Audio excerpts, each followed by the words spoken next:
you should know better than to call it just Mr. Holy will. Now, we up for you. More this, more this, more this, more.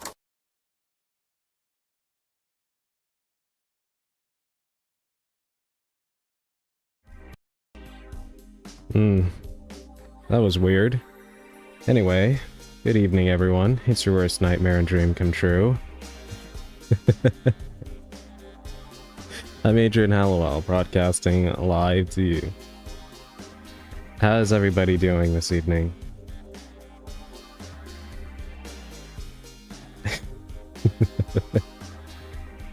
Oh no, the intro is actually larger. Was that all that was wrong with it?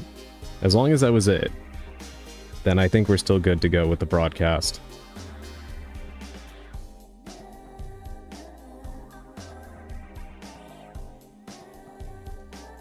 I hope you are all doing well this Saturday evening. I was not originally supposed to stream tonight, but what I was supposed to do today got delayed, so I actually won't be live tomorrow, but I will be I'll be back on Monday, hopefully. Yeah, that was all. Just heard a very polite guy saying nice things. Nothing weird? Okay, good. Same as usual then. Good to know. Hey, welcome in, Valko. Doing good. How's our goth male wife? I'm doing good. I'm just really hot right now. It is, the temperature is obscenely high. It's not a fun day in terms of, the heat. But, hopefully I'll manage. Today we're going to be playing Faith, which I have been looking forward to for a while and was graciously gifted to me by Sally here. So, I'm very excited to play that for the first time. I will tell Twitch if you take the crop off. Somehow I feel like they would still know. But yes, I'm glad to see you're all doing well.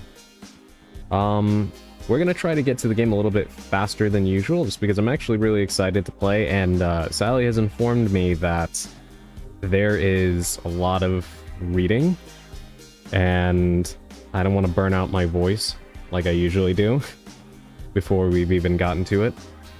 So we're gonna go ahead and try to start a little bit earlier. There isn't a whole lot to talk about as far as gaming news from what I gather, except that apparently word is id Software, even in their greatly diminished state, is supposedly in production on another Doom game, and that Obsidian is trying to rush to finish Avowed 2 to see if they can convince Microsoft to uncancel the game before they get shifted onto their Fallout project. I doubt that pans out, but I do hope the best in their case.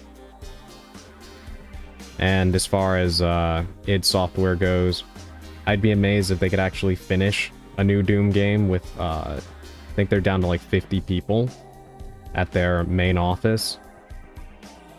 So, I don't know. Guess we'll see. Very sad.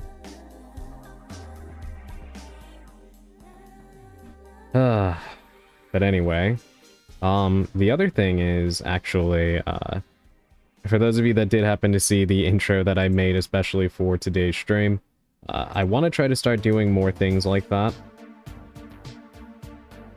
How often it happens, I don't know. We will see. But I've been interested in incorporating things like that for a while. I've done special intros before when I've had my poems and such. But I do want to try to do things like that from time to time. We'll see how it goes. But I would love your feedback on it whenever I do happen to put something together. I actually threw that together very quickly, all things considered. One friend that works for Microsoft just told me the woman responsible for all those layoffs has been appointed head of a department focused on healthy job environments. Yes, Asha Sharma. Yeah, I read that. Very ironic. The only thing I will say is not to, like, not cutting her any slack at all, but I do think that these things would have happened regardless of who they put in charge, because I think this is largely down to Satya Nadella's little fixation on AI, and of course all the money going into it.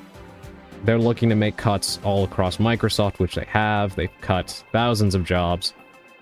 I think he would have wanted that either way, but the way she's gone about it in particular has just been horrible, and indicative of the case that she knows nothing about gaming, which was the fear everybody had going into this, with her being in charge.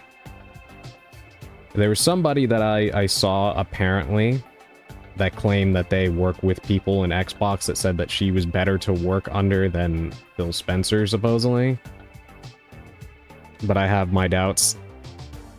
But, honestly, it's just a mess.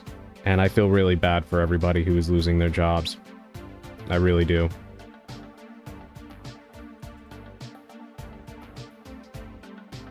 But yeah. Let me think. Was there anything else I wanted to discuss? That was probably it, I think. Oh yeah, for those of you that were interested in the new model, and of course we've been waiting, as you can see on the bottom left, we have that little bar there, from people who donated for the new art for it.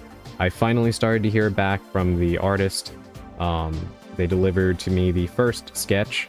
They're running way behind schedule, but I understand they have a lot to do, so it's no big deal. I just wanted to give a little update that it is currently in the works, at least the art for it. We will need to try and get the model itself funded, but for now, at least the art for said model is currently in the works. Just wanted to give you all a little bit of an update on that. And whenever I know new information, I will share it with all of you. It's a natural consequence of failing to overturn Ford versus Dodge Brothers, as well as having executives that don't understand a given industry. Yeah. Yeah, no, you're absolutely right, Valko. Especially that last point. So many times, people get put in charge of things that they have no passion for and no understanding. And these individuals will often position things like the only thing that matters is cold hard business, except they don't understand that a part of business is understanding the industry that you're operating within, you know? But for some reason that is foreign to them. They can't seem to understand that concept, which is ridiculous to me, but you know, average business degree grad be like, yeah, I don't know. They try, and especially I think it's really fitting in this era of AI, the desire to remove the human element from things.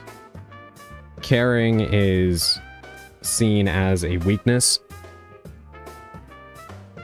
Intelligence is seen as a hindrance. Just do, and that's it. So, whatever. But I do hope things eventually take a turn for the better. The only good thing that's come out recently from this whole AI mess is that a lot of companies are getting sticker shock once they see how expensive tokens are. And some of them have actually reversed course to try to hire back people that they fired thinking AI could take over, till they got the bill from the AI companies and didn't like it very much. So I hope that these employees continue to run up the bill on this AI shit for all these companies and make them think twice. How likely that is, who knows? But at the very least, you know, it's worth a shot. Some of it's gonna happen naturally, but if some employees run up the bill a little bit, you know, just a thought. But anyway, we're going to go ahead and get into our pre-game tarot card reading nice and early. It is 6 o'clock on the dot, so we can get to the game. Let's see what card we have today. Let me switch our song.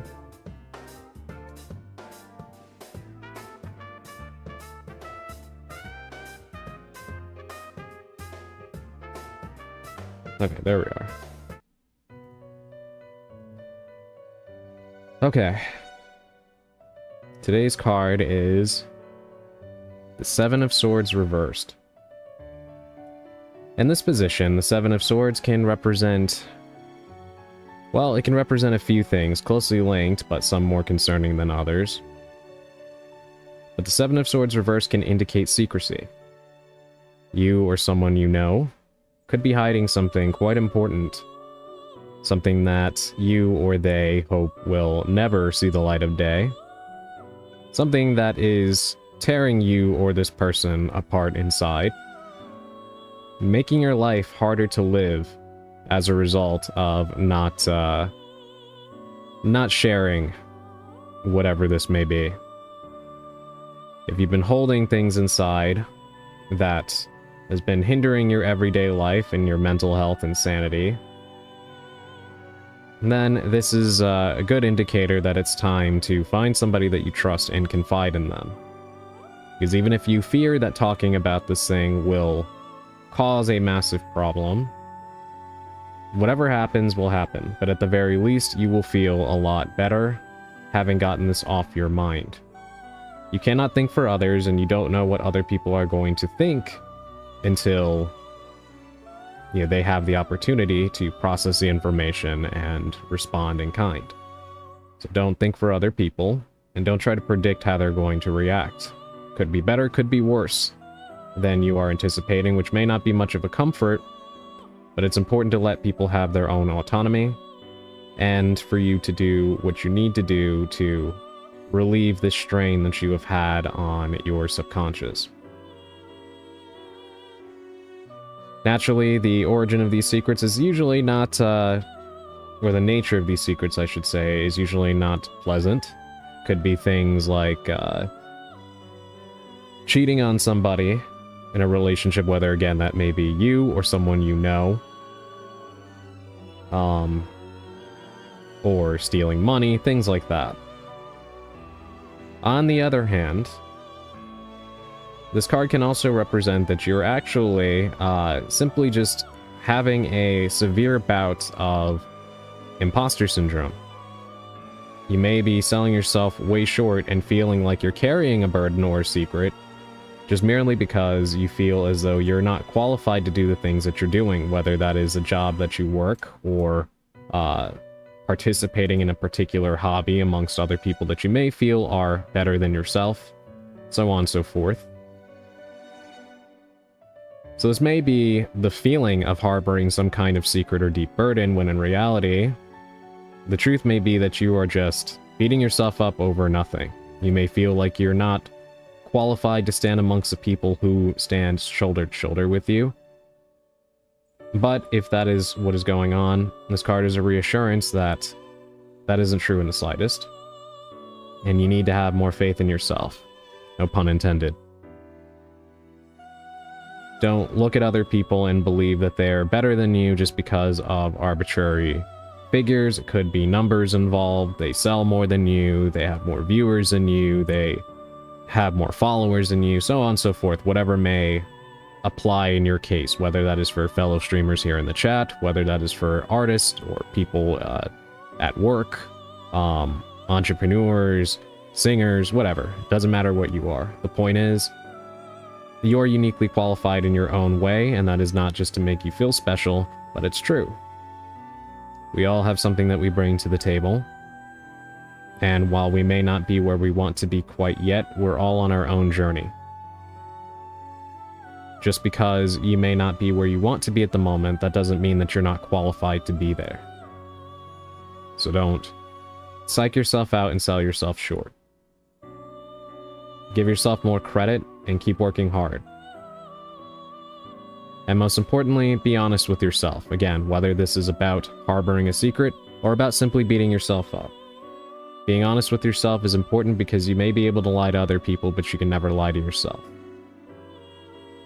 And you will feel much, much better if you lighten that load on your mind. Again, whether that be through sharing a secret or something that you have been keeping to yourself, or whether it is ceasing the needless self-abuse of believing you are not good enough to do X, Y, or Z. So yeah, kind of a little bit of a mixed bag of a card. It really depends on how this applies to you. Could be comforting if you needed that reassurance, or it could be a little bothersome if you or someone you know has been holding something that they're not proud of. But that is our pre-game tarot card reading. Hopefully it's more reassuring than anything for all of you. But yes, we're gonna go ahead and get to the game now. I see what you put, Purple. Welcome in. Okay, let's go ahead and get this game going.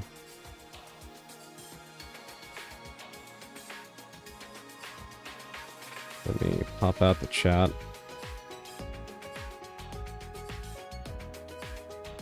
And let me know how the audio is.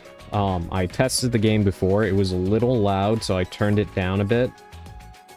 If the audio needs to be adjusted, whether lower or higher, please let me know. Welcome in, Navajo Ghost. Please do not take my money. I already don't have enough of it. Okay.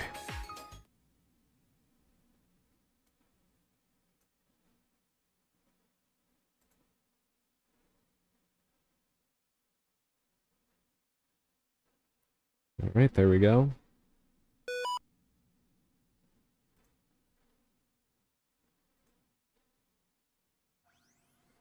And I have all of you right there in the corner, so I can still see. Good, good.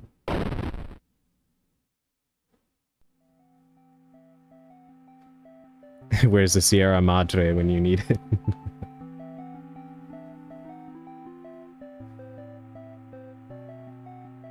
September 21st, 1987. It's been 1 year since I first went inside that house. I have to finish what I started. What I am about to do has not been approved by the Vatican.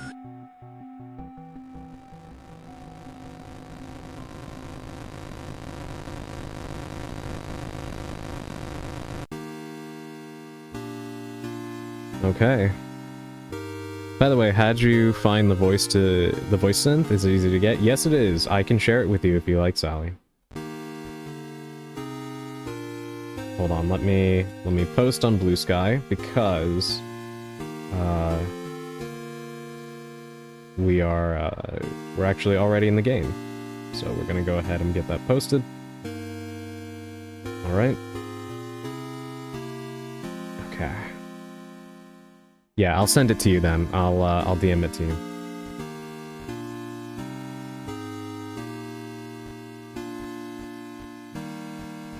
Alright, chapter 1. New game. And none of that's unlocked, so we're just going in as we are. Oh, you're welcome, Sally.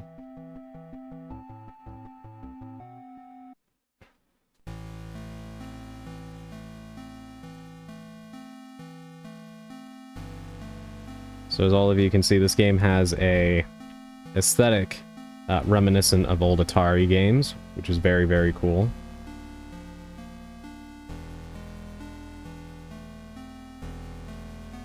Now, I just want to see something because I never watched the entirety of this game.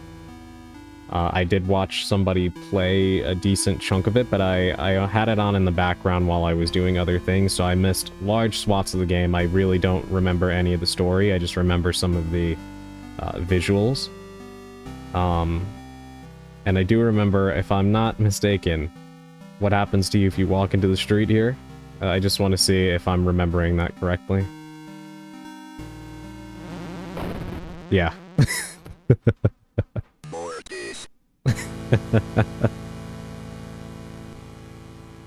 Okay, I'm sorry, I had to.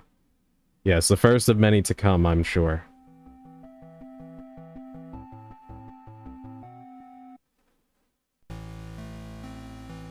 Okay. Now we're gonna actually play the game for real. Throwback to Alone in the Dark 2. I was thinking the same thing, except, of course, that was a drive-by. By the way, how's the audio? Is it good or is it too low for the game?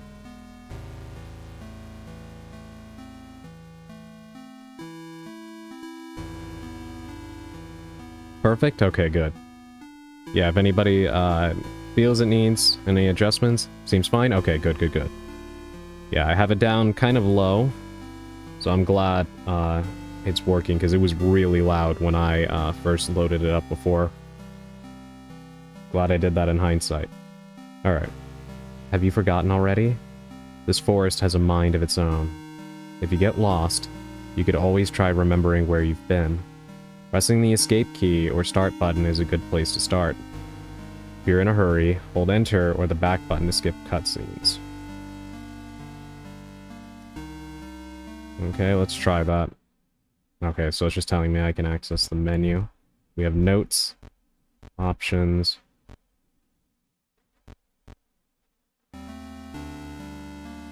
Okay. Now, I do wonder how the save system works.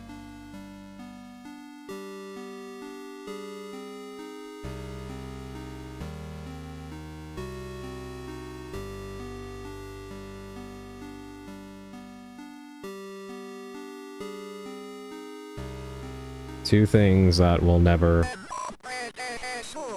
Oh, okay.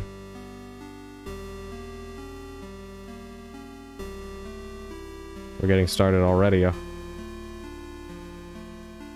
I was going to say two things that I will never escape. Mansions and Moonlight Sonata.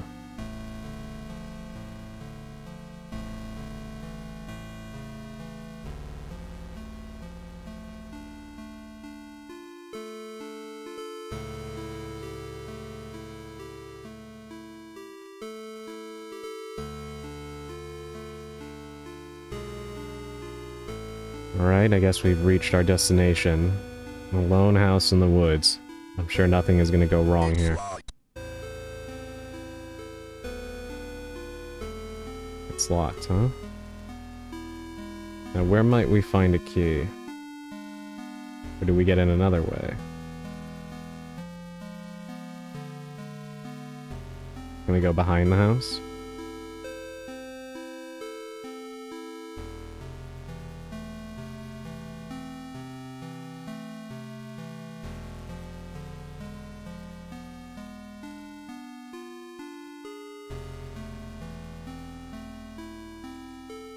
I find it super weird and creepy that there's actually people living like this, or the Baker House in America, so far from people. Yeah, you'd be surprised. There are people who do live very, very far away from, civilization.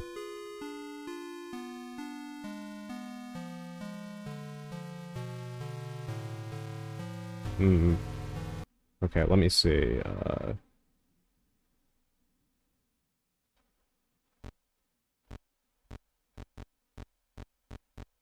Okay. Trying to see, is there a button that I might have missed for interacting with things? Hey, welcome in, Dark. So far, it's going good. I just started. I actually made a special intro to my stream for this, which I liked. I think it's spacebar. Well, that's me putting up my cross.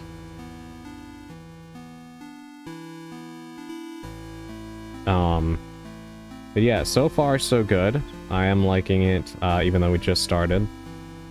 How are you doing today, Dark?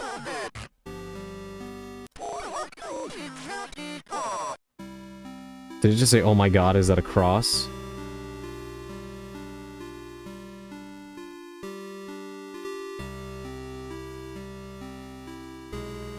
I feel like it must be underneath one of these rocks, maybe?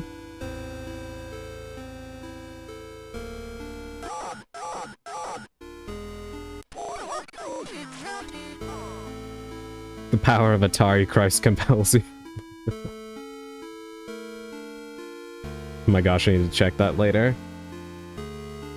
Yeah, it's something I'd like to start doing, more often.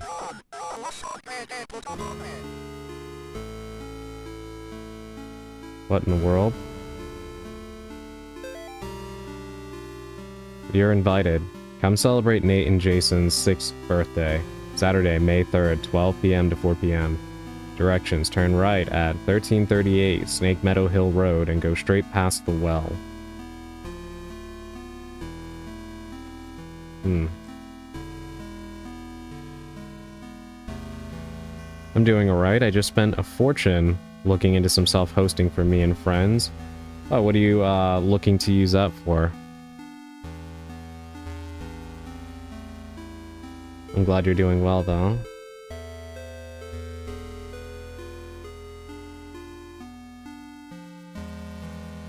Can I go this way? Okay, I actually can. Alright, let's follow the kids. Not...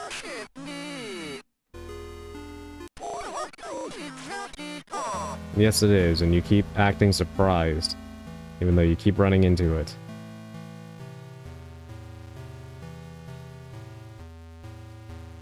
Oh, I thought the deer was dead.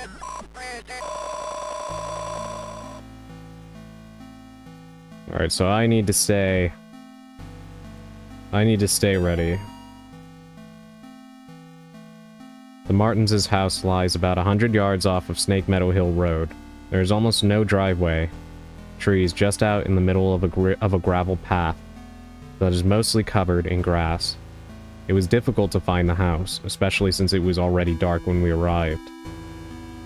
Father Alred seemed to know where he was going. He simply drove straight ahead until we arrived at the house. In the headlights, I saw an old shed off to the right of the path. Father Alred explained that he would rather perform the exorcism away from the house, but the Martins had insisted that Amy remain inside. He complained that having the family present makes it difficult to proceed with elements of the rite that may seem harsh to the layperson.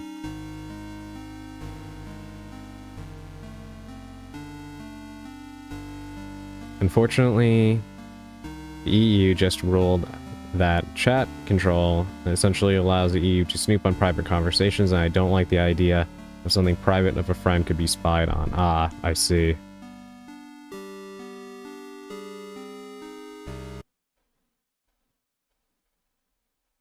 I saw you outside, but we have the key now.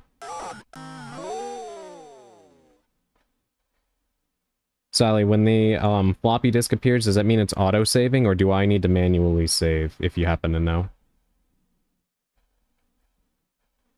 I just want to make sure so I don't, Okay, great. No, yeah. Okay. Key obtained.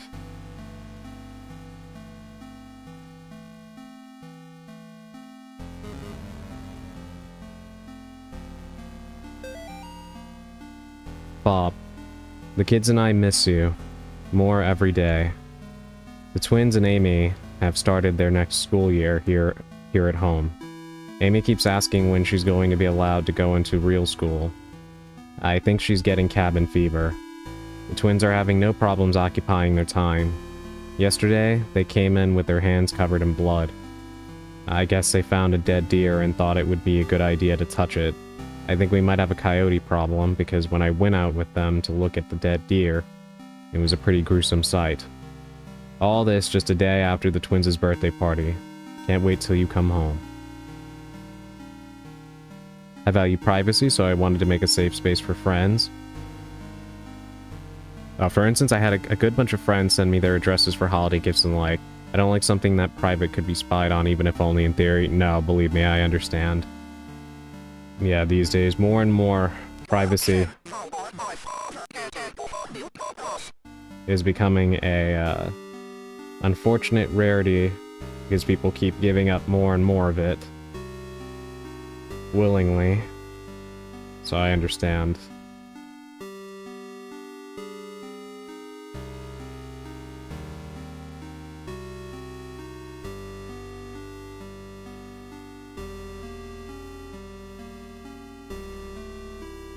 Okay, that just led me in a complete circle.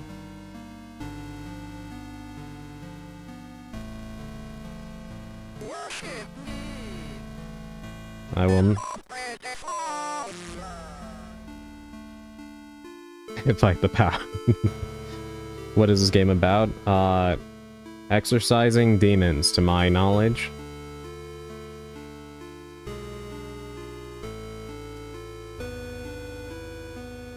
Okay, there we go.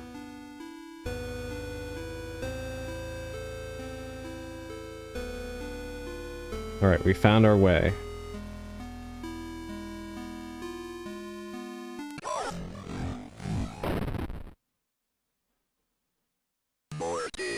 Okay, that was...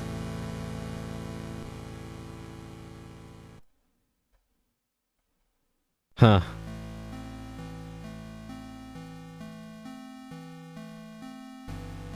Quite unfair if you ask me. Yeah. See, I wanted to say that, but I didn't want to...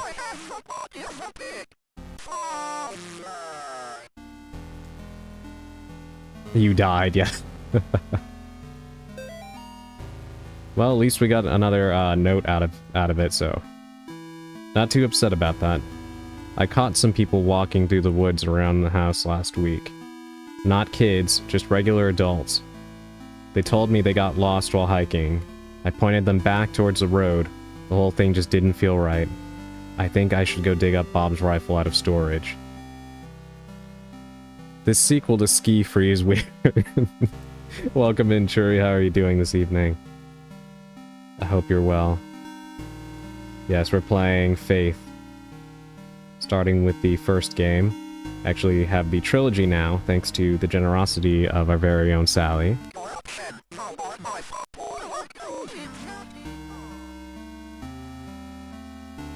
It's kind of unintentionally humorous to me every time the thing goes, oh my god, is that a cross? You've seen it many times by now, yes, you know that it's a cross.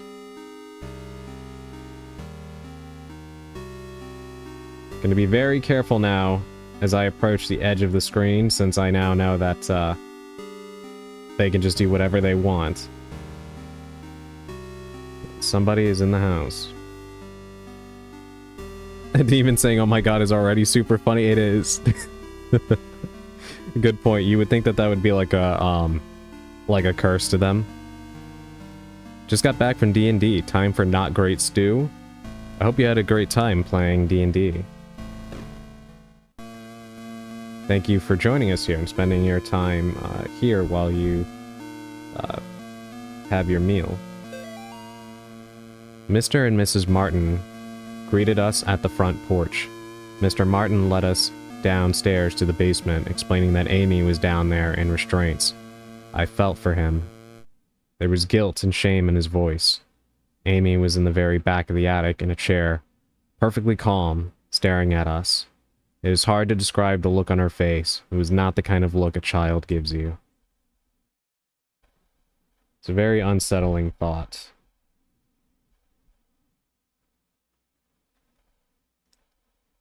Like, even outside of, stories of exorcisms and possessions and such, when you see, like, stories of children who have committed, horrific crimes and such, and the way that, like they've had pictures of them, or the way they've been described by psychologists or law enforcement or whatever, it's kind of what it reminds me of. It's always a very, creepy thing.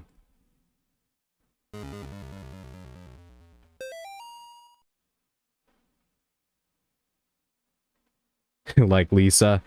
I actually feel for Lisa, Trevor. Rocks back and forth. Yes, you had it rough the other day. I can't wait to see how you complete the game. That smirk, yeah.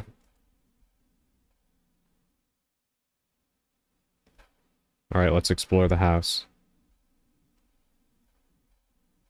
So it definitely seems like I'm just gonna be pointing my cross at everything to see if it gives me something like that. Well, that is not, that's not a great picture. It says Nate in the bottom right corner.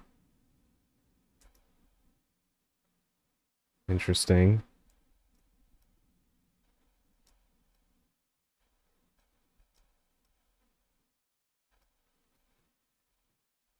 Right, that was even more creepy after I read the story. Yeah. The thing, too, about Lisa Trevor is that, she continues to, like, she's mutating so much from all of the horrible experimentation that they did to her, and she was only a kid.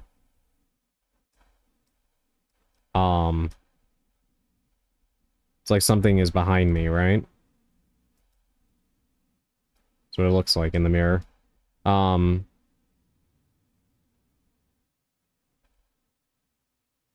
That her body is actually used to create several, viruses present in the series. Dude, I want a bed like that. Compare the sizes. I know, it's huge. Something I do want to say real quick about this game, right?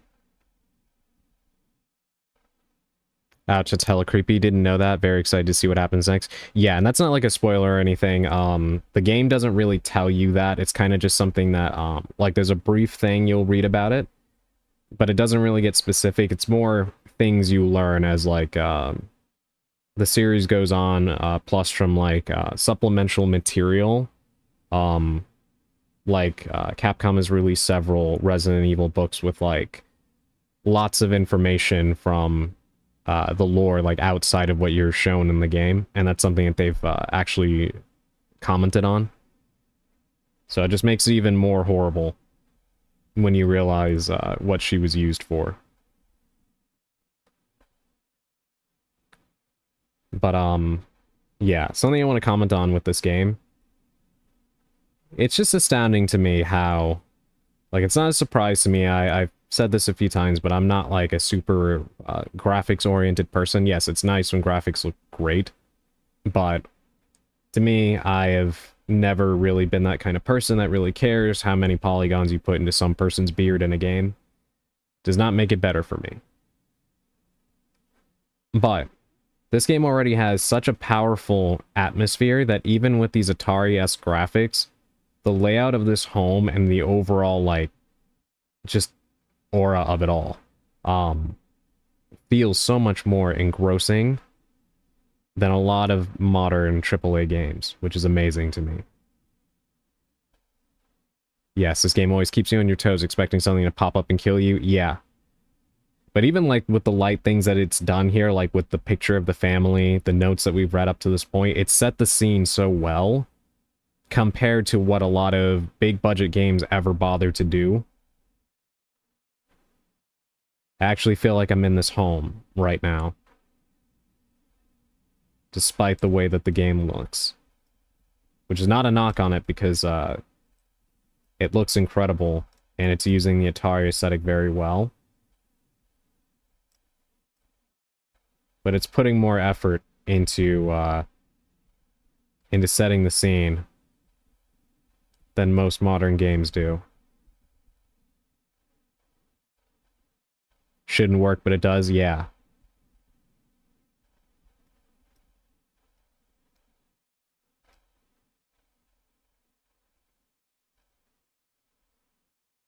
In the complete silence right now. definitely has me expecting something. I did see the blood. We're gonna get to that, but I want to finish, the rubber duck blinked with the cross. Okay, hold on. I'll go back and check it. Thank you. Bob must be stationed somewhere in the Middle East because he sent over this weird-looking doll for Amy's birthday. I'll ask Anish about it next time we have book club. She looks like she could be from over there. Wow. That's problematic. Amy didn't seem excited to see the doll. I think she would rather have a phone instead. Or maybe seeing a baby doll makes her feel self-conscious about her working at the clinic. I'm gonna go ahead and guess that the doll was not, you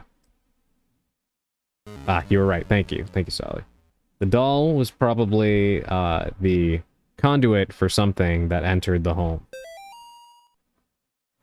I don't feel safe in my own home anymore. I hear voices around the house at night. I don't let the twins go out in the woods to play because I'm afraid of what's out there. The house itself feels stressed, distorted, slanted somehow. It's like I'm walking through a carnival funhouse. Amy's condition has only gotten worse.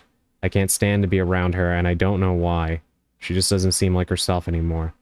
I want to take her to the doctor, but I can't leave the boys here. I find that the phone stops working throughout the day, and now I can't seem to find my car keys. Thank God Bob comes home tomorrow.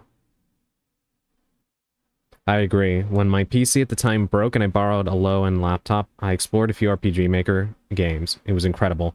I really enjoyed the atmosphere in those. Yes, absolutely. Games like Mad Father, The Witch's House, Eve, games like that, all incredible atmospheres. And they do such a good job. Like, RPG Maker games really do set the scene very well. I'm glad you brought that up, Dark, because it is true. I don't know, sometimes you do a lot more with less. And it's not to say that, like, modern games can't do that, because it's not true. I think it's just, a lot of times, and I always say this, limitations kind of breed creativity in a way that forces you to have to do more to really, like, to really engross the player or the viewer, because the same can be said of, like, independent films, as opposed to big budget films or big budget games where they kind of think that just having crystal clear graphics is going to, or camera footage, is going to make the viewer or player more engrossed in what's going on. And sometimes it actually takes away. Like, to me, funnily enough, when I look at, like, Sony's games, they look so realistic to a point where it's like Uncanny Valley. Like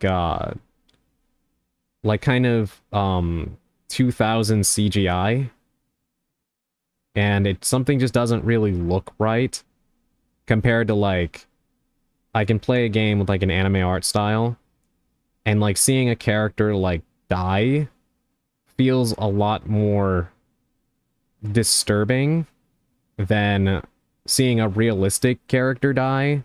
But that really has, I think, a lot to do with, like, art style in particular.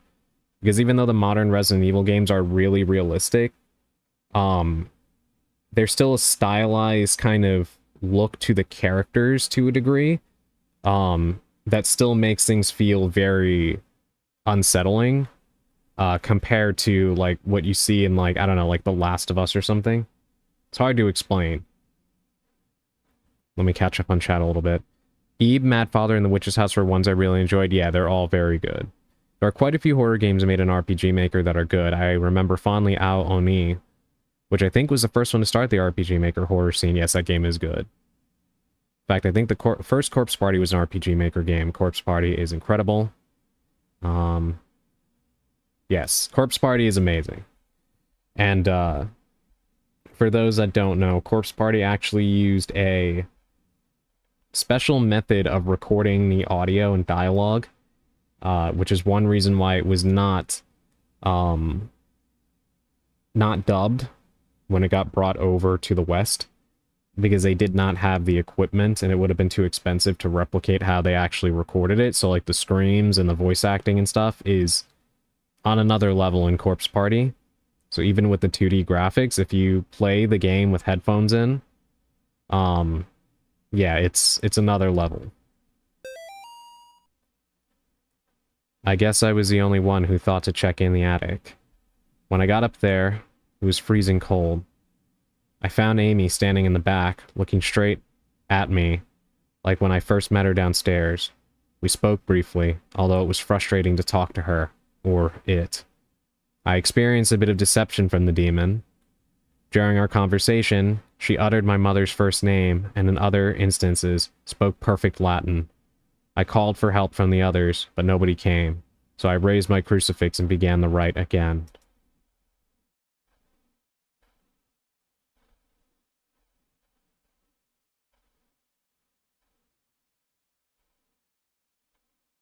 Japanese voice actors just know how to scream? Definitely. Though sometimes, there are definitely great examples of English voice actors being able to do that too. The voice actors who played in the dubs of the Higurashi anime, both the animes that they did, were all very, very good and did an excellent job of portraying those characters, I feel. Definitely did a really good job.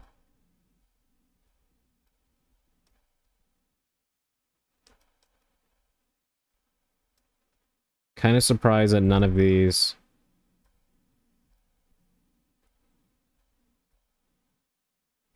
Yeah. Even with how low poly the game is, I can tell it's an Etch-a-Sketch. I know, right? Yeah, I love that you can actually see what all of these toys are supposed to be. There's really no doubt about any of them. It's just really cool.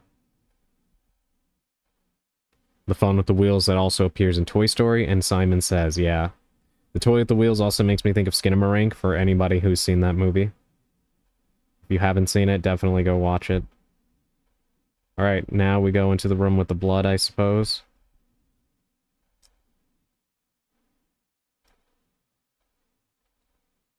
Or maybe not. It won't let me open the door.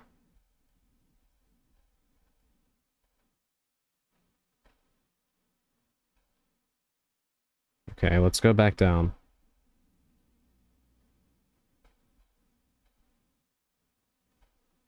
Maybe I'm missing a key or something?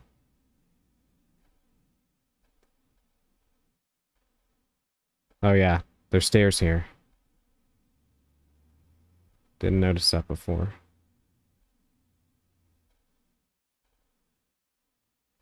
Still, the blood upstairs is rather concerning, but...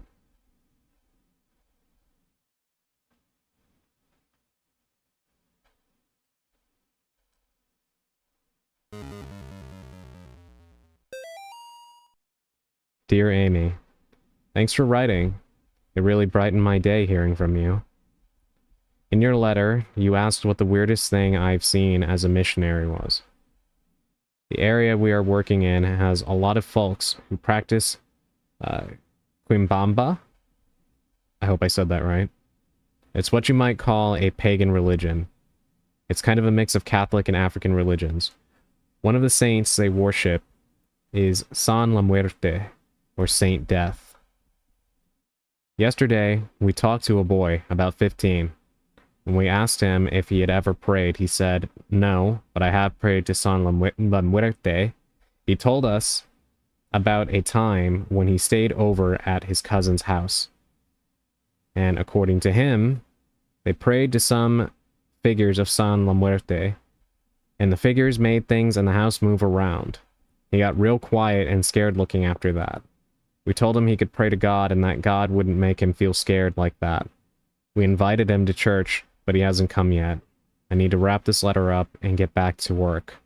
See you in 4 months. Layton. I smell cult activity. Yeah. Adrian, I just lost an hour of pay. How's the game? Oh my god. I'm so sorry to hear that. Yeah, how did that happen? But welcome in, Augustine. The game is good so far. Kind of just started. I actually did a special intro to this stream. I'd be very interested to see your thoughts on, if you can check it out later. No pressure or anything. It was just fun to put together. Anything from the sewing machine? No. Feels like one of these would come to life.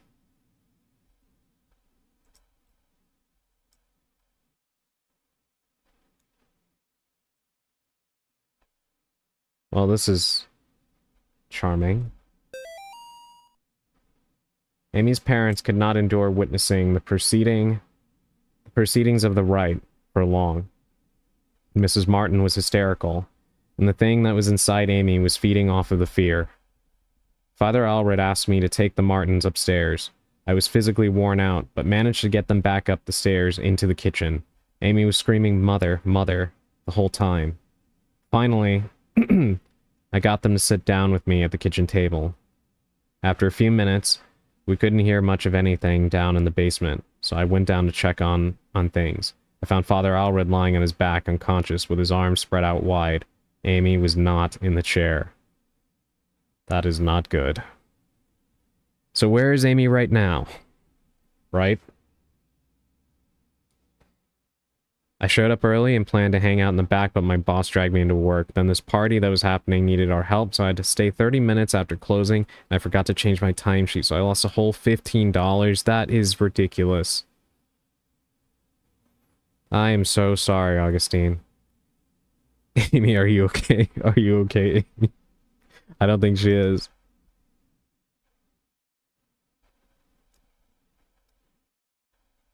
And I like how I heard it in the rhythm of the song.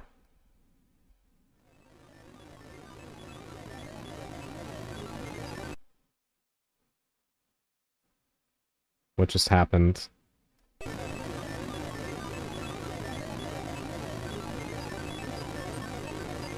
She is here.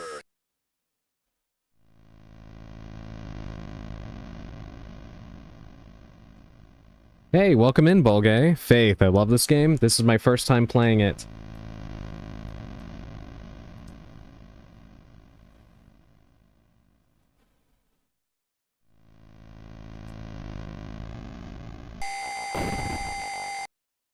Oh, okay. Mortis.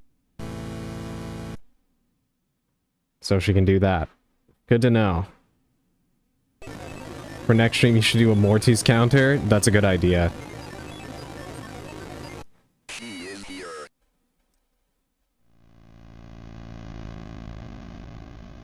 And you exploded, yes. Okay, so how do I predict where she's gonna end up?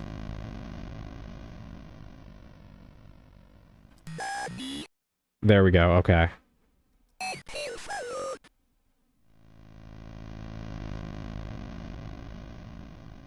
I exploded once, but then I got better.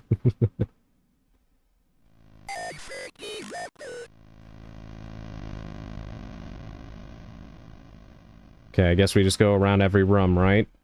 Till we start seeing the footsteps.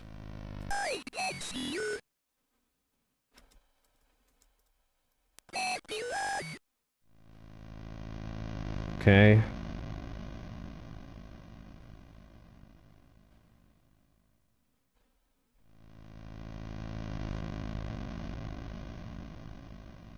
Is there gonna be one appearance every room?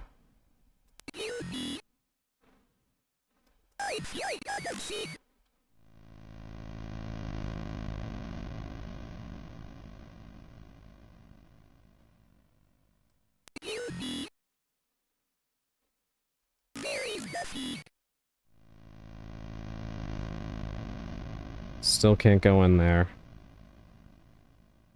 Alright, maybe... Let's go downstairs, perhaps.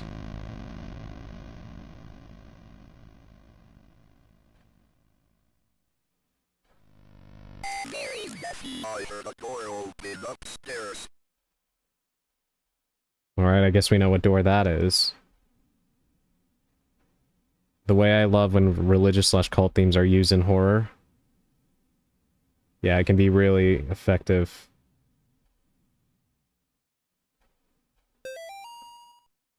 Molly, the church might contact you in a few days to tell you their version of what happened to me. I want you to hear it from me first. A year ago, I was involved in the exorcism of Amy Martin. What they said in the papers about what happened isn't true. She was my superior. Oh, my superior father, when I confronted her, she managed to cut the power to the house and blank her own parents with their own I have to go back to the house. The nightmares I'm having are real. She's still there, waiting for me. I can still help her. If I don't come back, know that I love you and I'm sorry, John. I've only seen the speed run. How many buttons do you use? Yeah, pretty much only one. Just the space bar to use the cross, and then WASD to move.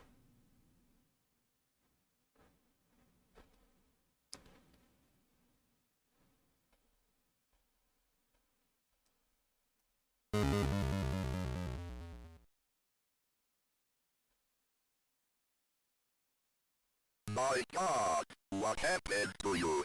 Do you think my face is pretty? I have to finish what I started. She's my priest.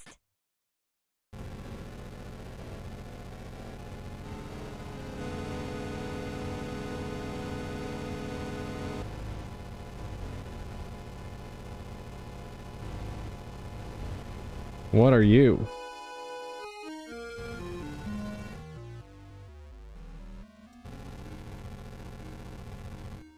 Okay, I guess I'm just gonna have to, avoid this as I hold up the cross.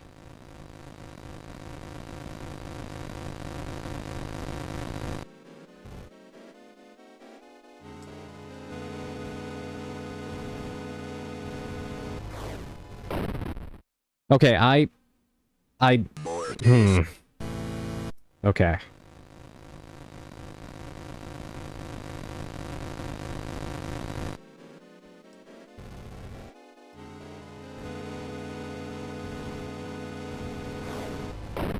So pointing it at her just doesn't work there. Do I have to dodge?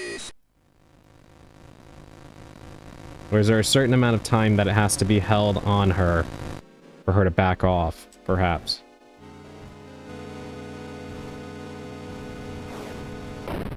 Yeah, that's not working. Let's try dodging now.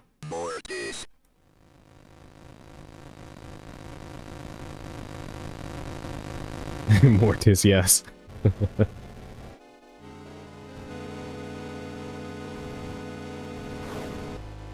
Okay. Alright, that makes sense.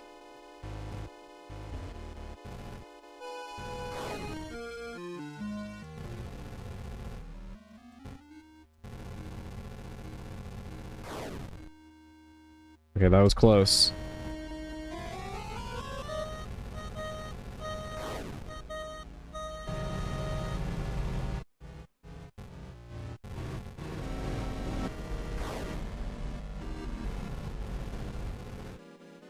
This is more nerve-wracking than it looks, chat.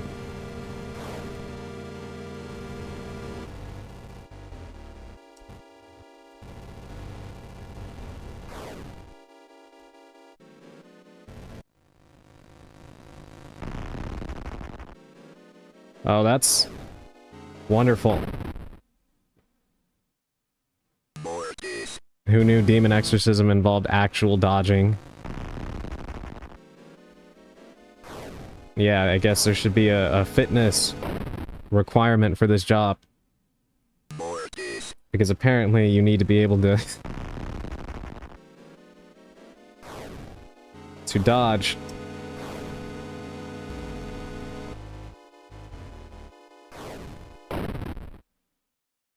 Is that even working on her right now? I'm very relaxed with my banana cake. NT. Hold on. I'll catch up on chat in a moment. God damn it. I'm very relaxed with my banana cake and tea while watching a lot of Mortis going on. I'm glad that I can provide you some relaxing entertainment, Dark. Gotta exercise your fat first to get in shape.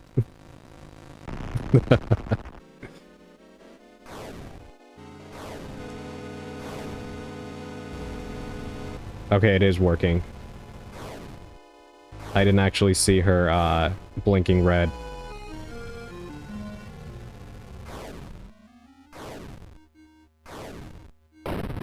Okay, so she can only move in the shape of the pentagram.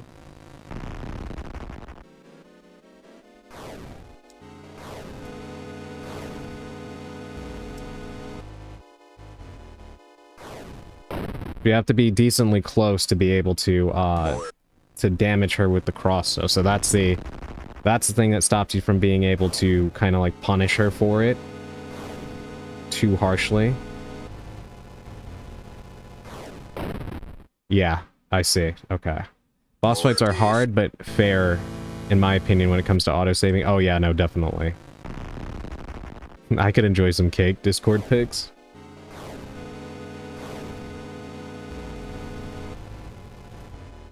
Okay, so you can't get greedy. That's the key here.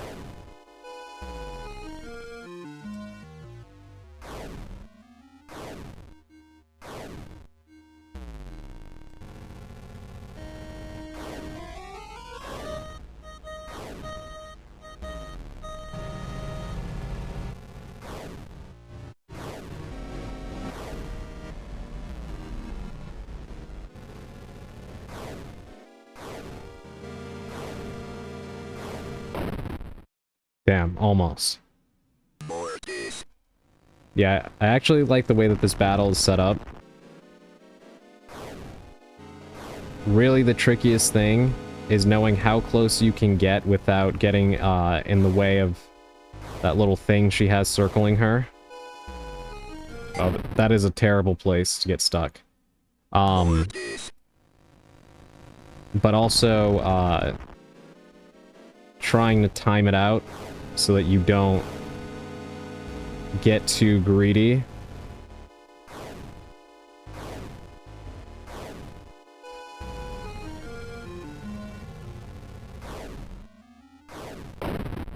Damn it. Yeah, worst spot to be. Yeah, that was horrible.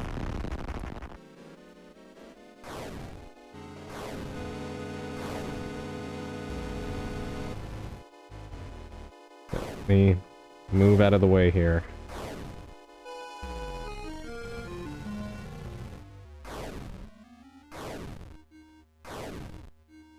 BRB, gonna grab some food? No worries, Sally. Grab something good.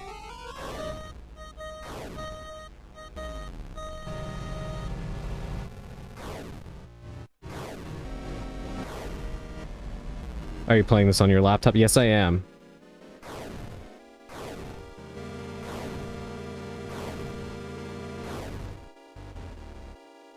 Whoa.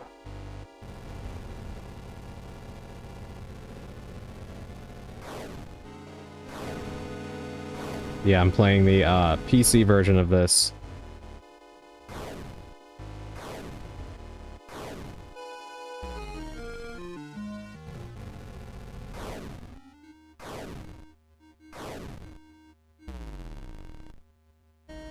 Yeah, let me just let her have that one. It's too far of a distance.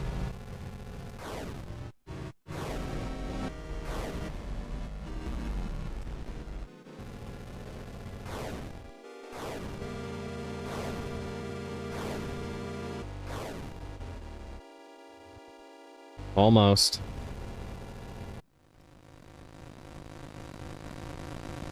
Do we get her, or is there another phase?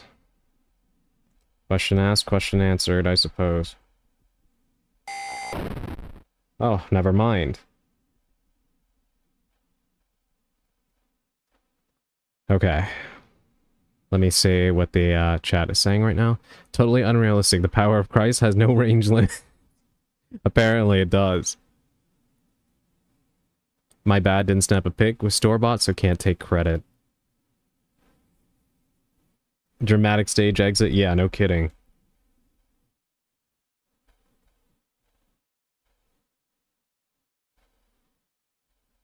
I prefer the John Constantine approach. So, do we just leave? Heavy deliberate firepower. Kill her.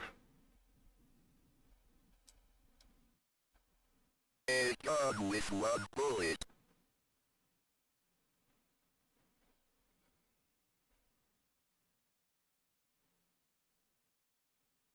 This feels like a mistake. Don't miss.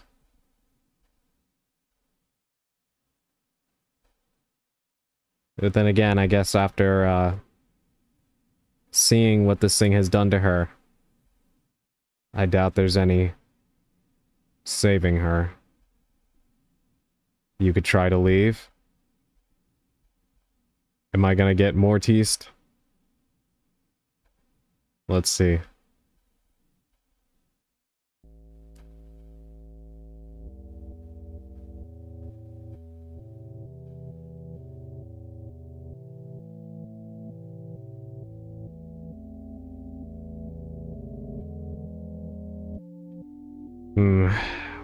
Well, I mean, if she hasn't been properly exercised...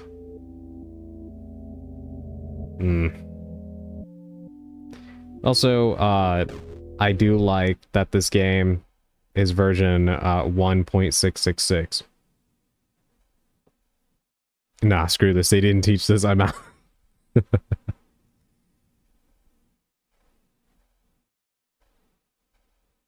Alright. Yeah, we... try to find her down here.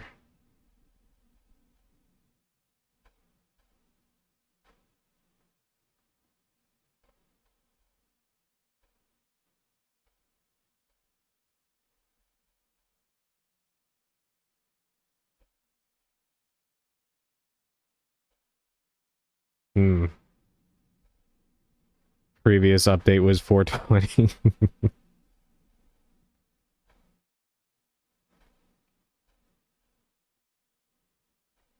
Alright, she's not down here. Before that was 69. Oh my god, you guys.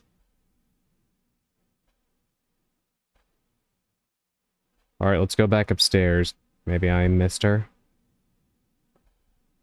Did I check all of the rooms up here, or... Then again, what am I thinking? She's probably not even in here, right? Yeah, because she went through the window, so she's outside somewhere. Okay. My bad. Alright, outside we go.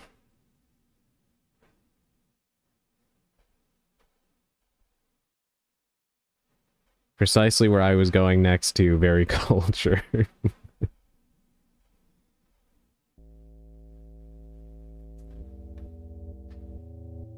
By the way, Balgay, how are you doing? Are you working? Are you at work, or do you have the day off?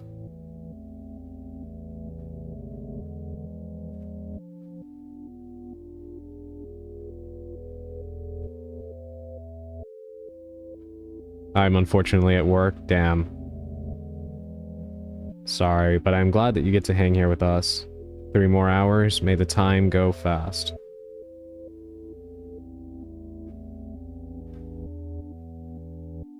Now, where did she go? Not by our car. Back, I see you're Leon Kennedy now. Yeah, I've got the gun. And I'm looking for her.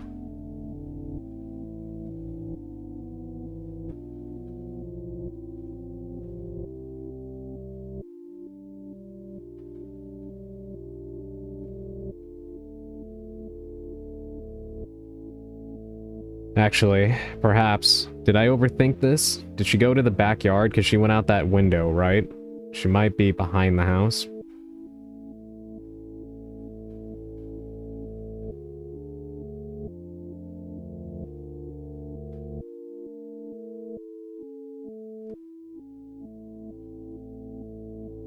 I think I missed this. May have to be right back, no worries. Yeah, do what you have to do, Bolgay. Thank you for the stretch and the hydrate. Hold on. For now, I will just do a chair stretch.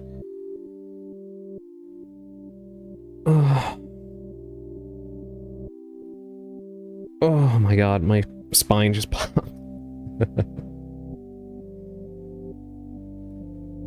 Okay. And now let me grab a little water.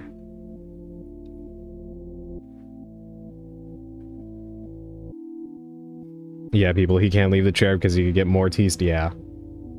Yeah, just for now. At least until I take out Amy.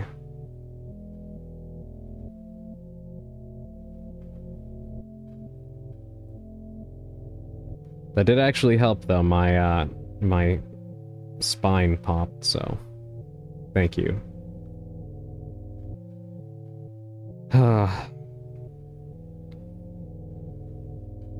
Okay, I'm gonna go back to the house and see if the back door works.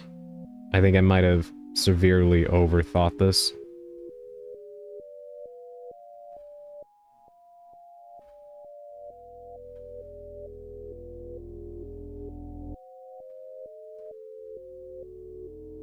Because that window in the attic did break, leading behind the house. And back. Welcome back, Bolgay.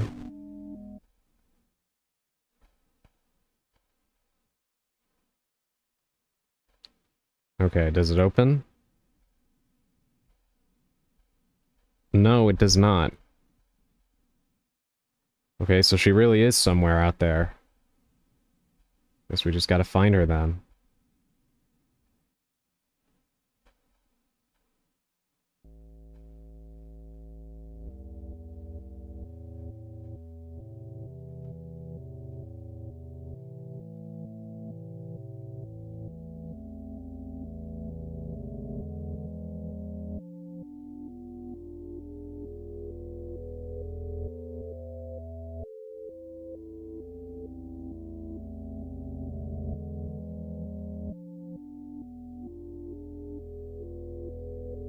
Imagine I stepped in that water puddle and I got Mortised right there.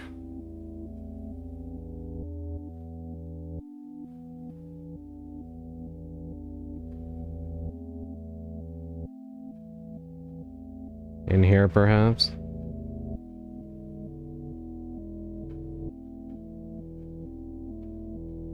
You sneeze, Mortis.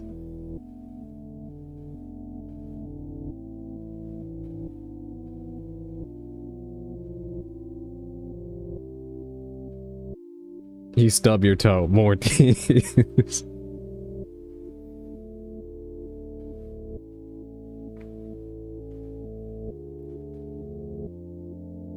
Where the hell did she go?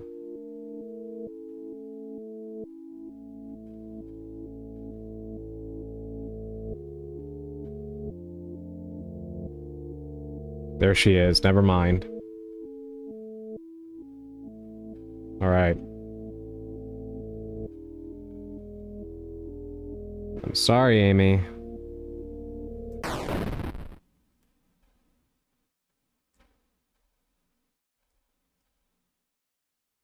Is that it?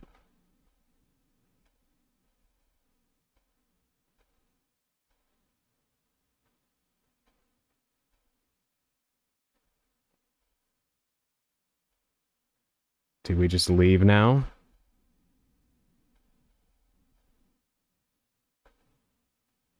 Imagine I go back and she's...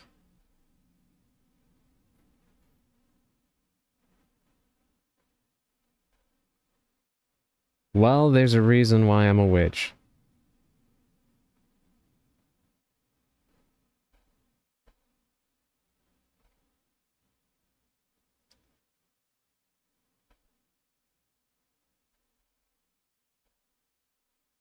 Oh boy. Poor thing, she was probably long gone anyway, possibly. Yeah, I really didn't wanna... do that, but... Yeah, hey, welcome in. Thank you for the first time chat, Echo. Do I just get in the car? Yeah, our friend Adrian here just went full Doomslayer on her.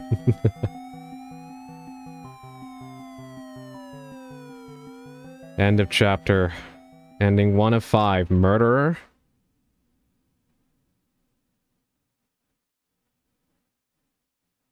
All of that just to get taken in by the wee-woo. Oh well.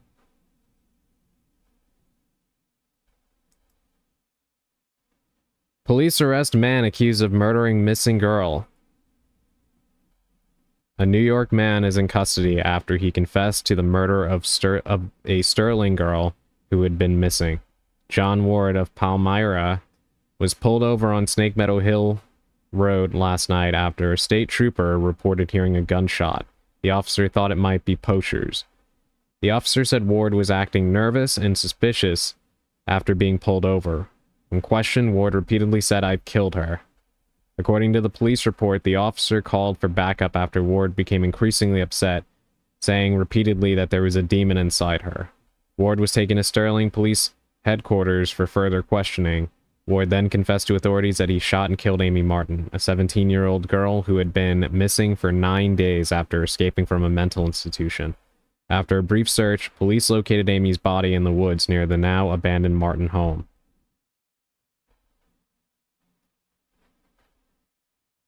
There should be an N there, but it's just I addition.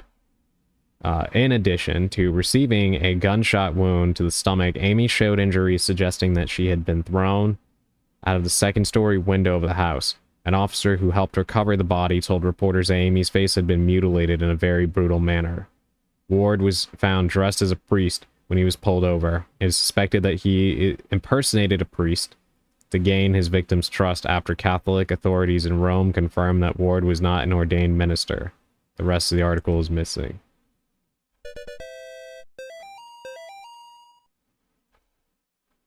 Well, that's a happy ending.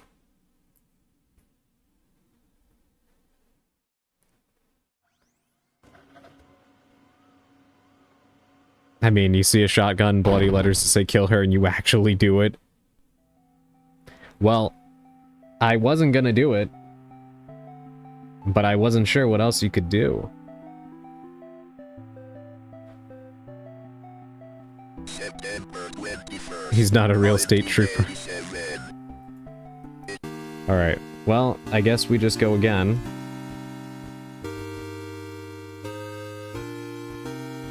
Continue? Okay, from here. Thank goodness.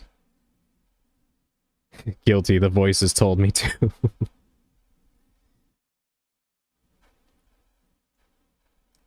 Okay, well, we know where to find her now. So let's just leave the gun. I heard a gunshot in the woods, and instead of thinking that it was normal during hunting season, I decided it was poachers, Dom.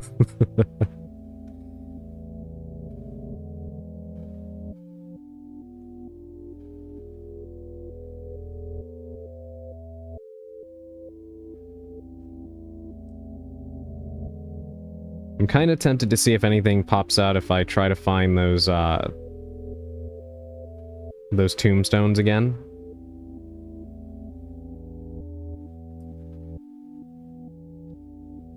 Because I did not find those before. I also did not find this.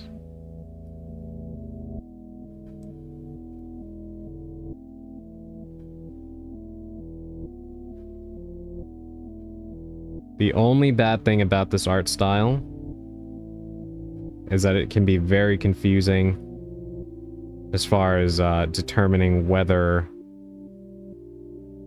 you've seen these same screens before or not.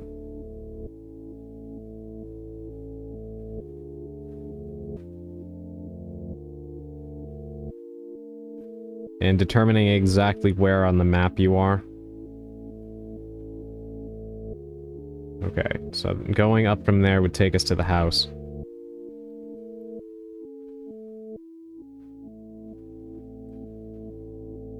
These are the bones.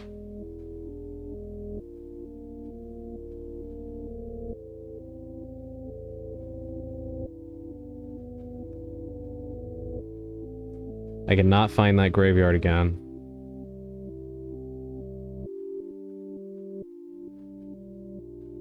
I just remember I had walked to the left and entered the screen.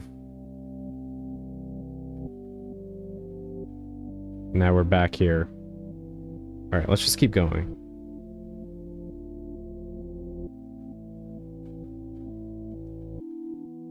I'll keep checking every left screen just in case. Nope.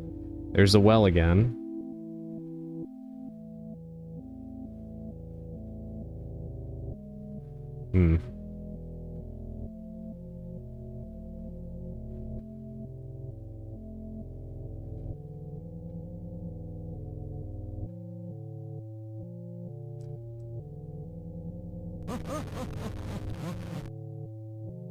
Who the hell was that?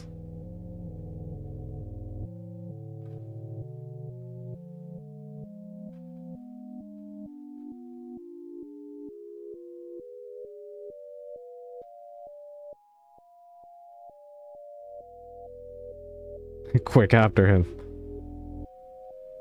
The way he moved and sounded, I know, right? Could I actually chase that guy? I guess it's worth trying again, but let me just try to find Amy again and see if we use the cross, we can actually properly exorcise the demon out of her, maybe?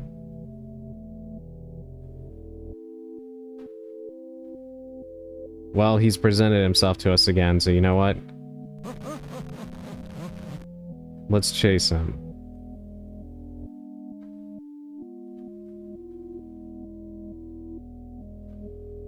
Oh, he actually leads you to her. Okay.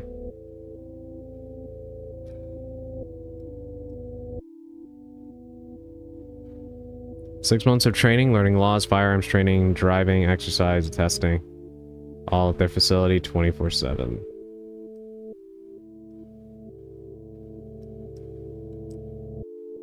Banish the bot, yeah. I'm telling you, I'm so happy that Seribot exists.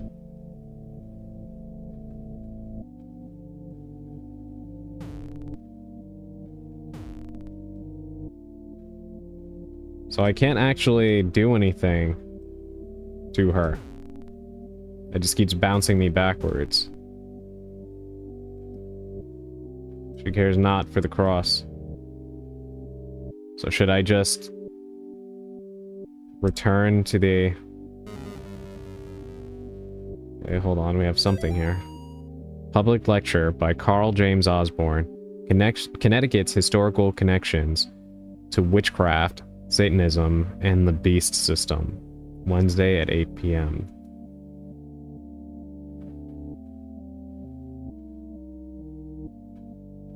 Seribot makes my job super easy. Yeah.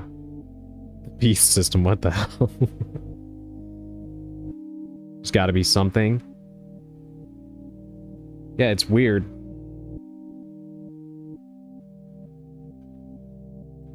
I mean, I could try getting back in the car and seeing what happens then, but...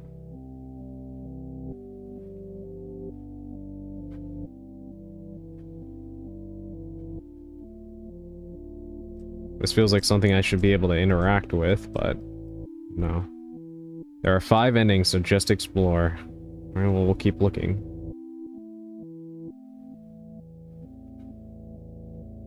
I do kind of wish I could move a little bit faster.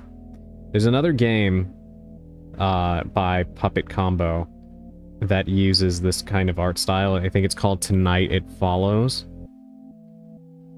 which is also very interesting.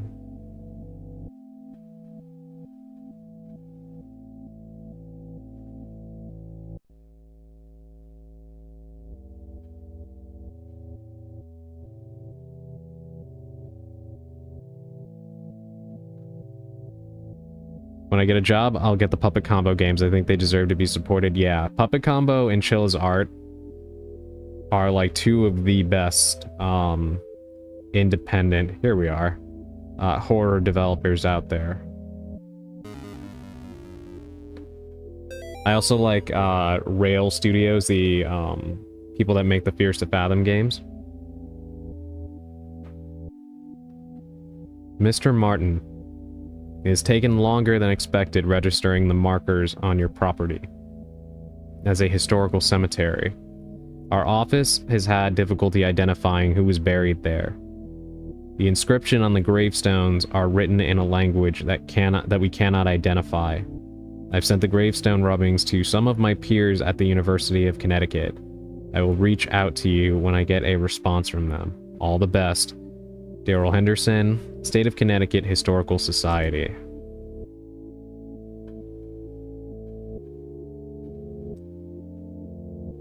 Okay, that's all we got out of that.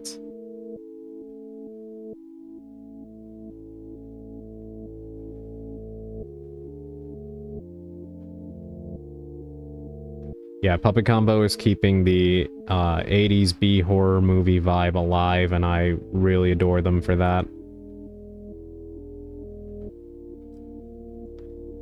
Because there's a lot of independent filmmakers out there who try to capture that aesthetic and don't do a very good job of it, in my opinion.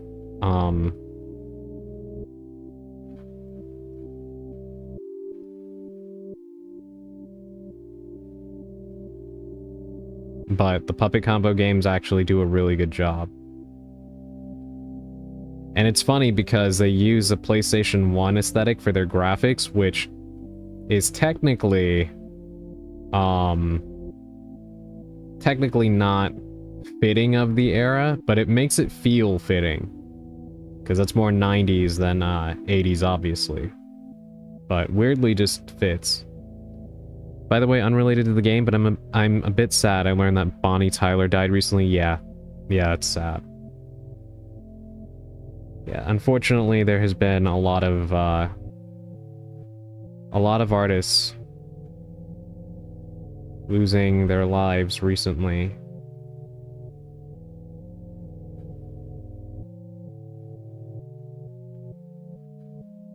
It has not been a good year for that. It always seems like, God, what can we do for her? It always seems like it's the people who bring smiles to people's faces that are, disappearing every day, and the people who make everybody else's lives miserable seem eternal. Funny how that works, isn't it? Funny how that works.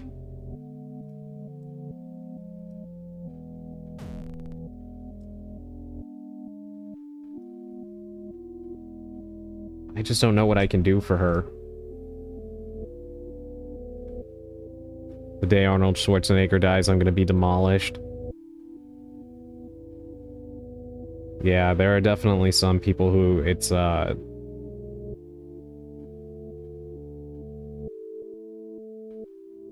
gonna be weird when they're, no longer around. You're a good thing, Adrian. You better not go anywhere. I hope not. Do you want a tip on what to do? Yes, I would appreciate that.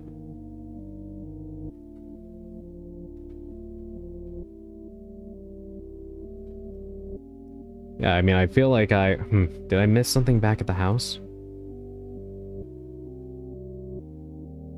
You do need the shotgun to get any of the endings. Okay.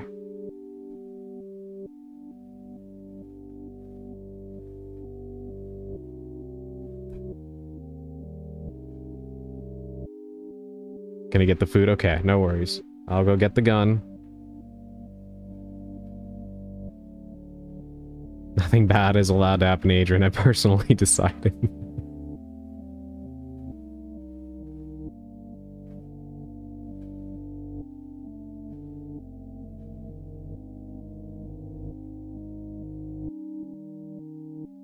Boo, I demand an ending that has hugs. That would be ideal, Churi. But I guess hugging the ground counts. A gun with one bullet. That is not what I meant to do. Let's, I was trying to get through the dialogue. Okay, let's go back to the main menu and then reload.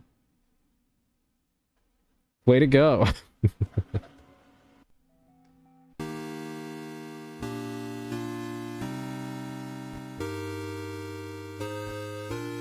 A gun with one bullet. Better wasted.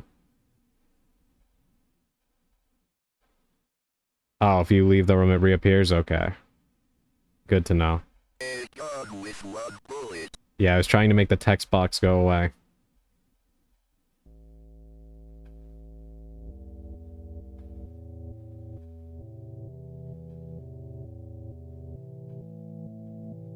So what else could we shoot?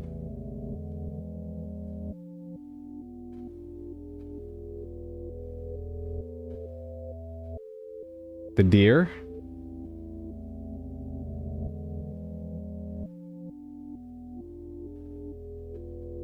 Let me see something. Okay.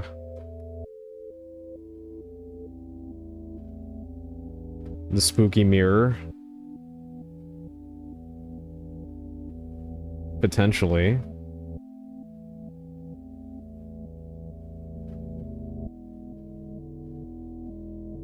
Chat, what kind of detective do you think Adrian is? Like, is he the Sherlock Holmes type? I'm interested to see. Can I shoot that guy?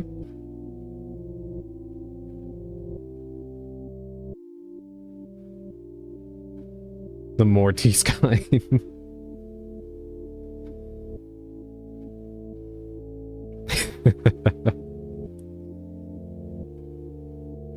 Yes, but if Sherlock had a Ouija table with him...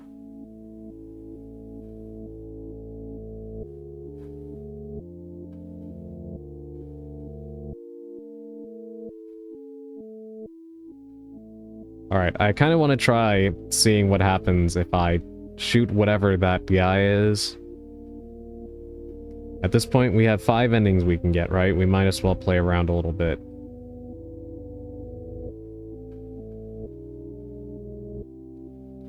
Alright, let's see what happens. Probably nothing, I'd imagine, though. No, it actually killed him.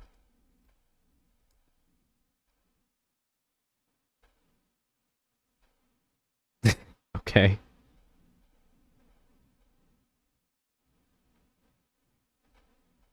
Now, Adrian is more vibes-based, like Book Dirt Gently or Anime Columbo.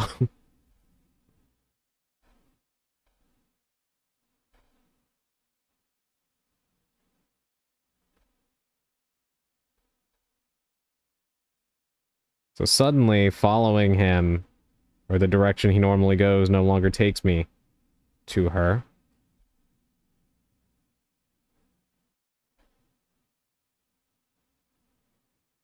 And she's gone.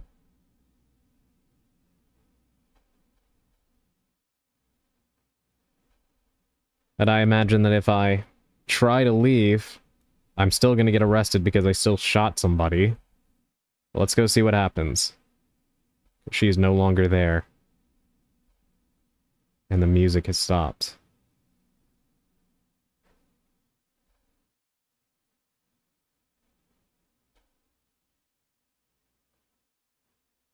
I'm assuming there's probably something that happens for killing the deer too, not that I want to do that.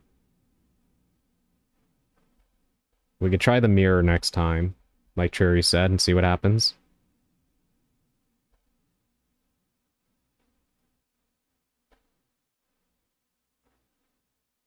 Alright, let's see, I get pulled over again, right?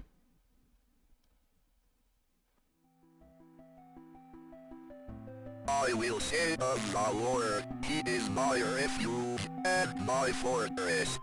My God, in him I will trust. I shall not be afraid.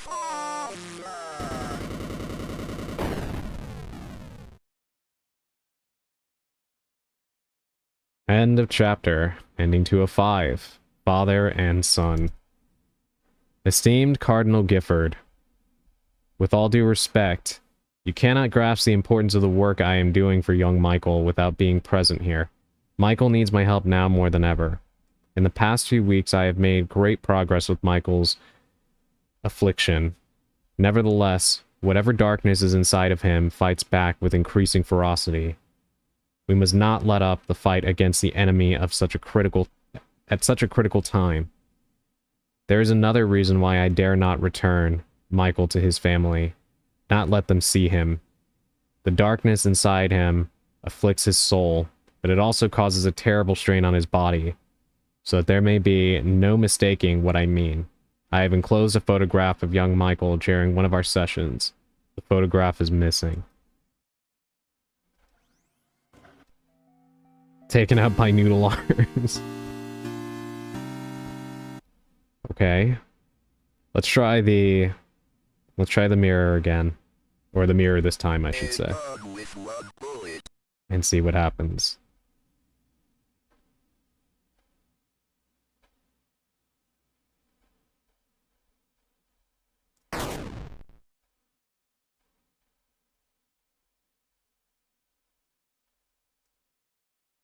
Well, it cracked it.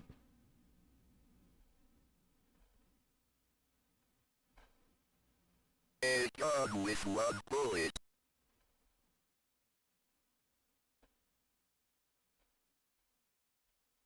If I shoot it again, will it actually shatter? Okay, maybe we're getting somewhere with this. Done with one bullet.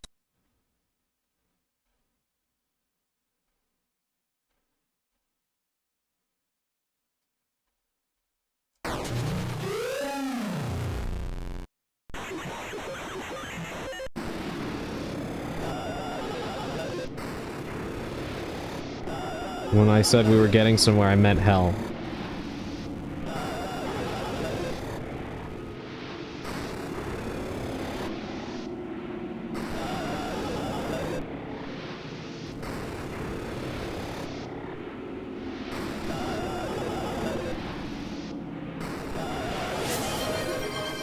Welcome in, Dandy. I hope you're doing well this evening. I will hydrate in just a moment. I'm trying not to get more teased. I hope you're doing... well... fuck all the things. Uh-oh. Something happened?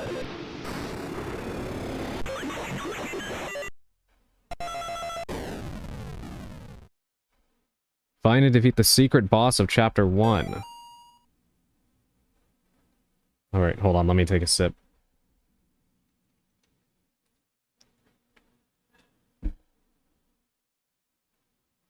I recant my statement. Call the Pope. He has a small army and possibly a nuke. Blow the place up. Had to pack and clean and move more. I am tired. Well, Dandy, if it's as hot for you as it is for me right now, I am definitely, I can imagine how difficult it must have been. Even regardless of that, that's still a lot. So I hope you're able to get a little bit of rest after a particularly strenuous day. October 23rd, 1986. Dear Dr. McGlashan, it has been 30 days since the beginning of my treatment here at Yale Psychiatric Institute. Dr. Spinell, who has been so patient with me, has helped me understand my afflictions and has helped me find a way to move forward and accept the truth. With Dr. Spinell's help, I have come to accept what really happened in September and the Martin family residence. I accept that what happened was not the result of any supernatural phenomenon, but rather the desperate actions of a young girl driven to violence by her dogmatic parents and old church rituals that are thought to drive out evil. I am happy to report that, since accepting the truth, my nightmares have ceased, and I now enjoy peace of mind that I have not felt since the incident. Given my progress since first coming here, I respectfully request my release from Yale Psychiatric Institute, contingent upon follow-up appointments with Dr. Spinell in the future. Sincerely, John Ward.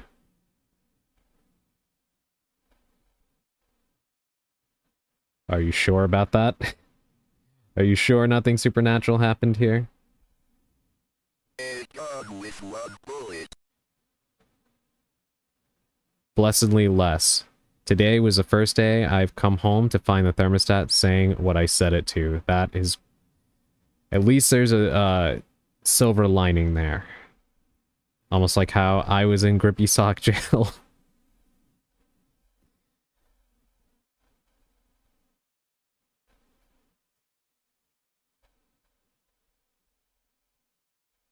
Yes, we just deny and pretend that never happened. Sorry for slow reply. Real life distracted me. Oh, no worries, Echo. Yeah, there's never any No pressure to comment and such. It's always appreciated, but no worries. Okay, I don't want to do this, but I can't think of anything else to shoot.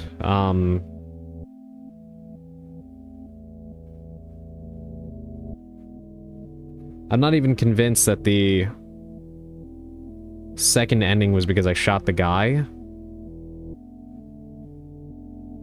I think it's just because I tried to leave, right?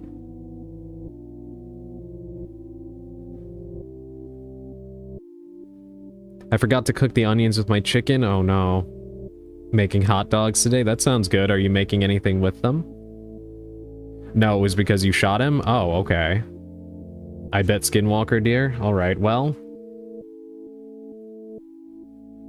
I know that this can be very upsetting for some people, so if it is upsetting, you might want to look away. I am going to shoot this deer and see what happens. On the count of 3, so you don't have to see it if you don't want to. 1, 2, 3. And now we leave.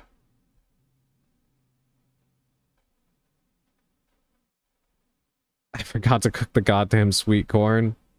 The body is gone. Oh, it's Bambi. Not really, just boiling them and then eating them with hot dog buns. Do you eat them with any condiments or anything, or do you just like them plain? See what? Okay, let's see what happens now. I will say of the Lord, he is my refuge and my fortress. My God, I'm gonna get killed again by the I thing in the will back not- seat. I shall not be afraid of the terror.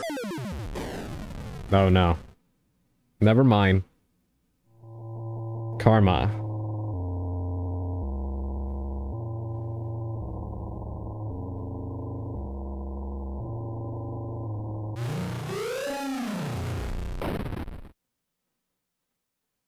End of chapter. Ending 4 of 5. The Hunter. Unidentified body discovered near wrecked car.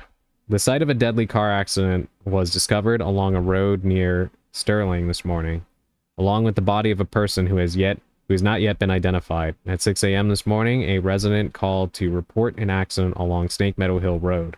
The driver of a silver sedan had swerved off the road and struck a tree. A spokesman for the police commented that the body appeared to have been dragged several yards away from the car deeper into the woods after having been ejected from the front windshield. It was noted that the body had been mangled beyond recognition. Investigators suspect this was probably the work of coyotes. Police also noted that parts of a cleaned white-tailed deer were found in the trunk of the car. From a white-tailed deer, a hunter typically gets 75 pounds of meat. However, it appears the victim of the accident was only able to carry 25 pounds back to the car. Yeah, coyotes in heavy quotations. No worries, Dark. Take your time. You're under arrest for hunting without a license. Honestly, justified? Yeah. I'll eat them with condiments. Honestly, just thinking that I could have had chili to have a chili cheese hot dog. Oh well. Ketchup, mustard, and sweet relish is a go. That sounds absolutely delicious, Echo. And yes, chili dogs are also great. Well, we got a new effect out of that at least. Okay, well, let's load it again.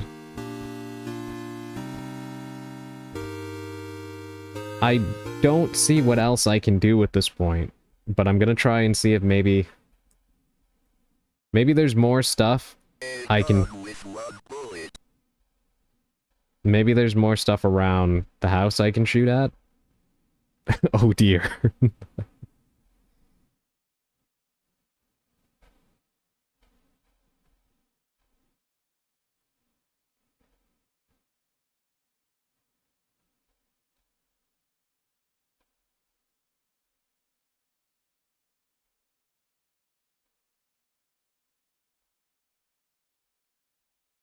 I would love to share if I could.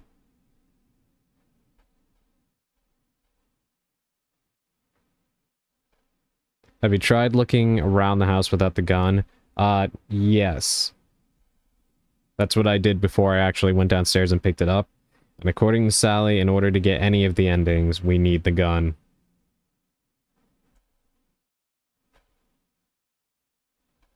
Because my first thought was to just go try and, see if I can complete the exorcism with just the, cross.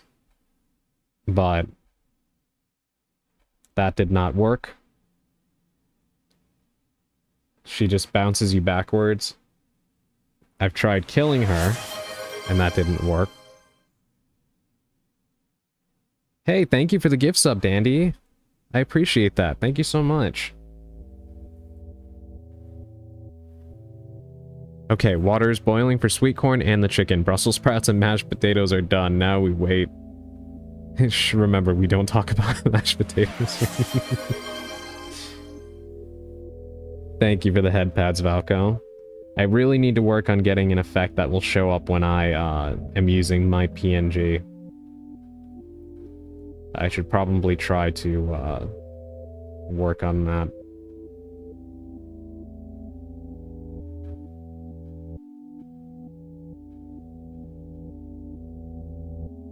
Yeah, thank you so much, Dandy. I really appreciate that. Okay, so we took out the one guy. The deer. Amy herself. The mirror.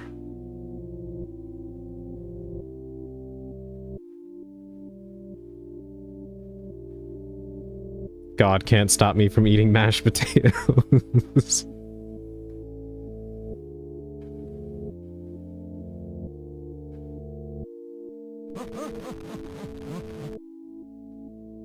It's the first time I've seen him run to the left like that. But seemingly no difference. So what hope does Adrian have?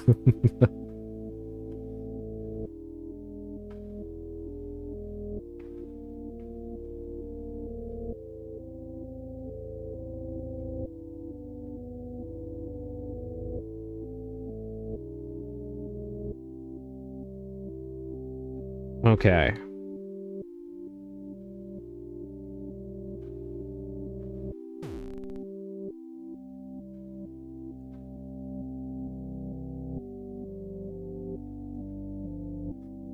Alright, Sally, I will happily accept another hint.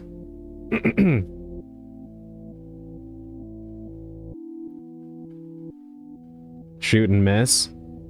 That's what I thought about. I mean, let's see.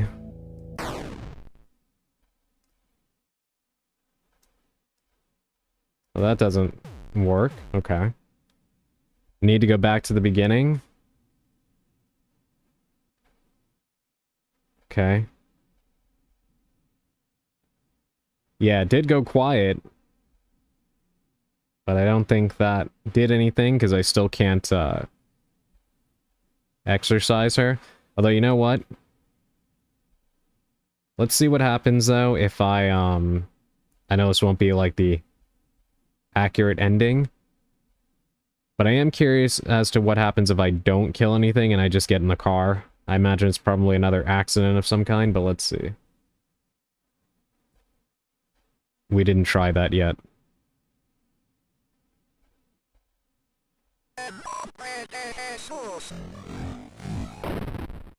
Okay. I guess just that. Alright, so let's get the...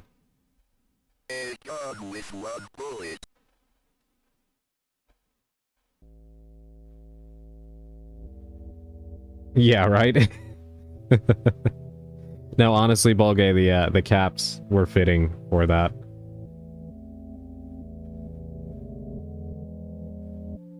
Technically, I am a god, so not even I can stop myself from mashed potatoes.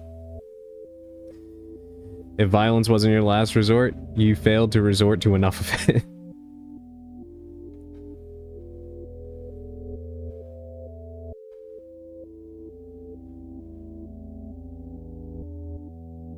Alright, well, I guess I'm just gonna assume that that same thing is going to be waiting for me.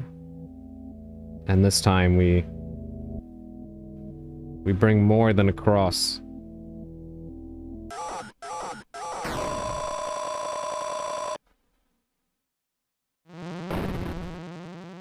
Oof.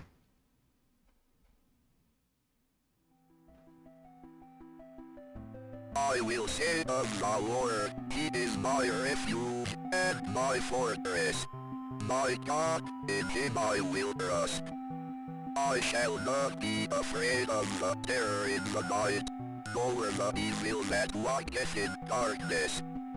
Because I have made the Lord my refuge. Because I have set my love upon Him, therefore will He deliver me. I shall call upon Him and He will answer me. He will be with me in trouble. He will deliver me and honor me. I can't explain what happened at that house. I can only have faith that I did the right thing.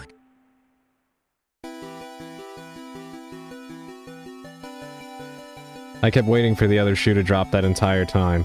Ending 5 of 5, when faith endures. GG, good ending. Thank you.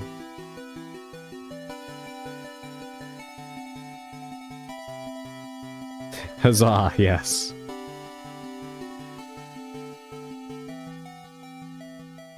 Police, animal experts investigate Chupacabra remains found near Sterling. Sterling Police Department is enlisting the help of local animal experts from the University of Connecticut after the remains of an unidentified animal were found near Sterling. The remains of an animal, which some residents are calling a chupacabra, were discovered on Snake Meadow Hill Road by a motorist yesterday. The animal had apparently been struck by a vehicle and parts of its carcass were scattered across the road. Police say they initially investigated the gruesome scene because the motorist who discovered the remains had told them that they appeared to be that of a person. After arriving at the scene, police concluded that the remains were of some kind of animal.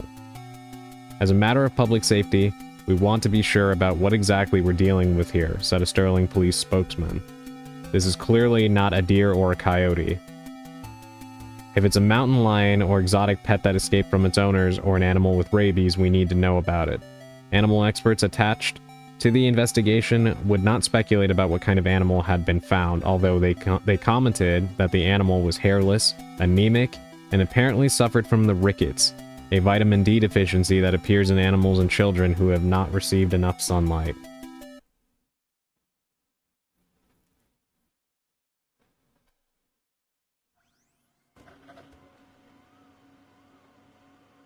Well, is that actually all for, is that actually all for your chapter 1 of Faith?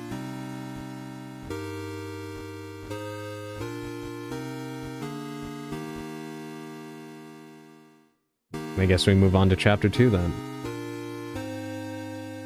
Chapter 1 feels more like a demo, it's quite short. Okay, that makes sense.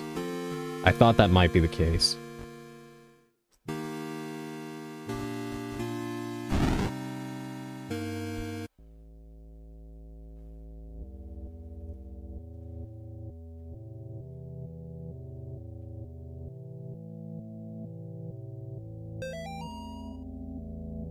Father Garcia, you are hereby instructed to release Michael Davies from your custody and return him to his home immediately. Mr. and Mrs. Davies have already been contacted by our office. A representative of the church is currently en route to their home to discuss compensation in return for their discretion. You will meet our representative there and accompany him back to Rome. Cardinal Gifford.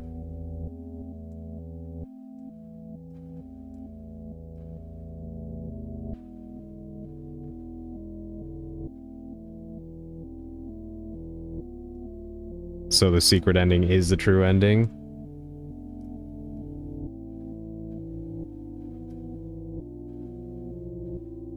No, you can go back to the car without shattering the mirror.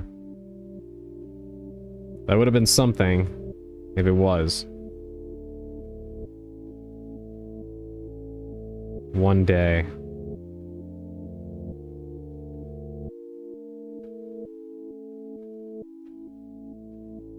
Two weeks.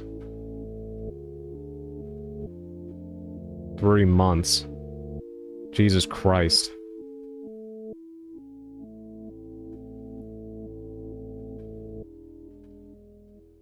And there it is. This is what they want us to release from our custody. And now you're the Shadow Man. I actually was playing Shadow Man on the channel a while back. Maybe I'll continue it eventually. I liked what I was playing.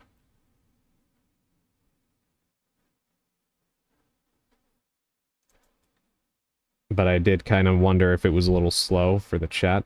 But we can try it again at some point. Alright, let's see what's going on here. How are we doing today, Michael? I like the garden. You can't go home until you get better, Michael. Can I see Mommy and Daddy? I need to make you better first. When she let you get on me, she'll kill you. If you find them to be people, you'll never forever. They just called me a pendejo.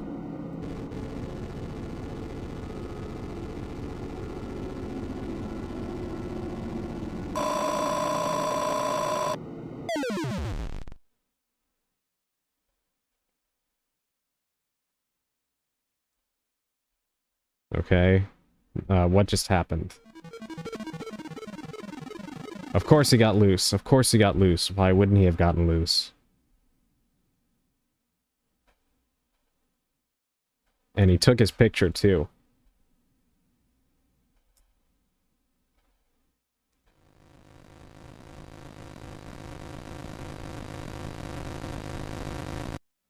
Dios mío, what have you done?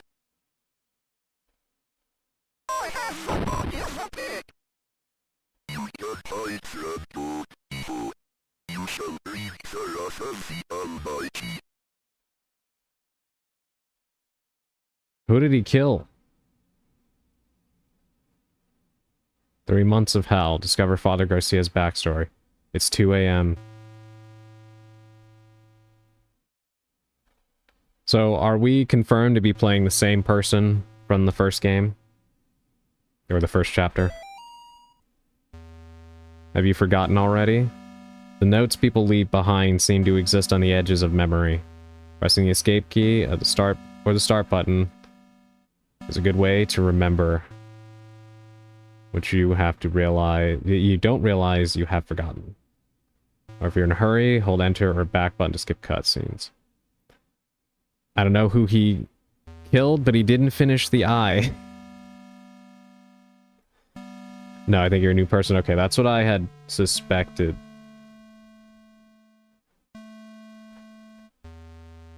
Yeah, because the other guy was Ward, right? Oh my god. What happened here? Notice. The current investigation being conducted at Gallup Cemetery by the State of Connecticut Historical Society has been postponed until further notice. In the interim, we ask the public to avoid the cemetery grounds, the surrounding woods, any wildlife, and any unidentified persons roaming the area. Thank you for your patience. Colors are a good indication of the characters. You are indeed the same guy. Okay, well, right now, right? Okay. Got it. I'll keep that in mind. That's what I was thinking, but...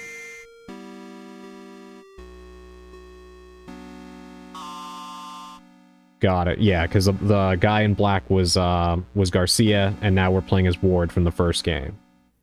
So Garcia is going to be another character we might end up actually meeting then. Or I guess switching between, maybe? I guess we'll see. Yeah, and the cross I have is a different color as well. Interesting that it's not gold like it was in the first chapter. Thank you for the hydrate, Dandy.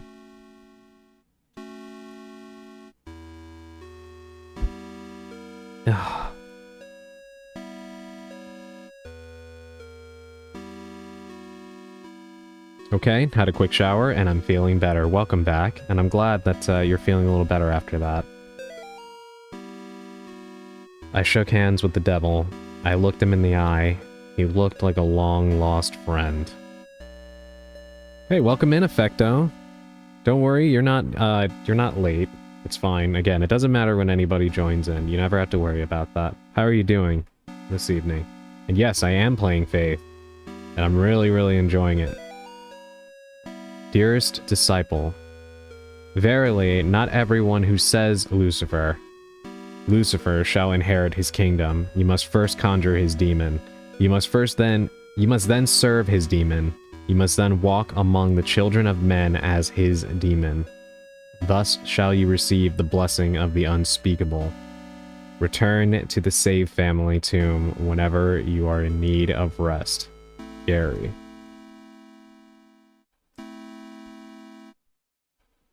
Enter the spirit house. So do you actually save here?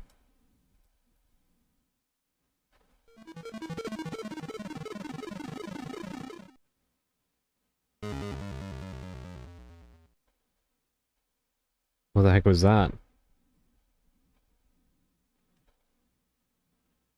So, fun fact, some people don't understand what mission creep is, or why it makes me so angry. The gradual expansion and often unplanned project. Is that something that's happening at your work? We've talked a little bit about the concept of scope creep as it pertains to game development here, but I know that that obviously can also apply to anything that's supposed to have a set course of action that is deviated from. A bit hungry and I'm a bit cold, but I'm grabbing myself some coffee. I'm happy to hear that, Effecto. Please also grab some food if you can. How's your experience with Faith so far? I'm really enjoying it. I only played through Chapter 1 so far, but everything about it is great. I'm sorry I can't keep my eyes open anymore. I'll see the VOD tomorrow to see how you're faring. I'm glad you're liking it. Have fun and take care, everyone. Please, no worries, Sally. Thank you for even being here for any of it. Please get some rest. And yes, the VOD will be there, so no worries. Thank you very, very much. As always, I appreciate you. And thank you so much in general, just for the game, because I really do appreciate it. Thank you.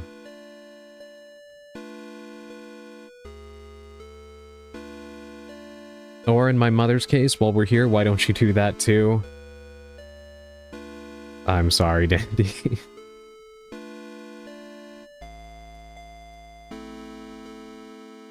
It's locked. So it's just a gate. No, my pleasure. It wasn't expensive by any means. Good night. Thank you.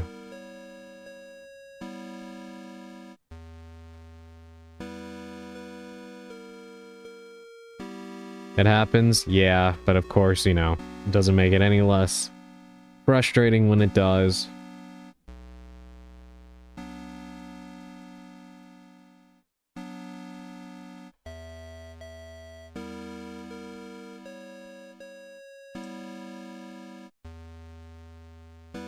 I do like that this game makes you just point your cross at literally everything in case it results in something. Like, I don't know if it's intentional, but,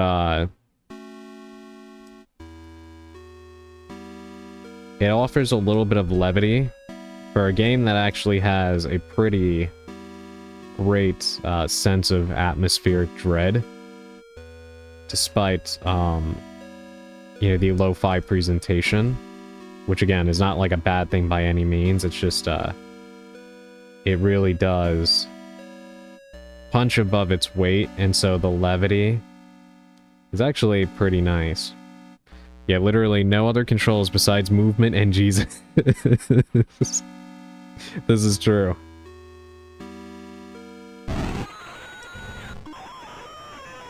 I do love the way that you phrase that, Effecto. That is pretty much it.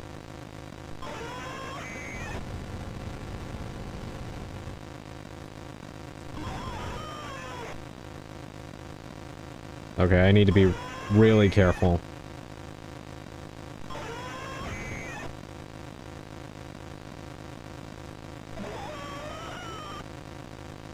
Is this game as old as it looks or a nostalgia product? It is a nostalgia project, yes. It is made to look like an Atari game. Ouch. Mortis. Well, that's our first Mortis of Chapter 2. But it's not actually, Why is that closed now? Do I have to do this again?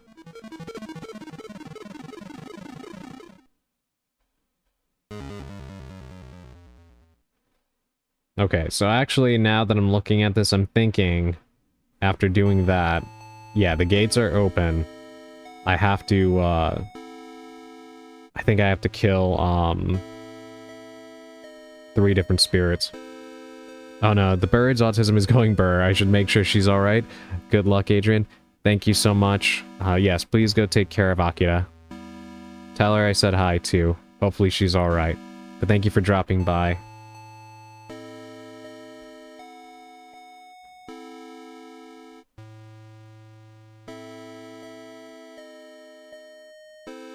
Do we have a Mortis count? No, but the next time I do a stream of this game, I'm gonna try to have a counter for it.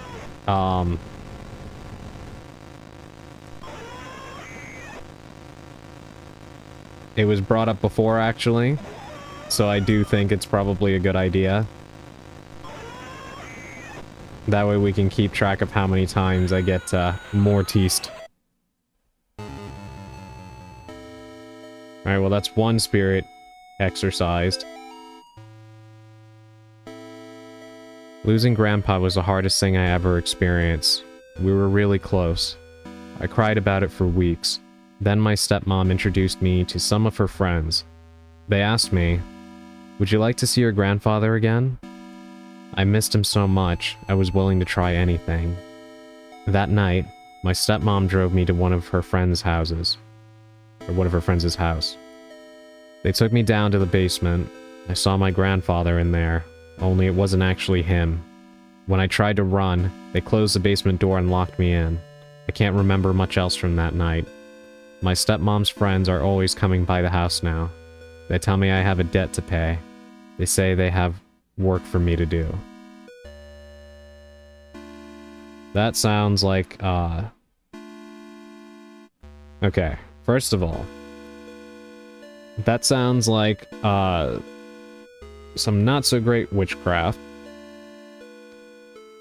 Second of all of the heads have been ripped off of the statues here.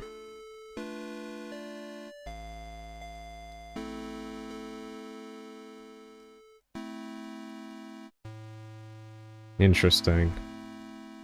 Alright, let's see if we can save again, since we finished one battle. Okay, good. It's saved. Yeah, and one of the lights went out there, so we should have, I guess, 3 other battles left.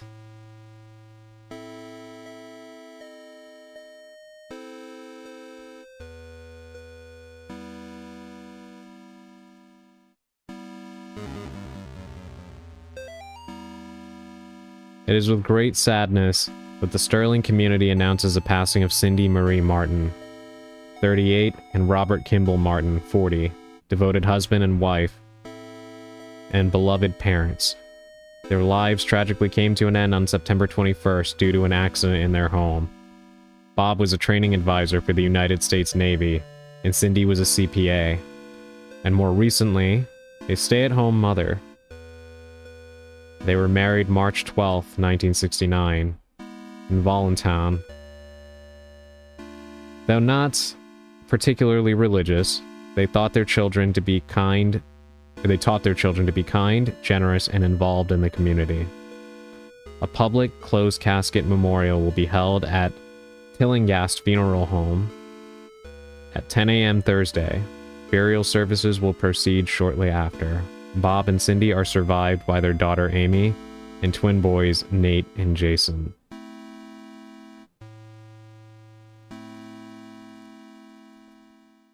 That's the family from chapter 1.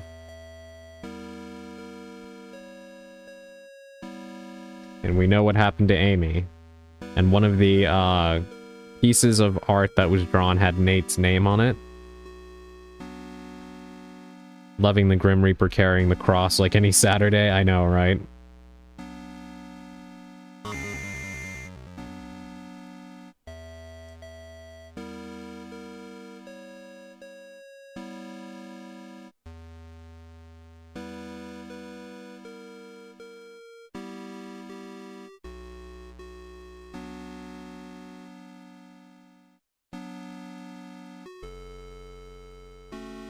Don't like that. The statue moved too, right? Huh.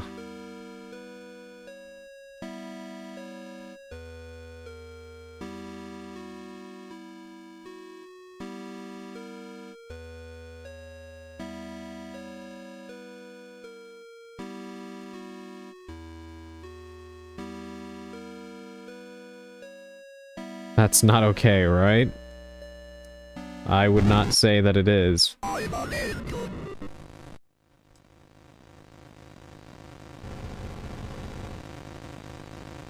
Back it up.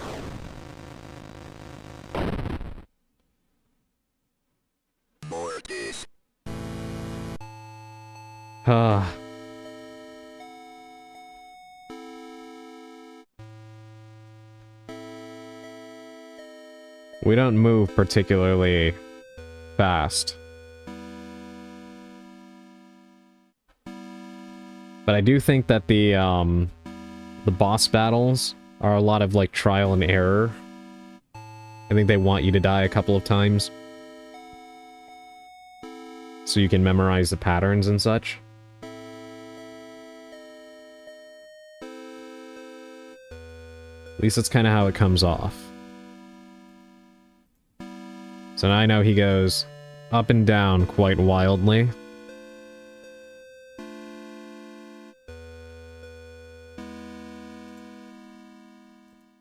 Alright, let's try again.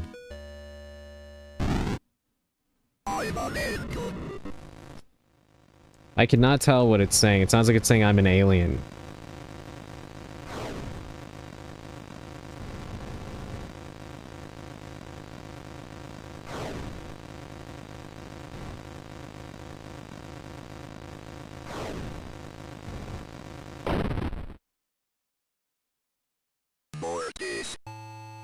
Sounds like I'm an angel. That's probably, that's probably right. I think it says I will end you. It's really interesting that, kind of sounds like a couple different, very plausible things.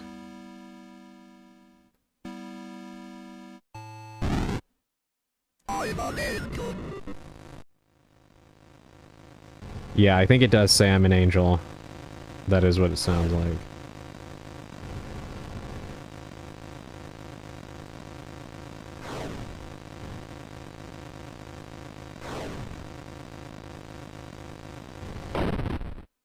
He swings real wide.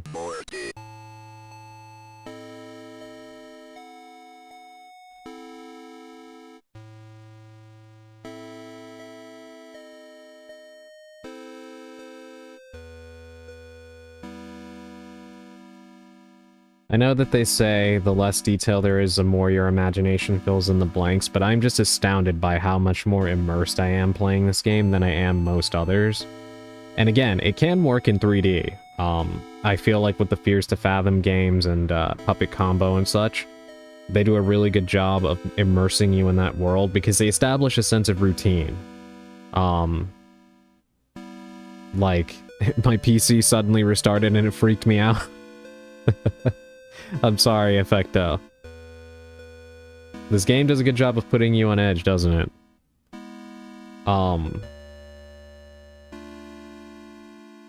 But yes, like, those games do a good job of immersing you because they put you in a sense of routine. Like, there are some that's, like you're working a job. And the environments actually look, even, like, despite the PS1 graphics, they resemble like an actual location instead of like... I'm sure all of you have experienced this at one point or another, but you're playing a video game where you're in a certain place, but it doesn't actually feel like the location you're supposed to be in because they don't really put the effort in to make it resemble it. You can tell that it serves a purpose for a video game and nothing more, right? And then some games actually put in the effort to make their environments look like the location you're supposed to be in. And suddenly you feel like you're actually in that place. Thank you for the hydrate.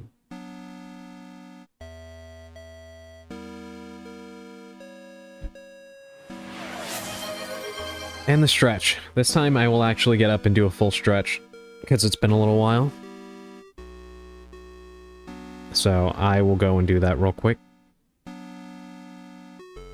And while I do that, if all of you have been sitting down this whole time, I recommend that you also get a stretch in as well, or get something to eat, a snack, or head to the bathroom. I will be right back.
Okay, I am back.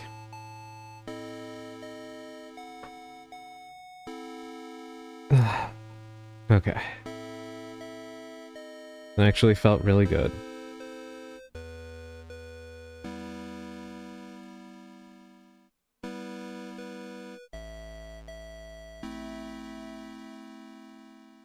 Alright, let's try this battle again.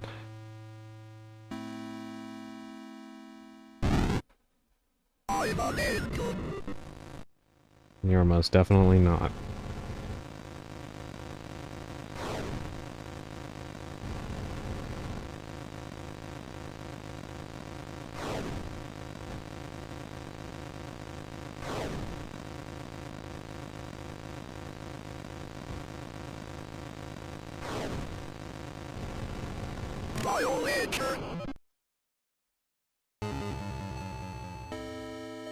Alright, we got him. Nobody was thrilled when I got pregnant. Not even a little happy. Even my doctor seemed to be judging me. Each time I'd leave the doctor's office, I'd see this strange woman across from the street. All she'd do was stare at me and smile, No words, just a big warm smile. Somehow, it made those visits a little more bearable. After I lost the baby, I saw her again across the street from the doctor's. Her smile was as big as ever, but somehow, not as warm and friendly as I remember. Yesterday, I was walking and shocked to see the woman standing in the middle of the path.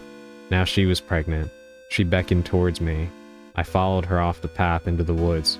That's when I met Gary.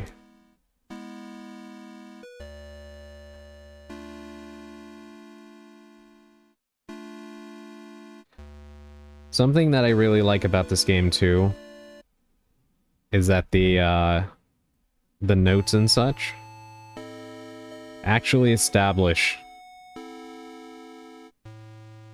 an atmosphere and contribute to the lore of what's happening in a way that doesn't feel... How would I describe it? A lot of indie horror games mistake notes for like being the entire conduit of the story, and I really do not like that. To me, if you're making a horror game and you play the classics like the original Resident Evil or Silent Hill, you have a masterclass right there on how to use notes to help establish the world without it becoming the only way that you're telling the story.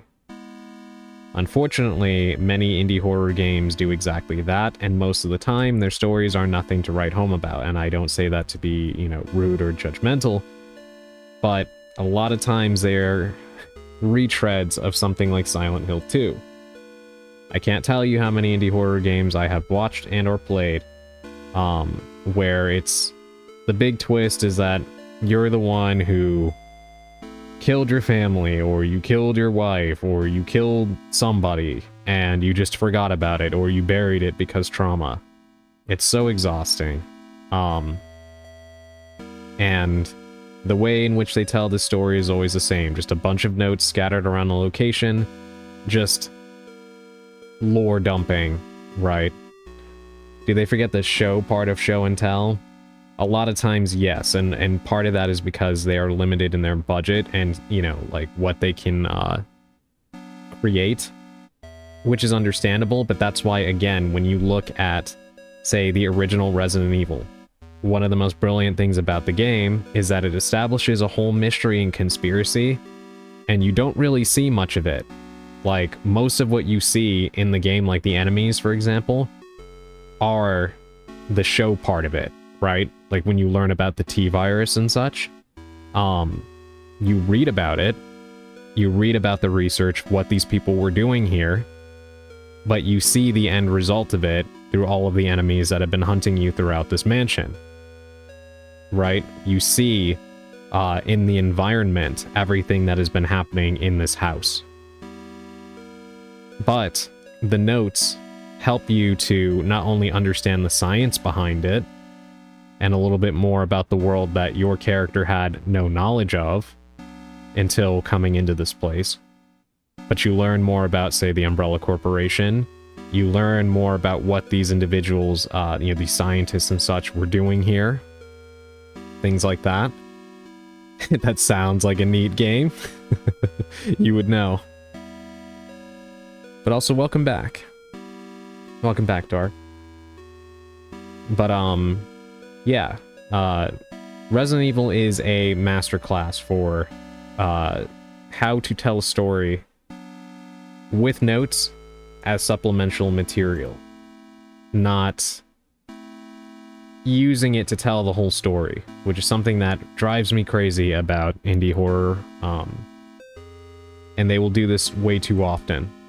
And as me and Dark actually were talking about before, it's not even like a graphical fidelity thing, because you can do this with RPG Maker games. Or even, again, look at what I'm playing right now. That's actually why I brought this up.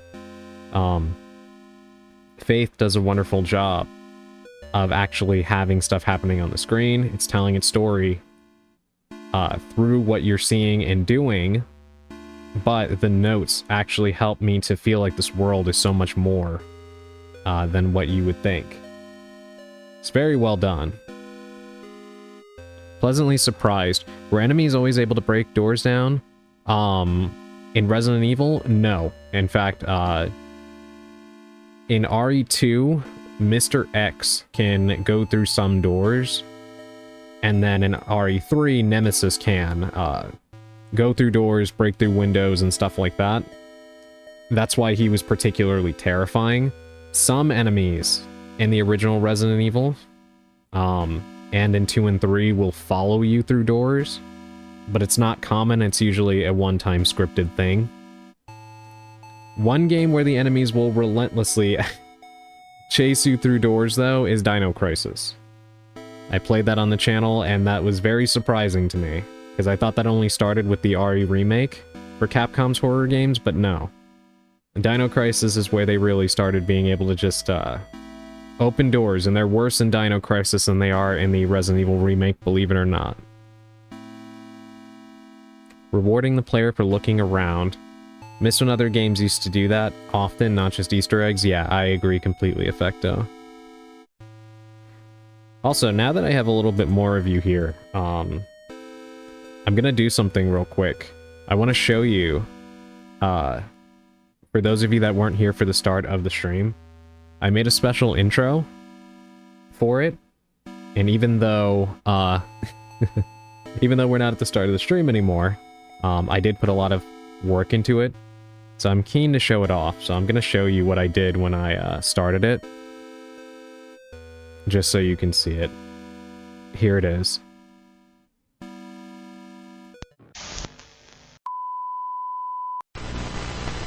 You should know better than to call it just Mr. Holy Will. Now, we come for you.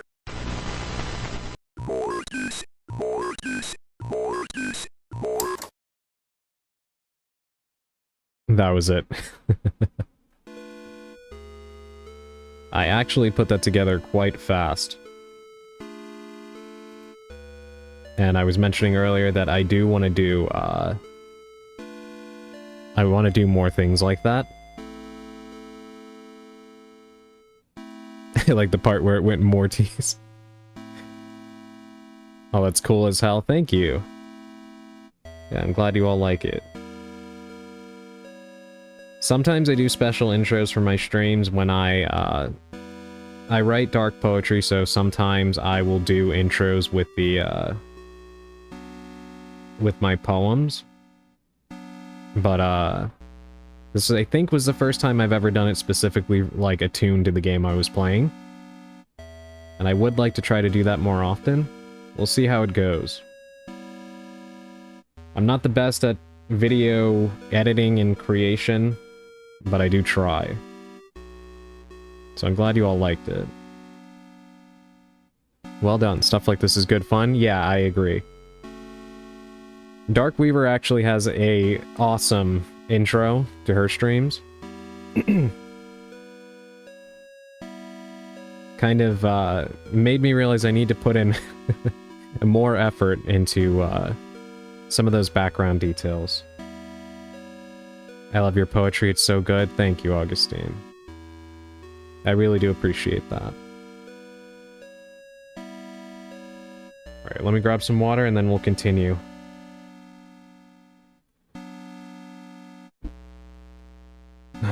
Okay. Alright. Where do we go now? Not at all. Had tons of fun making all the intros. Yeah, yours is really, yours is really cool. How did you, actually make that, Dark? Did you use, VR chat for that? I might have asked you that the other day. If so, I apologize for asking again. I genuinely find your poetry quite inspiring. I like your writing a lot. Thank you. No, I really, really appreciate that. I know I've said it a few times, but I wanted to incorporate my writing into my streams from the very beginning, but wasn't entirely sure which ways to do it. So I'm trying to find some creative ways to weave it all in. So the Chronicles of a Cursed Witch series I've been writing has been part of it, as well as the poetry I sometimes have at the start of my streams. And I still want to continue to find other ways to incorporate my writing. As I always say, since I cannot draw, that is like my way of incorporating my quote-unquote art into what I do.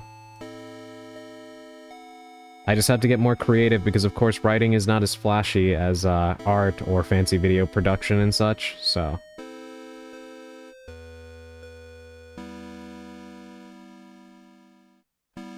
But it's fun whenever something actually does come together involving it.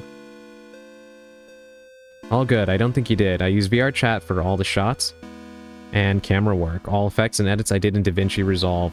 Okay, that's what I was thinking, and I kind of got some ideas for something I'd like to do. I've had an idea, like, the intro that I really want to have for my stream. I had this idea, and I was actually going to try to make it on the video game Dreams, but I cannot... I can't draw, and I cannot 3D model very well. I can make some objects, but I cannot make a person, so I could not recreate myself, sadly, to do what I wanted to do. I hadn't even thought about VR chat, because I always thought that you needed a VR headset to do VR chat. So now I have some ideas. I don't know if I'd be able to pull it off without my laptop exploding, though. So we'll see. I've been looking into DaVinci Resolve. The problem is, I have a very limited scope of what I can do because of my memory and such. My available space and my memory. So I don't even know if I could use DaVinci very well on my laptop, but... as of right now, I actually use a different, a different video editing software. But it's definitely not as capable or robust as DaVinci. It's okay, Adrian, I can fan art enough for the both of us. That is true. Look at me right now. I think the Scooby-Doo inspired one took the longest and was strangely enough also the shortest one. I know exactly what you mean, Dark. Some of the things that I've done that are like the shortest have taken the most time and effort on my part. You can technically do it without VR if you're fine with no arm and leg movement. Depending on what you are after, I'm sure that could be good too. Okay, that's good to know. If you keep saying you can't draw, I'm going to be tempted to change that. I'm going to beam the art skills to your brain. I wish you could. That would, I would love that.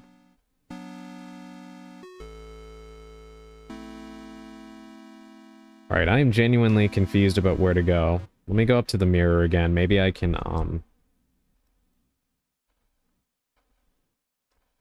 okay, no. Can't do that. But the amount of people in here is decreasing, right?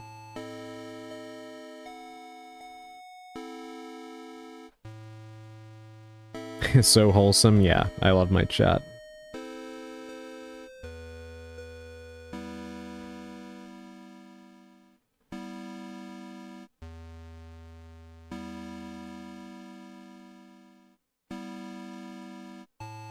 Sorry, I was trying to fix something in OBS. Are there missing orbs on the right side of the mirror? Yes. Yeah, they start going missing every time that I, defeat one of the demons. You can look at them too. You mean the people on the inside? Effecto? In here? Oh, you're right.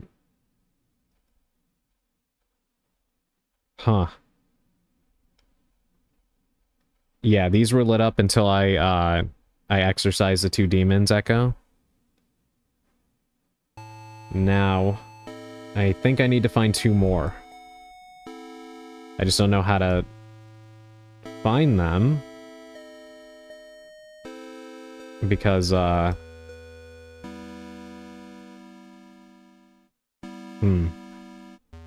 You know what? This might actually be instructions. Yeah, this might actually be instructions. Hold on. So the one statue is pointing to the right, then up, then left, and then up.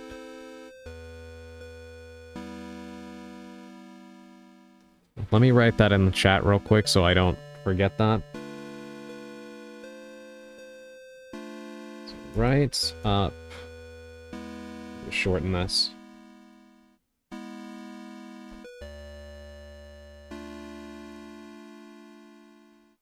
Okay.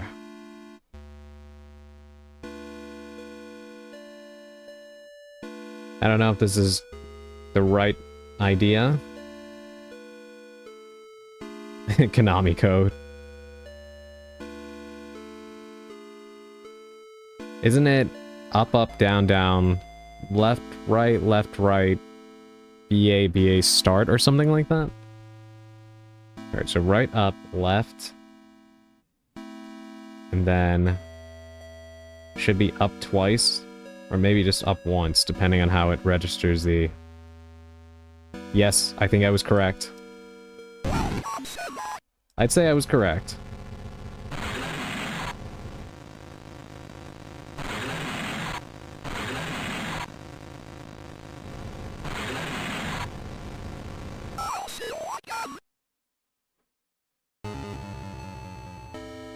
Huh.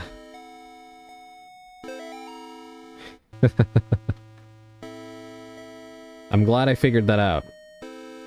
I've been freed. No more overbearing father turned violent alcoholic. No more hiding my bruises and cuts. No more pills and needles. No more getting laughed at and kicked around. They'll never laugh at me again. By day, my body withers away. But by night, my mind explores forbidden worlds of power and knowledge. Guided by beings of pure darkness, I have been trusted with secret knowledge of the demon's seal. I have learned the correct conjuring sign, drawing the inverted star along the rocks, arranged in 5. First at the top left point, then down. I will lure them into the woods. Then I will show them my power. That's not good.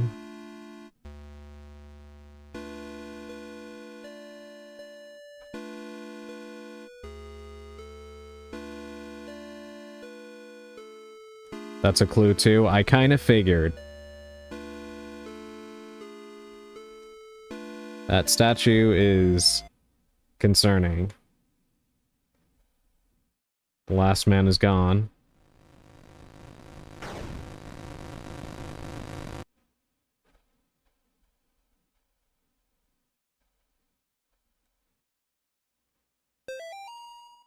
Ow. But for the evil ending.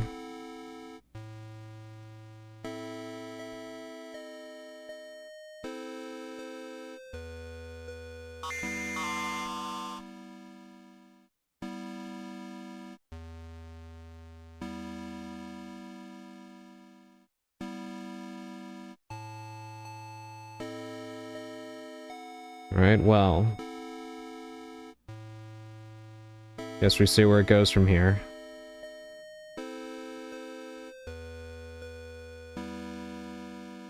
Just gotta point my cross at everything, because you never know when you're gonna get a match and then get more lore.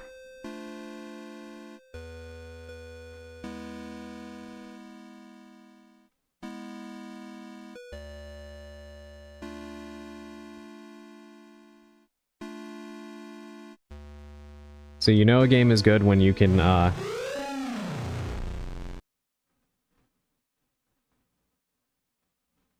Huh. That,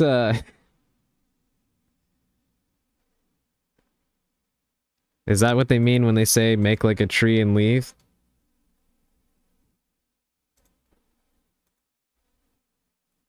Because I think we just found... Never mind.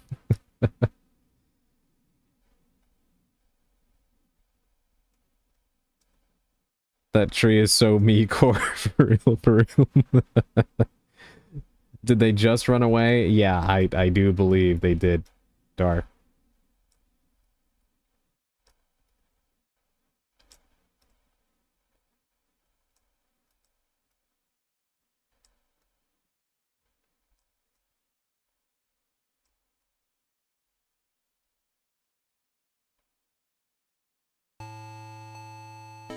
Okay, somebody just went running to the back. She guards the door to underground purgatory. Eye hath not seen her. Children fear her.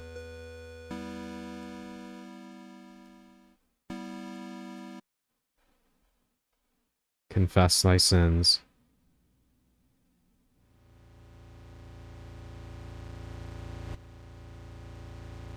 I have no roots, but my heart was never on the ground. Day 1 of our paranormal investigation into the old Snake Meadow Hill Church. We've got 3 cameras, a box of tapes, and enough beer and beef jerky to last us a week. On our way in, we asked some of the locals about the church. It was mostly the stories we had heard before, evil spirits dragging children into the cornfield and secret tunnels under the chapel. But there was this spindly lady game that we hadn't heard yet. Apparently, it has to do with summoning the spirit of a woman who used to take care of the orphans back in the 50s. There was even an old rhyme they told us. Walk the church from room to room, and maybe you will see her. She will move when you do, but never try to trick her. Awesome. We're gonna try the game tonight, as soon as we get settled in. Steal laptop? No. If you steal the laptop, if you steal my laptop, I can't stream anymore, Navajo Ghost.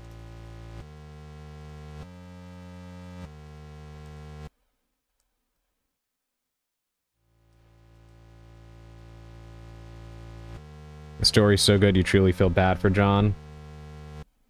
Yeah, so far I've really been liking the story.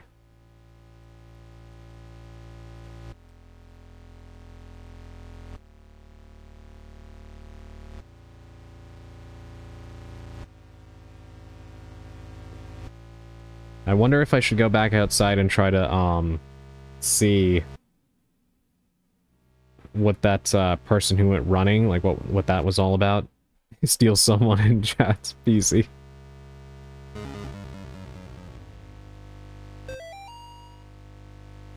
Night 3. Shouldn't have come here. Tape's missing. Lars stuck behind basement door. Henry hasn't come back yet. Can't leave anyway. Where did my PC go? I guess we know whose PC got stolen. Confess thy sins? As you wish, Effecto. I guess I am going in. Pray for me, Father, for I have sinned. What sins have you done to confess? I tried to save a girl from evil, but my fears overcame me. I turned my back on the ministry and broke my vows to God. A year later, the girl reached out to me again, but in the end, I couldn't save her. I left her to die. I am sorry for me and my past sins. Thou hast said will. Here is my penance. Bring the child to me, preferably sanctification, and thou shalt have the peace thou seekest. Give thanks to the Lord for his good, for his mercy endures forever.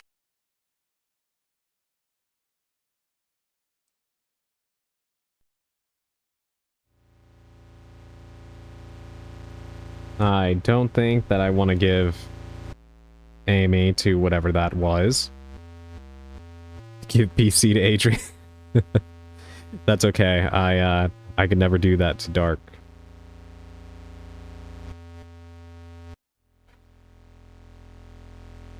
Yeah, that I don't think that's a priest either, Effecto.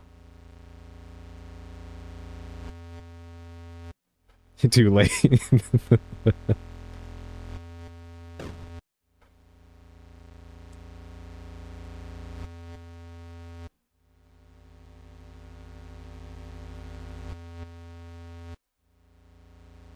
Something's here. Faucet flush.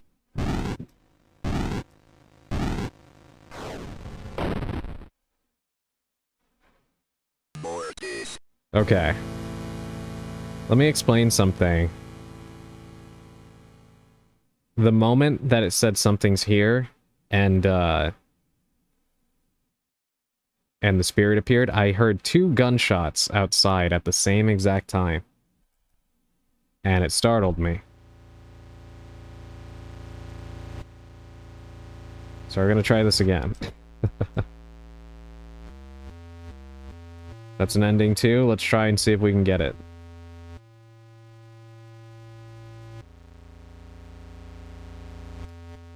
How do I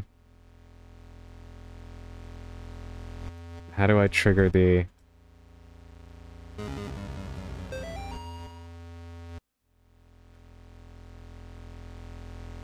Okay, I didn't see this before. Night 1. We still haven't found a way into the basement, but we found something just as cool. A secret passage in the old confession booth leading to this hallway. Henry's going into town to buy a crowbar. We'll see if we can't get these bodies, or these boards, off some of these doors. But that's not even the best part. We caught an EVP. You can't hear it on tape very well, but to us it kind of sounded like laughing. Thank God we brought the nice mic. We'll review it on the sound gear once we get back into town.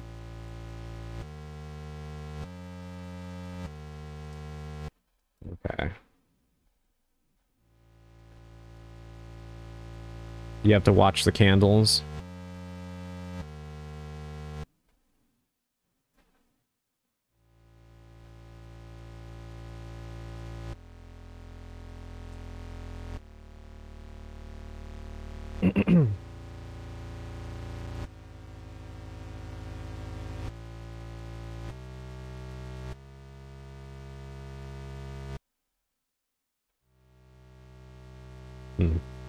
Let me go out and come back in.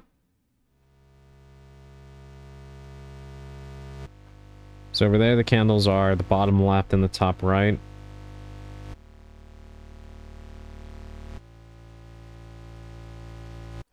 Check other rooms too. It's like it keeps changing, right? Bottom left and top right. The one in here stays the same. Or not this one, the one outside stays the same, but... Did I do it? No, okay. Alright, let's explore more then. Kind of annoying, I don't know how I triggered it before, but...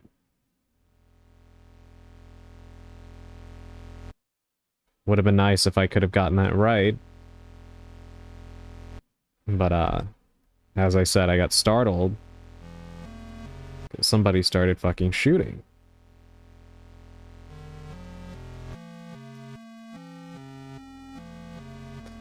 You need only one candle, I think.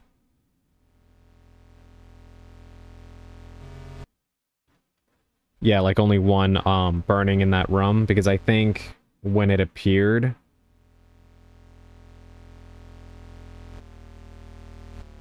There was only one lit. I don't know how I got that to happen, though.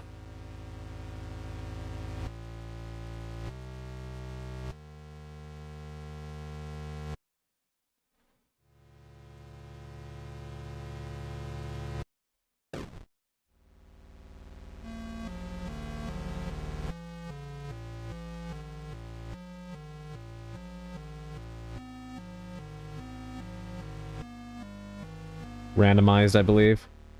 Wait, hold on. There's one. There's just one now, right? So can I go now?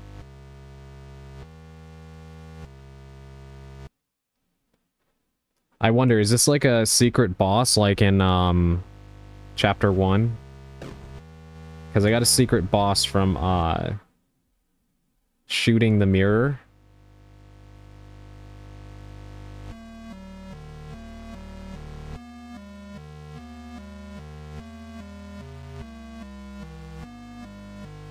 Yeah, okay. Okay, let's try not to... Okay, let's face it, I'm probably gonna die again.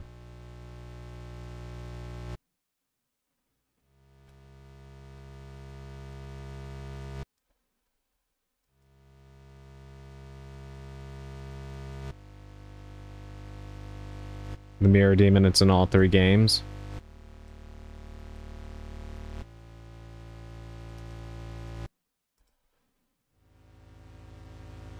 Forces flush.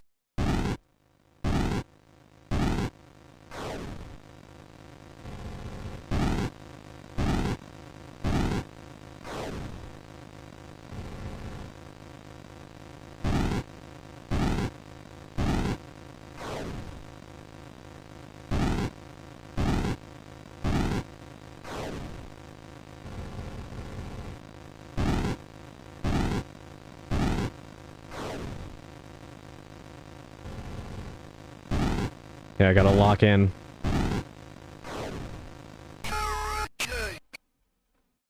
You say heretic?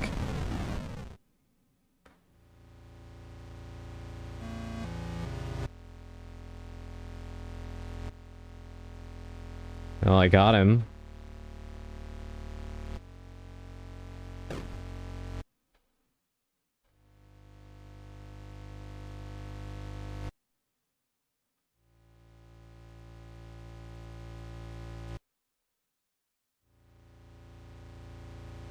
And the stairs opened up.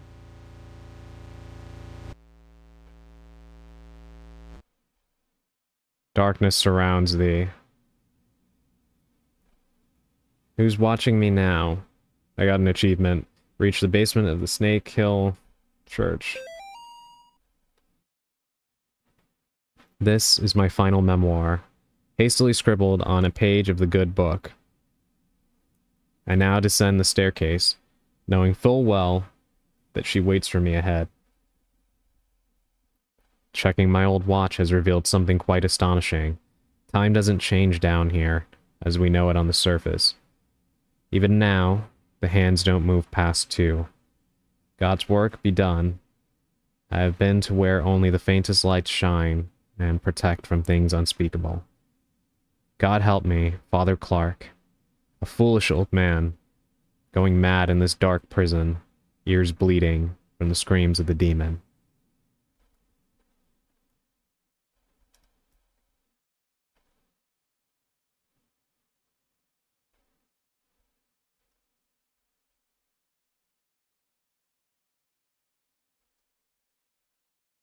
Yeah, for Father Clark. Okay. I can't make this go away. Okay, there we go.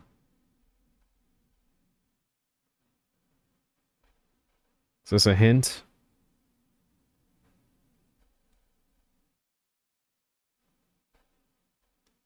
I would say probably so.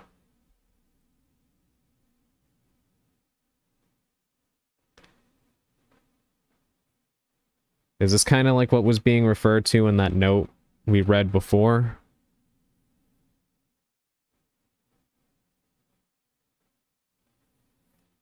Hmm.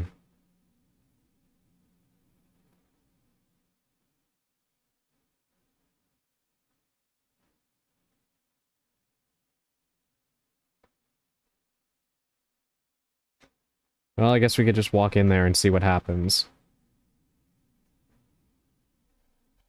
But let me check the notes real quick.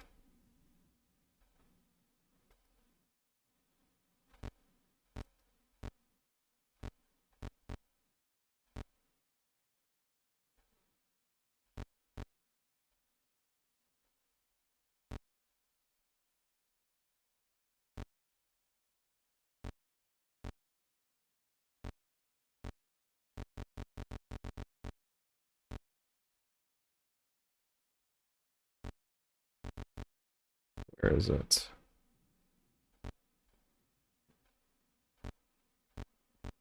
Okay, not that.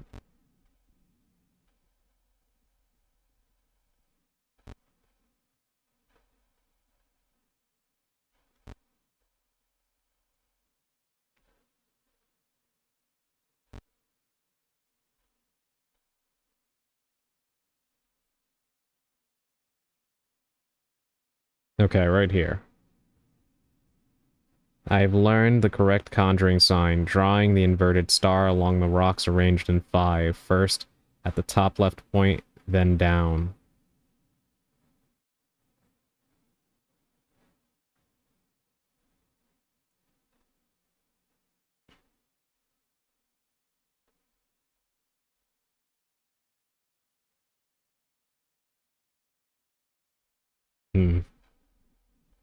I don't know. Let's just go in and see what happens.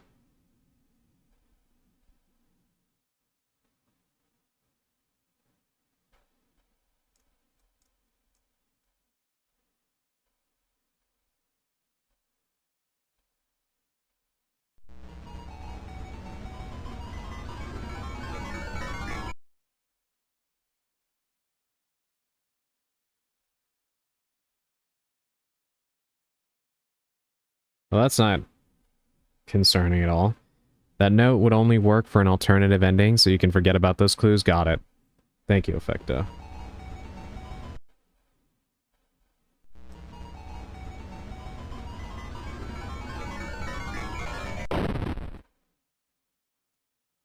Mortis.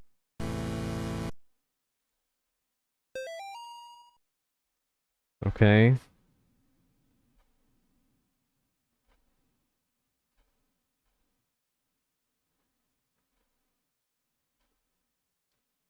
Alright, let me look at this again.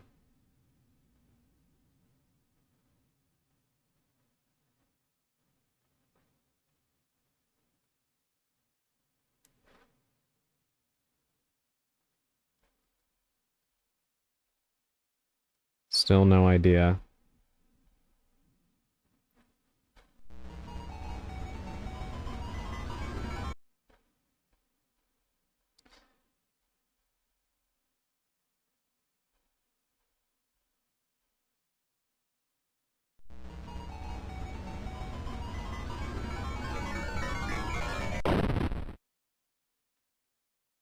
Mortis. What are we supposed to do here?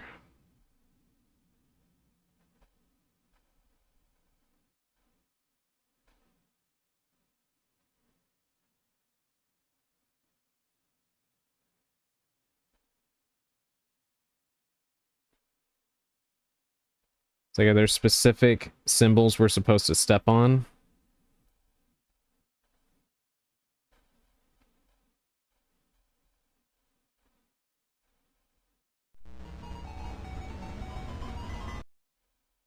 Stepping on the wrong ones gives you that penalty.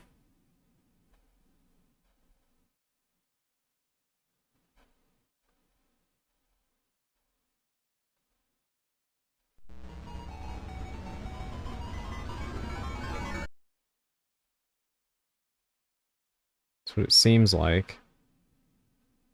This.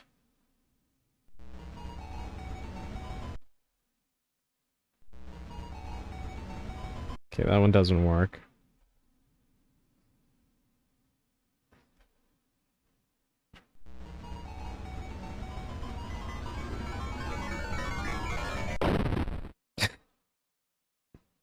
Mortis. The lines going to the symbols aren't the same length. Not sure if that means anything. Let's see. Let's look at it again. Yeah, it's weird, right?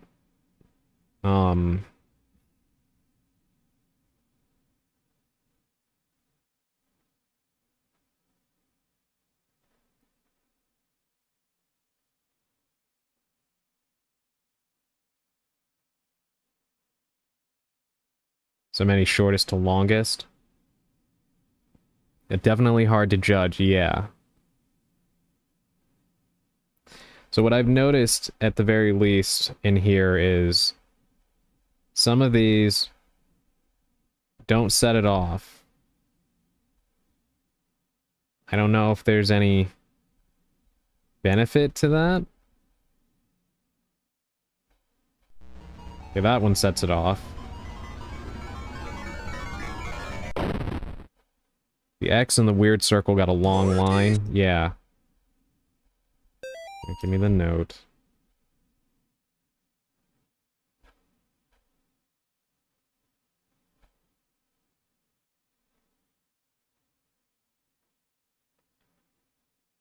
Hmm.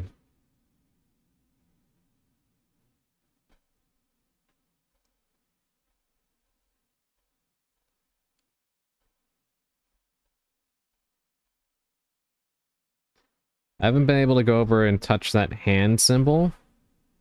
See what happens if we do that.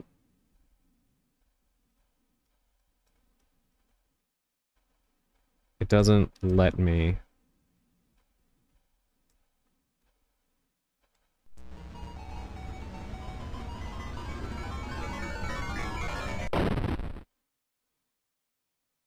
Mortis.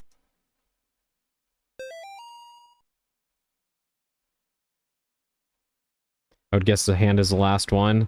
That's what it seems like. Like, that's our destination.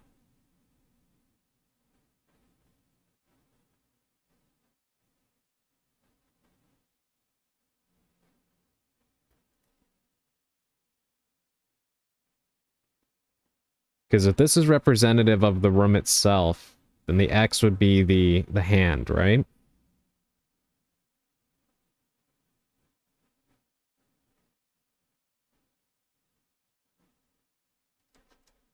Hold on, let me look at the symbols that are on the ground in there. No, the X is down there.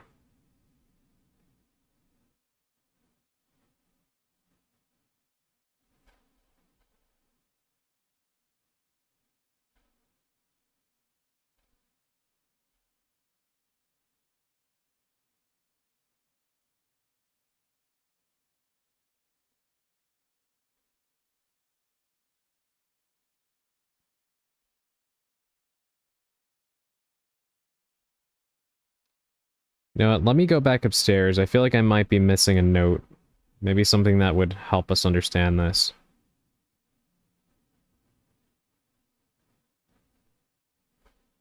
Let's take another look around.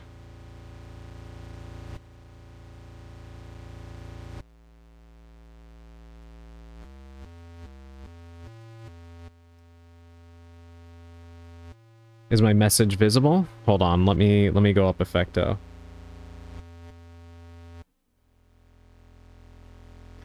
No, the last message I see from you, Effecto, is the one that says the other note I was reading from way earlier we could ignore because it was for a different ending. That's the last message I have from you, so if you wrote something, could you please type it up again? My apologies. Seems like sometimes things may not get through for some reason. I don't know if that's something to do with the YouTube side.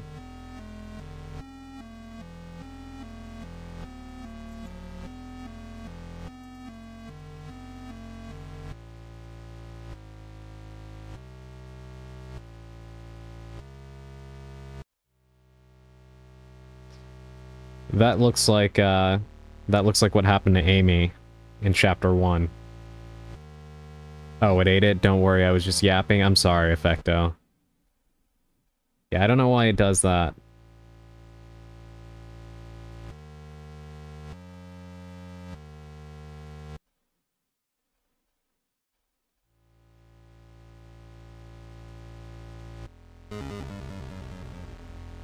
Okay, there's something. Night 2. We're gonna be rich. We've caught supernatural stuff on camera before, sure. Doors opening on their own, things falling off of shelves, but nothing like this. Tonight, while we were trying the spindly lady game again, one of the candles on the floor lit up by itself as soon as Lars walked into the room. It was nuts, and we got it all on film. We're gonna make a fortune selling this to a TV station.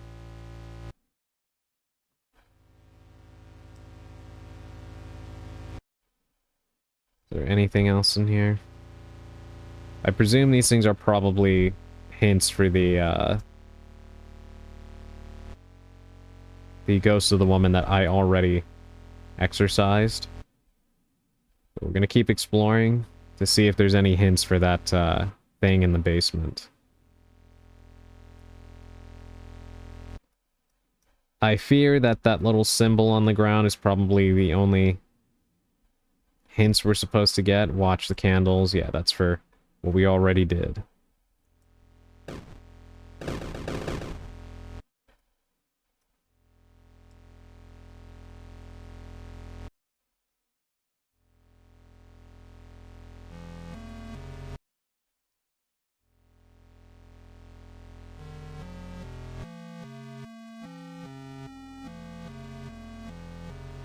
Yeah, that may be our only hint.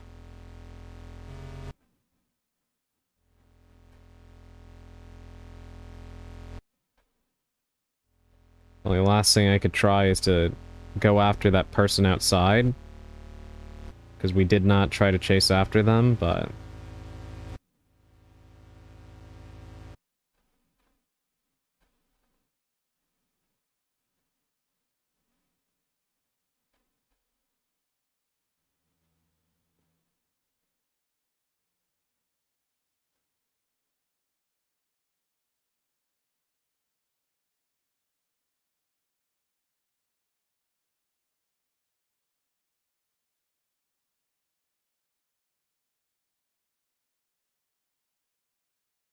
The only thing I can think of is that, those four main symbols on the axis, like top, bottom, left, and right, is what we're supposed to do. I think you need to figure out the right order by trial and error.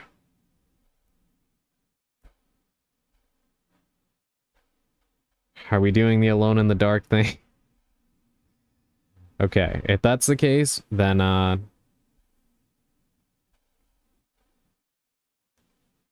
it's these three first.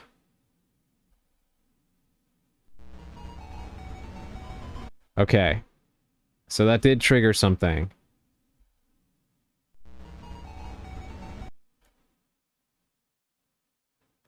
Trial and error would be odd, I feel, but sometimes that do be the case. Yeah, that was definitely the case in Alone in the Dark. But I would, of course, expect something different from a game not from 1992. But, sometimes it does happen. Step in one of them, then another, until you find a path. If it turns black, return to the eye before the thing kills you. That's the reset. Yeah. Okay, so at least so far, I think I found the first three. It's these three right here. And then... I think before I went up, right? And then I stepped on... Not that one. It was one of the ones over there.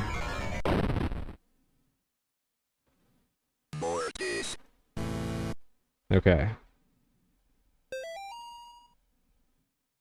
Yeah, if this is trial and error and I'm not just failing to understand what this symbol on the ground is, then,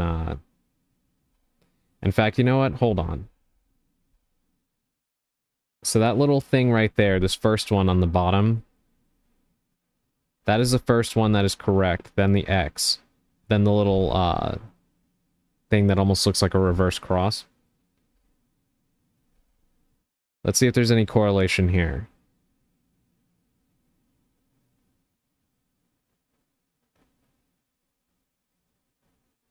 Well, if anything, it seems like it's going in a descending pattern.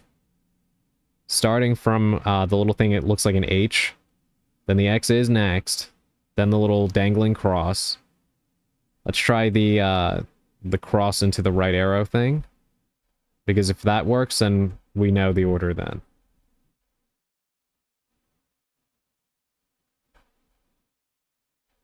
Yeah, okay.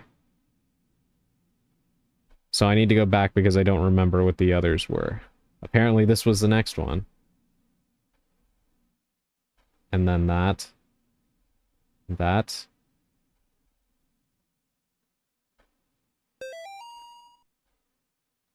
I think I did it. I'm not going to question it. Okay. I think I had half of it. And then just got lucky with the rest. But we got through. Easy, yeah. First try. I got it on the first try. Mother of Demons.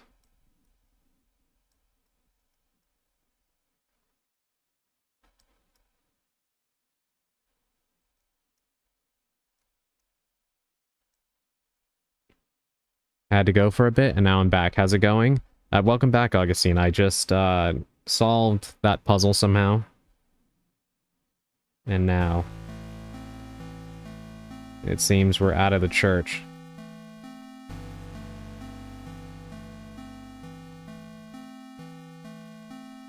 And Moonlight Sonata is playing once again. Is it talking about Lilith?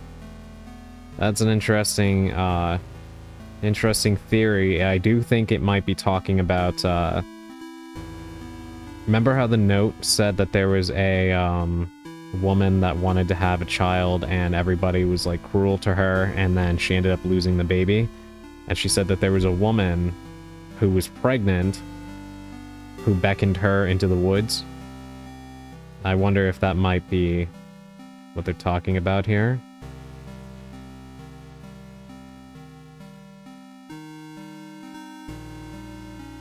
But I'm not quite sure yet.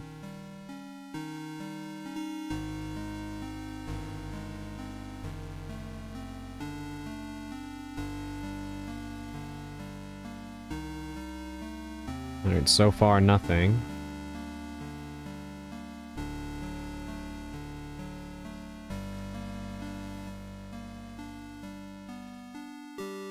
Something I do love about this game is that when all else fails, you just flash the cross everywhere and just see if something happens. It's one of those things that works because it's 2D, but would be really, like, it's already kind of humorous. But it would be particularly funny if this game was in 3D and you were just holding up a cross in your hand at nothing constantly.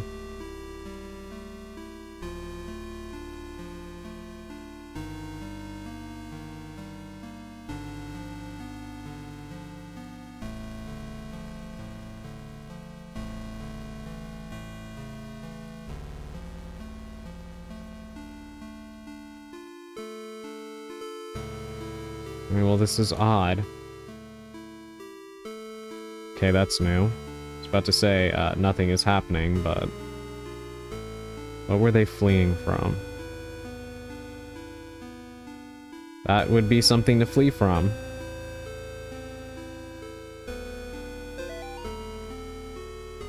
Three murdered in latest wave of ritualistic killings. Sterling, Connecticut. The bodies of 3 young people were discovered in the woods outside of Sterling last night, and what authorities are calling a ritualistic murder. Sandra Atwood, Angel Nogales? I think it's Nogales, and Troy Ingalls are the names of the unfortunate victims who were apparently stabbed multiple times and beheaded before being killed in a paganistic ritual. The beheading didn't do it. Pandemonium Regnat. 2 of the victims' bodies were also partially burned, although authorities would not specify who. The bodies were found several miles from Gallup Cemetery, where residents reported a tomb had been desecrated. They also found trails of blood leading off into the woods. Investigators would not comment on whether or not these 2 incidents could be related. The arrangement of the bodies in a ritualistic pattern, as well as the writing of certain symbols in blood, matches the style of several murders that have occurred in the Sterling area since 1986. The killings may be connected to last week's brutal slaying of Amy Martin, a 17-year-old girl, by John Ward. Ward had impersonated a priest to gain Amy's trust before luring her into the woods and killing her. Music is changing. Investigators are asking residents to report any suspicious activity to the police. Authorities are urging the people of Sterling to not mourn the loss of Atwood, Nogales, and Ingalls because, after all, they were degenerate devil-worshipping thugs who were hooked on crack cocaine and hated their parents. Why even conduct an investigation at all? That's what you would like them to think, wouldn't you, John? They were just 3 pathetic outcasts who got what they deserved. You actually did the community a favor when you found them getting high in that tomb. You stalked them through the graves and killed them one by one. You ignored their cries for help, their pleas for mercy. You put holes in their ruined drug addict bodies, and then you chopped off their heads because everybody knows that removing the head is the only way to kill a snake. Well, guess what? You didn't kill the snake, John. You cannot kill what cannot be killed. Thou shalt not put up what thou canst not put down again. Thou couldst not kill Amy. Thou shalt not destroy my works, for they are the works of the eternal dragon. Even now, she is at thy door. Her hand is at thy throat. Yet you see her not. I will have thy soul, for I am the god of this world. Pandemonium, Regnat, Satan. I, Vitae, Pandemonium, and here we go. It's just going to repeat over and over again.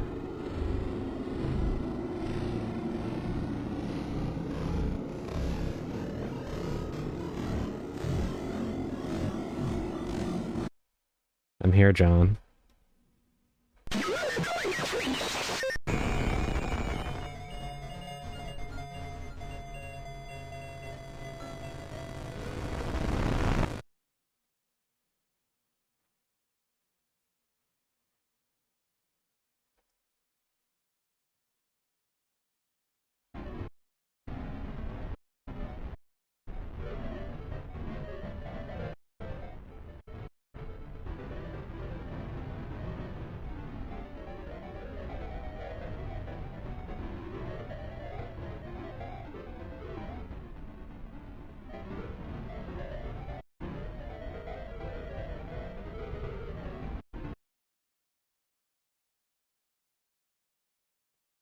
The hell just happened?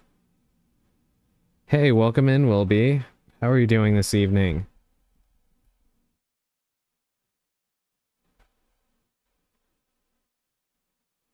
Do you all think that there's going to be candy in the candy tunnel?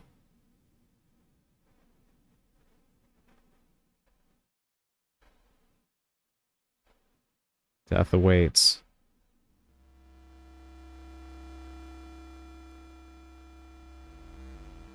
What do you mean? You were just walking. Nothing happened.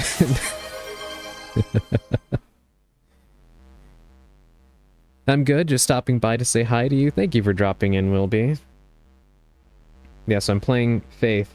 This game is fantastic. Quite dark in the best way. Very much up my alley. Enjoying the hell out of it, one might say. Thank you for the stretch and the hydrate. Hopefully I don't get more teased for standing here. The music is a little concerning, but I'm gonna hit the stretch.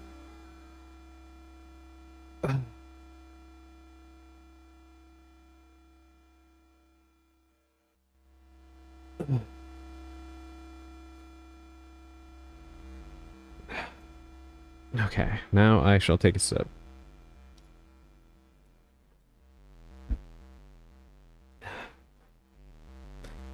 I'm actually feeling very creeped out and uncomfortable, yet I can't stop watching. This game has done a good job, I know, right? And isn't it impressive for the visuals that it has? Like, we keep mentioning this, but my god, this game is, it punches far above its weight in terms of the, atmosphere that it creates. This game is a lot more uncomfortable than many AAA horror games.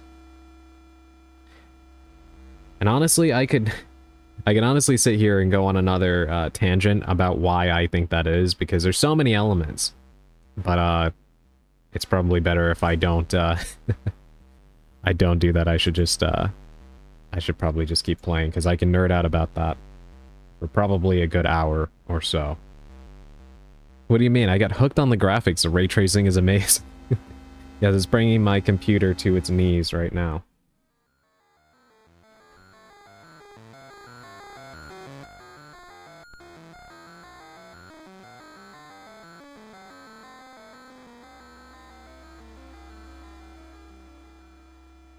Alright, you know what time it is.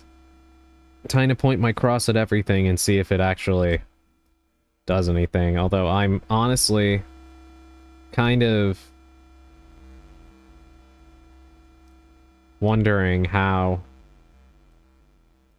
I'm even alive after I kind of melted and then turned into whatever that thing was.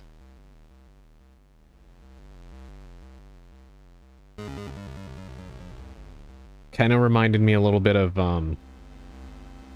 Evil Dead 2, for those of you that have seen that movie. What happens to Ash at the beginning. That's kind of what it reminds me of. 2 more dead, discovered outside Candy Tunnel near Sterling. 2 more bodies have been recovered from the drainage ditch under Snake Meadow Hill Road outside Sterling. The notorious Candy Tunnel, known in the area to be a home to addicts, gangs, runaways, and the indignant, has been the site of several grisly discoveries over the past 3 months. Since May, 5 bodies have been recovered from the drainage ditch leading to the tunnels.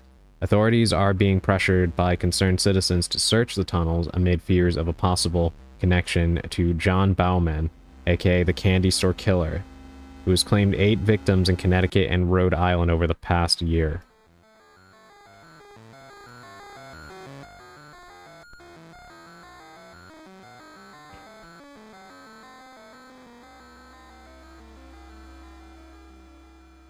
I don't know, Chad. I think maybe we shouldn't be here.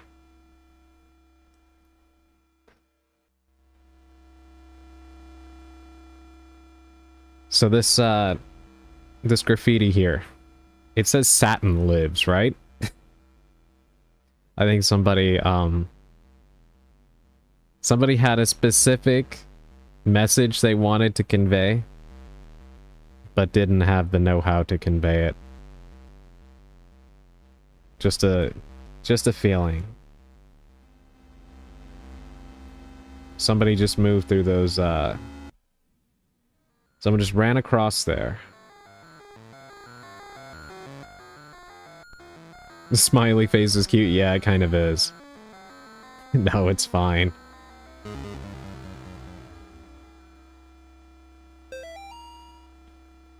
Multiple officers wounded, 1 dead in sewer tunnel shootout.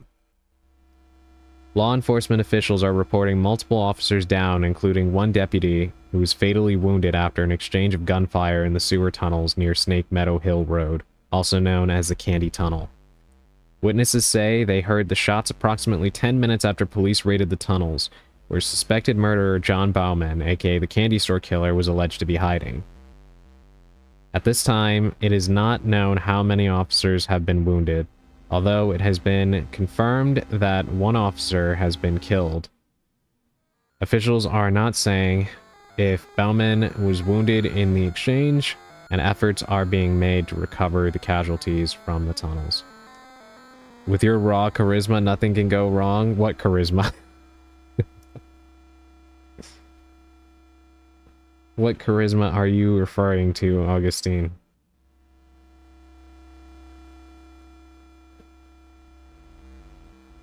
Well, whatever that is still moving, through the sewer grates.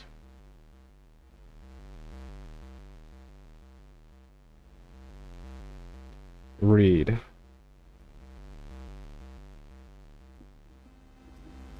Read what? When? Don't you move when you don't move,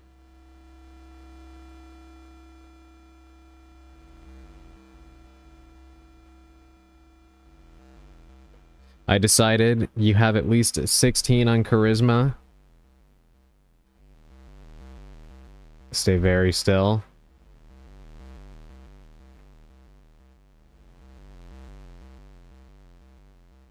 Alright, well, we're not gonna move. I just rolled a d20, you got a 17. I think there's a million other streamers on this platform that can prove I am definitely nowhere near the most charismatic by any stretch of the imagination. When you see it, though. Okay. So I guess not in this room, right? Probably in the next. Yeah, when you see it... Okay, yeah, I kind of... When you see it, don't move. Got it.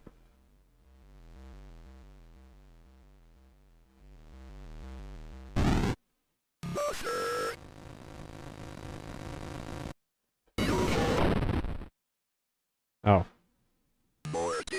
So even holding up the cross counts. Fair enough. That is movement.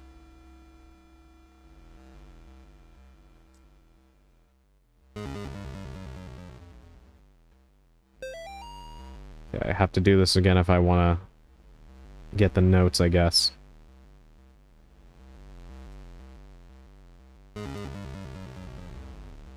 I said don't move, Adrian. Fair enough, Effecto. I didn't... Games are weird sometimes in how they classify movement.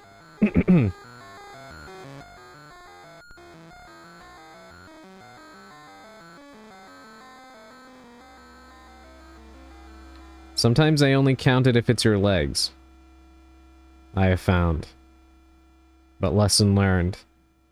There are painful morties. I will not move this time.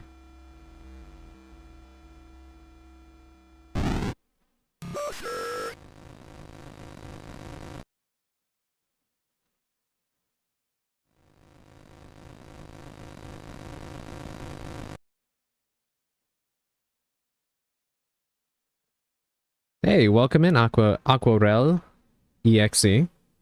Thank you for the first time chat. I am doing rather well right now. Thankfully, earlier was a little bit of a... It was a little bit much because I was very hot, but things have cooled down, so thankfully a lot more tolerable, and I've just been enjoying playing Faith. How are you doing this evening? And that your emotes are adorable. It admits to being very hot. The confidence.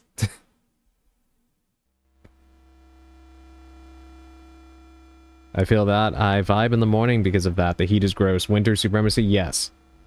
Yes, absolutely. I am a fan of winter. And I'm usually called crazy for preferring the cold weather over the heat. So I'm always happy to find another appreciator of the cold weather.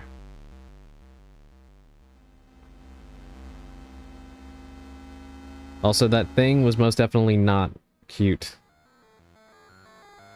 I don't know what you all are talking about.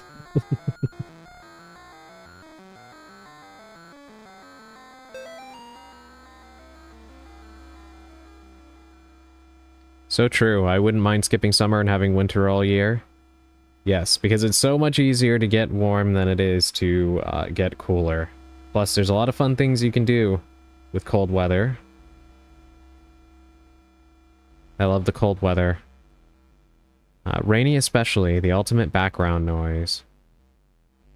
Yeah, I've actually been really into rainy, like, atmospheres lately. And enjoying when it's raining out. I don't know why. The only thing I can attribute it to, like, I've always enjoyed the rain to a degree, but it was never really, like, in preference of it. But I've really been appreciative of it lately. And the only thing I can think of is that I played 2 games almost, like, in close proximity. With rainy atmospheres that just kind of made me used to it. Resident Evil Requiem and Master Detective Archives Rain Code, which we're still playing on the channel. It's just been kind of on hold. And I don't know, I got really used to hearing a lot of rain in my ear. And now I really, really enjoy hearing it. This is as far as I'll go to hide my stash. Nobody goes past the first pipe. Nobody except those strange people with their bodies painted red and their eyes like animals. Twice a month, they come and pass right through. Into the deeper tunnels. Sometimes I can hear them yelling or chanting. Sometimes I hear something like an old woman laughing. Sometimes I hear things that aren't even human. Whatever they are, they sound really, really big. That's not good.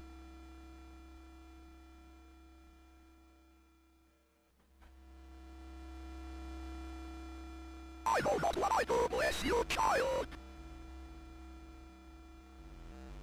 What did he say?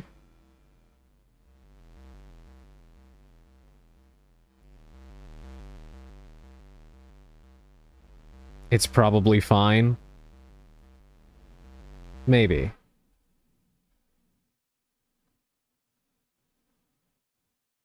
What is going on up here?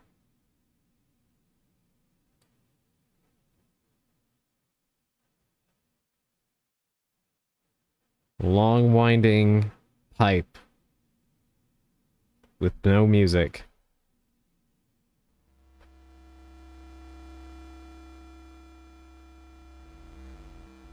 More candles.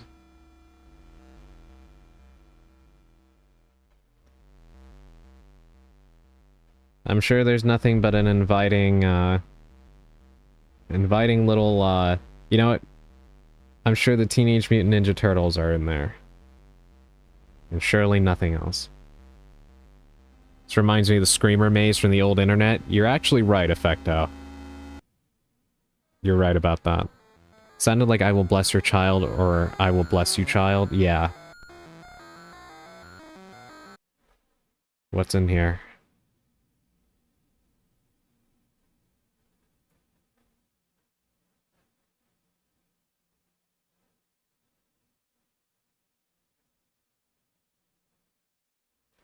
Well, I'm not proceeding anymore.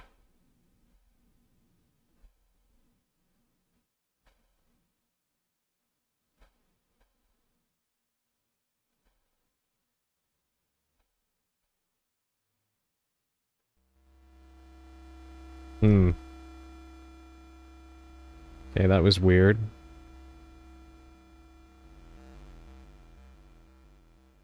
I mean, there's got to be something more to that, right? Am I in here too early, or...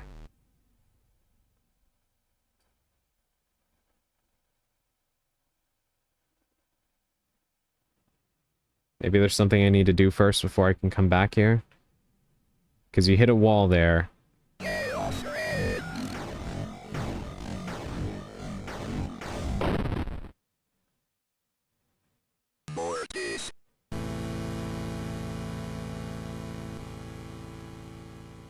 It's times like this where I wish I could trust that I could use my 3D model while playing games on the PC and that it wouldn't make my computer go haywire, because I wish you could have seen...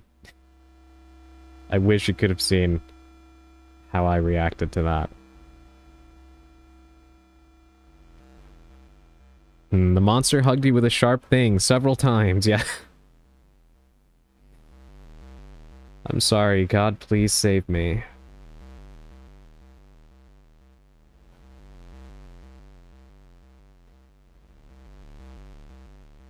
So is the dark tunnel just a death trap? Or did I just not get my, did I just not get my, cross lifted up in time? Definitely the same reason I'd love to get my 3D model sorted. Yeah, I'd love to see when you have your 3D model all ready to go on your streams. I would have loved to see that, especially during some of the encounters you had with hunters the other day. I feel like you must be jumping a fair bit.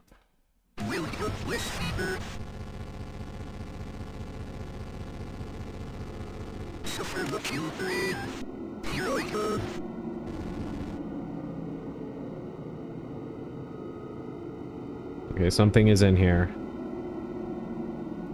I'm here, please.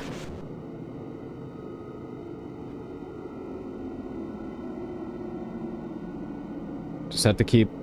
Suffer the children. Here I come. More of this. Well, we know what to do now. God is busy. Maybe pencil it in for next Tuesday. Something tells me he's gonna be busy then too. I think we're on our own.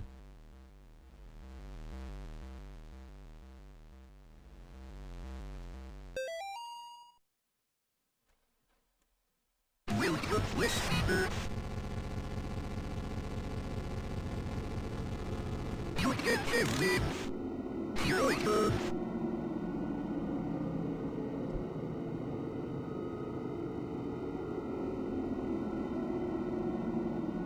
Here you can get me.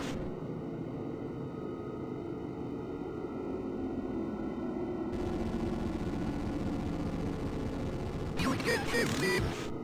Here I come.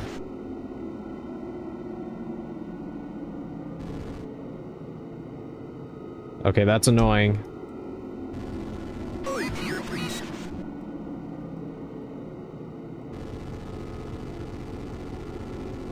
Nearby forever.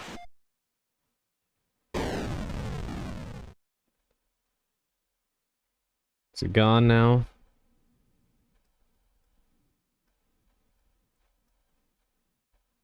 I hate when enemies can just do their little,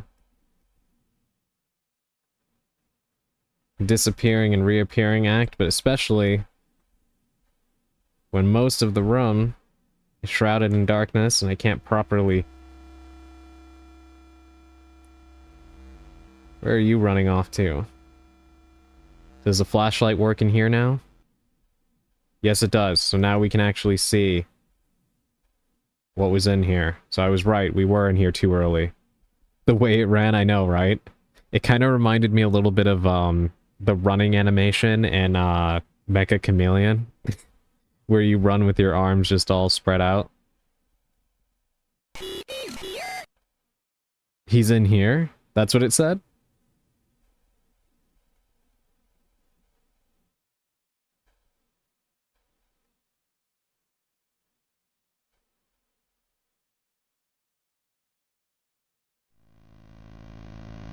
Crash your party, enter the hidden sanctum.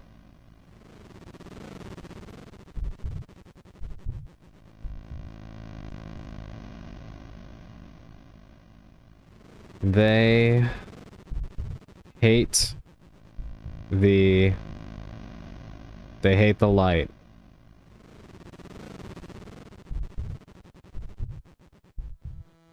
It's locked. I like the I heart thing, yeah. This thing right here. So we need to find a key.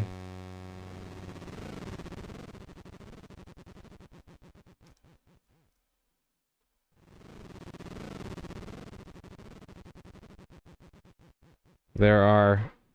I assume those must be the ghosts of the children. Right?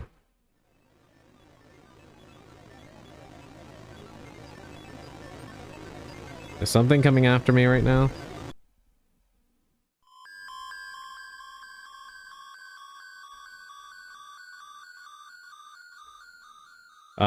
Back up. I saw that.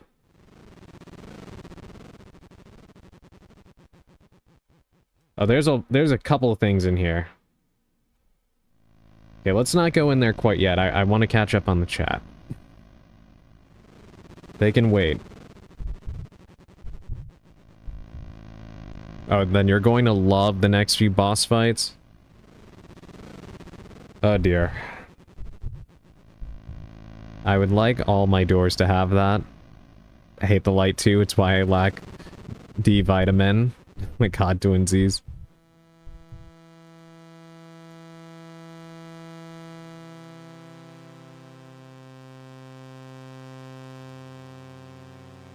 Alright. Let's try to make our way through here. Okay, yeah, I see you. And there's another one right there. Back off.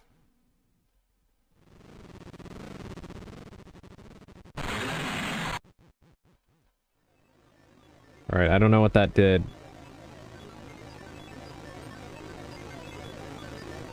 But I'm trying to finish exploring this room. I love that you stared off into the distance for a moment. Okay, back off, back off. Alright, let's go this way. Do they follow me from one screen to the next? No, they don't, but there's probably some in here, so I need to be cognizant of that. If it's not red, it's not really an enemy, so don't mind the purple children. Yeah, I kind of figured, I think that's the, spirits of the victims of the serial killer, is what I would presume. Okay, we got the key. That's what I was thinking. And I figure gameplay-wise, they're kind of just meant to, distract you. Those red things are called thralls by the fandom, basically cannon fodder by the cult. Interesting. Actually, you know, speaking of thralls and such, I don't know if I'd be able to play this and stream without my computer going nuts, but one game that I do want to play is Vampire the Masquerade Bloodlines. I am hoping to be able to do a playthrough of that at some point. I've never played it before and I would like to. So, we will see how that goes. Vampire, it's my favorite game, really?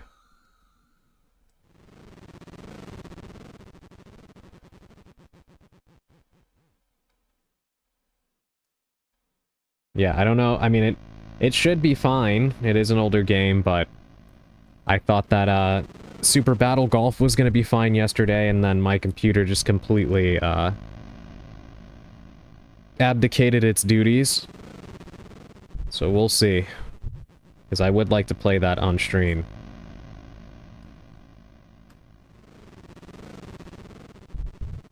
Donation for new computer when? I wish. I would like to, I'd love to do something like that, like maybe do a series of streams to encourage, like, donations and such, but I think I'd have to be much larger than I am for that to work. And, of course, the odds of me growing to be a large enough streamer for that are rather small. But we'll see. Maybe in the far future. I'm not kidding. Out of every single game I've ever played, this is my absolute favorite game of all time. I've done like 5 full runs. I've even got the physical box version. I adore it. Well, I really, really want to play it. That is awesome to hear. I have been interested in the game for a very, very long time. I still remember when I first saw gameplay from it. And, I've always wanted to try it out, but never had the ability to. It was on sale during the Steam summer sale. I should have grabbed it at that point, but we'll see. It goes on sale kind of semi-frequently. So, next time, maybe I'll grab it. Again, I want to play it. I just am worried that my computer won't be able to handle that and OBS at the same time. But we'll see. Lies and slander, you shall be a big streamer. We'll see. I cannot recommend it enough. I've literally bought this game for multiple friends. I love to see more people playing it. This is probably my Resident Evil 1 here for you. That's actually a good point, Dark. That is a good point of comparison, I'd imagine. I mean, if that's something you would all be interested in seeing, then I will definitely do it. I'd need to test it first. Probably do like a test stream of it. Because after yesterday with Super Battle Golf, now it's like I feel like I can't even trust certain games that ran well in prior streams to behave. Because I even turned everything down in Super Battle Golf. And it was, for whatever reason, tormenting my computer. And that is not a demanding game in the slightest. I have more than enough RAM for it. I don't know. That is one reason why I am not really a fan of PC gaming. I hate having to constantly fiddle with things and then just hope that everything works, but of course I imagine I wouldn't really need to worry much about that if I actually had a desktop that was competent for playing games.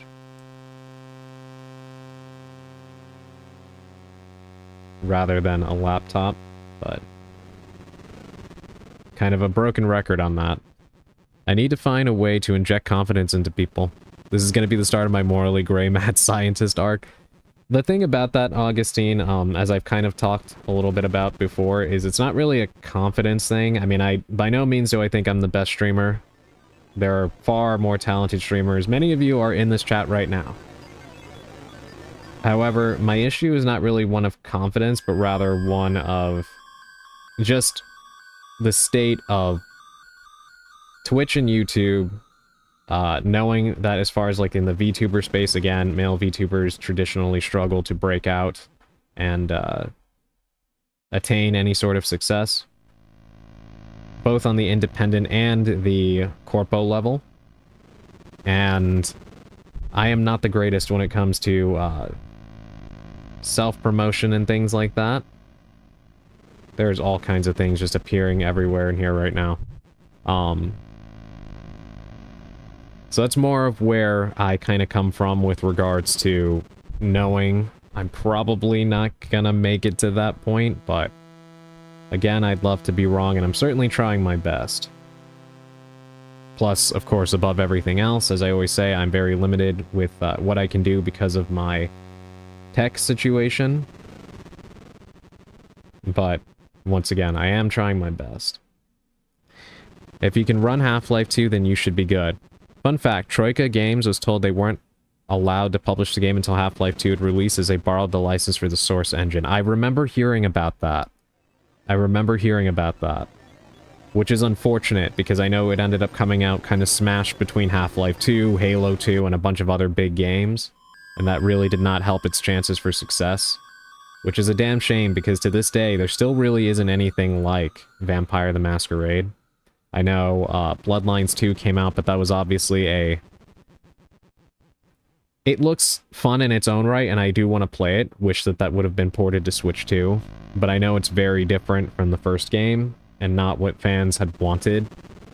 And it passed hands, meaning like developers, several times.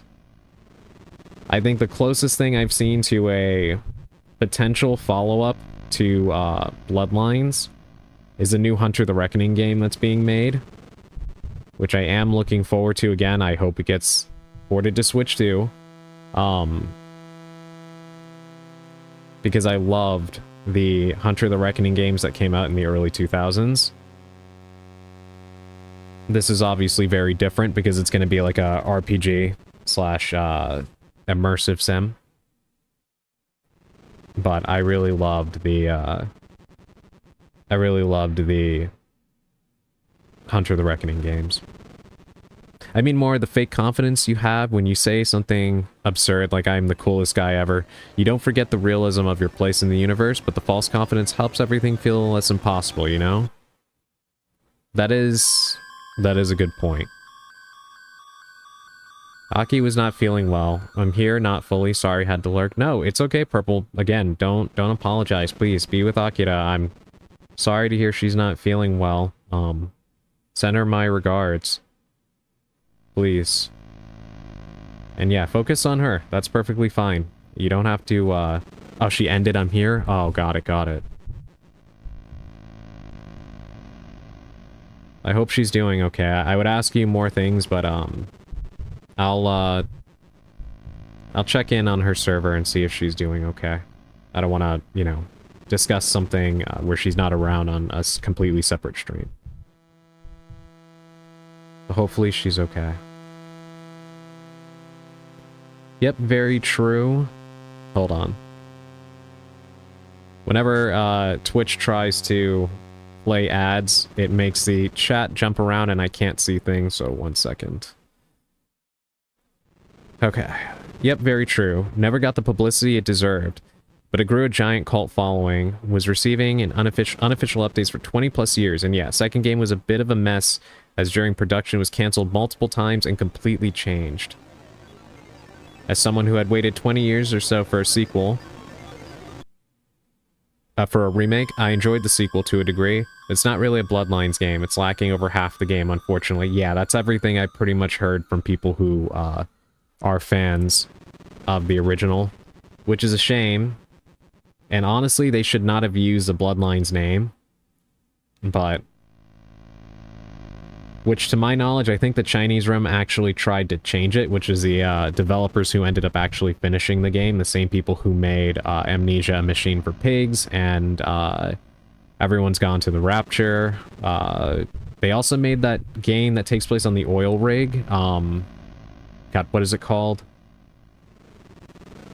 I'm forgetting what it's called, but I'm sure most of you know what I'm talking about. But yeah, apparently I think Paradox did not allow them to change it. But yeah, I'm hoping that the Hunter the Reckoning game ends up doing well and gives them another reason to try again with Vampire the Masquerade properly this time. But I guess we'll see. Sorry, dealing with health issues also today. Again, Purple, please don't apologize. You do not have to apologize for that at all. You're okay. I'm sorry that you're not feeling well. Please take care of yourself first and foremost. I appreciate you being here, but by all means, get some rest. Not sure why I said remake here. I did mean sequel. So the moment I heard the Chinese room had taken over, I literally panicked. Machine for Pigs? Well, it's only Amnesia by name. Did not live up to Frictional Games' standard of Amnesia, I feel. Yeah, I remember reading that. A lot of people were not huge fans of that game, and definitely, I think a lot of people kind of look at Frictional and they think of Penumbra, the first Amnesia, Soma, and then Amnesia the Bunker, rather than A Machine for Pigs. Hold on, let me go up. I think I missed something from Effecto. Yes, I did. Sorry about that, Effecto. I'm reading it now. I have a question. Sorry if this sounds bad. Feel free to admit it. If one starts something, either VTubing, streaming, blog, etc., does one have to worry about how many people will watch it? I wouldn't say you have to worry about that, Effecto. Do something because you enjoy it first and foremost. If you do that, then, you know, you won't worry about how many people are coming to watch or not watch or read or anything like that. The unfortunate reality is, depending on what you're trying to do, if you are hoping to make a career out of it or make decent amount of money, etc., from something, then of course that's something you do need to think about and worry about. But you should always do something that you're passionate about for the love of it first and foremost. And not worry about the rest of it. That is what I do with streaming. But I would like to make something more out of this, mainly just because I enjoy it this much, you know? So if I could actually attain a degree of success, there's a lot of ideas I have that I'd like to put into motion that requires me to have a better PC, it requires me to have some extra money to be able to commit to this without it being financially irresponsible of me. You know what I mean? Because, like, as it is, I can't really commit to certain things. Like, that's why I do some of the fundraisers, like I'm planning to do for the new model, and like what I did for the art. Because, of course, I have other expenses, and I can't really commit to spending on something that isn't giving me back what I'm spending. You know what I mean? So it's kind of just a balance between being responsible and, you know, just continuing to commit the time and effort to something that you enjoy for what it is. Don't make it all about money or succeeding. but there's nothing wrong with trying to do your best to succeed. I'm asking because I would love to do a lot of stuff, but I'm terrible at engagement and algorithm and stuff like that, and I'll be way happier throwing stuff into the void or ether. Well, Effecto, I will tell you this. I may not be the best example, because as you can tell, I am far from the most popular streamer, or most successful, or however you want to put it. However, I think I've done pretty decent, all things considered, despite my lack of a lot of things. And I would kind of attribute that mainly just to doing something that's, like, doing this and enjoying it. Genuinely. So I would say, Effecto, you have two things in your corner. Number one, if you're passionate about something and you decide to do it, yeah, don't worry about engagement or algorithms or anything like that. Just start creating. That's the first step. And once you start creating and you actually begin to enjoy creating, you'll become addicted to creating. And you'll make good stuff, right? If you're passionate about it. Do that.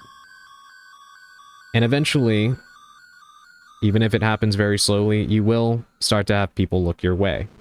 The good thing I can tell you is you are a part of this community, and if you do something, let us know. And I feel completely confident that many of us will go check out what you're doing. So, just by being here, Effecto, you have a built-in audience already for anything that you want to do. We will check it out. Because you are a part of this community, and we do support each other. So, whatever it is you're looking to do, you already have some people. You may not realize it, but you already have some people that are willing to take a look at what you're doing. So, yeah, don't worry about engagement or algorithms or any of that. Just start creating, and when you do, let us know. Okay? But let me get us out of here. I'm sorry that we've been standing here with this menacing noise the entire time.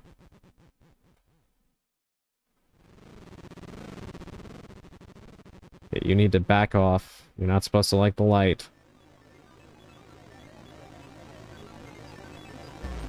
Okay, doors open. Let's go. Here I am. Very curious. Don't be afraid, John. Where two or three are gathered in God's name, there will he be also. We can banish this demon together. You must protect me while I recite the 91st Psalm. Let us go. Oh wait, is that Garcia? That's the other priest, right? So he walked in and he banished that spirit that was behind me. What if I get afraid of people looking my way? Well, that is understandable. Like I said, I'm not the biggest streamer, but it definitely does feel like it adds a little bit more pressure when more people, like when you see that viewer count go up compared to what you're used to. It definitely does make me feel a little bit more like I have to perform better, I guess. But I would say you start to get used to it, and being nervous about that kind of thing is completely normal. But if you curate a community of people that are good, I don't think you'll feel that way for long. You know what I mean? It's kind of like being nervous to talk to people, or like, I don't know, to be on the phone or something until the person on the other end is really nice too, and then you kind of relax, right? It just kind of happens automatically. I do think that will happen as long as you have a supportive community, right? Because then in that case, even if someone unsavory shows up, if you have a good community supporting you, they'll get run out of town very quickly. So even in the worst case scenario, you'll still feel pretty decent, I think. I get what you mean. Yeah, right? It's odd because I think from the outside looking in, you kind of feel like you might be the only person that feels that way, but I've heard other people say that too. Like, the more people that you see watching or engaging with your stuff, you start to feel a little bit more pressured. Not Adrian giving me the life advice my father never gave. Well, I'm happy to support you, Effecto.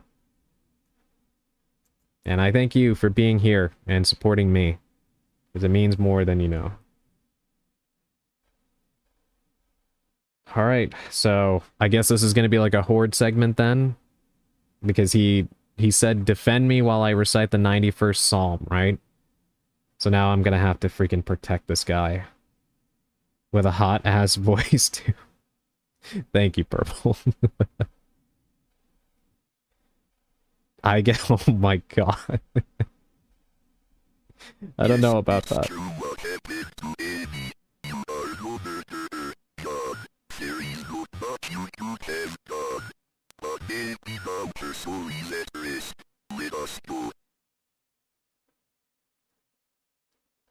Well, that's nice of him to say. I don't know how much I trust him right now.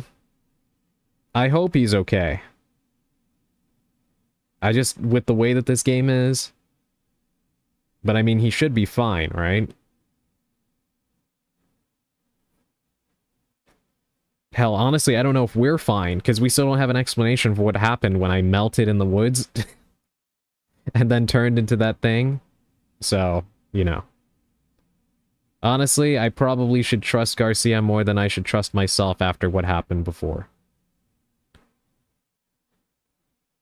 Also, I think you're incredibly kind and charming. I'm sure you'll go far. For me, I don't do it necessarily to grow. I have fun with it, and if I make someone else's day better either by distracting them during hardship or making them smile or laugh, then that makes it all worth it to me, no matter if I get a single viewer or 100. Anything else that happens besides from that is just a bonus. And I agree, if we focus on making it a job, I feel it would easily become something stale and lose the charm of it. Yes, I agree completely. And thank you for your kind words, Dark. I really do appreciate that. And for your part as well, Dark, one thing that impresses me about your streams and about you is that you're able to convey your personality while using TTS to communicate with your viewers. And that's really impressive. When I first clicked onto your stream, I didn't really know what to expect because I had never actually seen a TTS streamer before.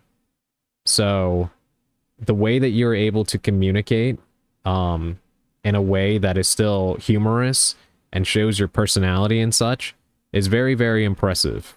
And when you can transcend that that perceived limitation or handicap, not that I think it is, but just saying, like, of course, we all know many viewers are fickle, and if they don't see something that they like immediately or that they're used to, they'll click off, right? That's the reality that we face as streamers and especially as VTubers or PNG tubers. So when you're able to transcend that barrier and still get across your personality and be entertaining despite the fact that you are so far away from, you know, what somebody would probably expect on this platform, that is absolutely a feather in your cap. So, yeah, you absolutely have a lot going for you as well, Dark. And, yeah, you are right, too. Doing this because you enjoy it is always going to be the first and best thing you can do for yourself if you decide to do this. And I think even as you grow more popular, as long as you're still doing it, like even if you do manage to turn this into a job or, you know, get the recognition and potential money and such from it, if you enjoy it truly, I think that'll also help it from becoming something monotonous. Because I think there are some creators that you can definitely see when they are, like, their heart's in it and they're enjoying it versus others who do it just because it continues to pay the bills and get them nice things, right? That's why, like, for me, personally, part of my desire to become more successful actually comes from the fact that I have so many things in my mind I'd love to put together and do that I just can't because I don't have the money for it and the technology. So, I mean, even the little intro that I did at the start of this is like, I'd like to do more cool things like that. But, you know, rendering videos takes a lot of computational power I don't have on a laptop. And of course, there's a little bit of a skill barrier for me. So even if I decided to try and commission somebody to make me something, again, that's money. So lots of little things like that I'd like to do.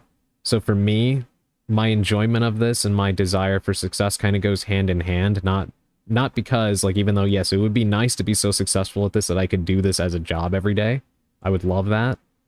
But it mainly actually comes from a place of, I have so many cool ideas that I would love to make a part of the broadcast, and I am held back by lack of funding and lack of technology and, you know, skill, so on and so forth. And unfortunately, the path to rectifying a lot of that, as with many things in life, is money.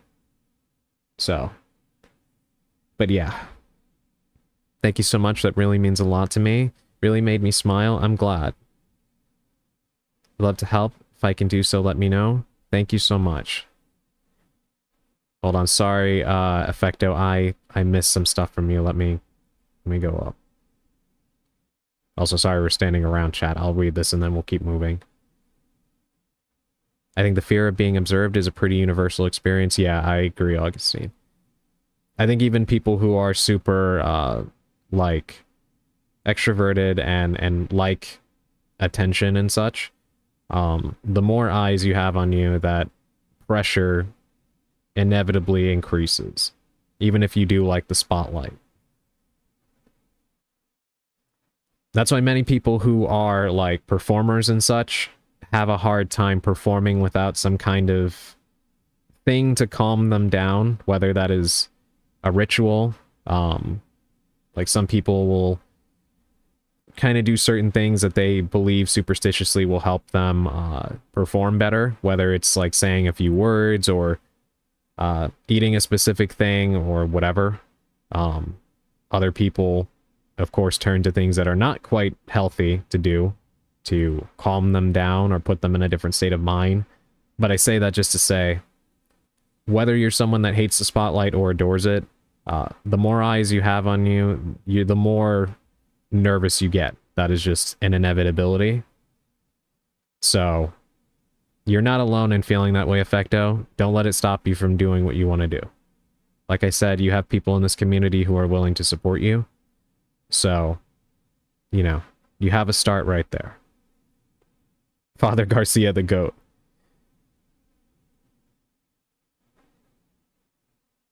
Minerva's bug? Yeah. No, it's, again, that's perfectly normal, Effecto. Start where you're comfortable and go from there, I would say. I might be biased, but I would trust my bank account to Father Garcia. Irrelevant fact. There are 1,524 phrases from different movies with the name Adrian. Really? That many? I think the fear of being seen is why so many VTubers use characters as fronts. It's more a performance and that makes it easier. Yeah, I agree. That's a great point, Augustine. And yeah, it is true. There's something about having, like, part of it is a, part of it is the self-expression of it all. But another part of it definitely is the comfort of anonymity that you're not afforded when you are using your real face and such. And it's like a trade-off, because it would be easier to get on camera and not have to worry about all this tech stuff. On the other hand, you can do a lot more fun stuff as a VTuber.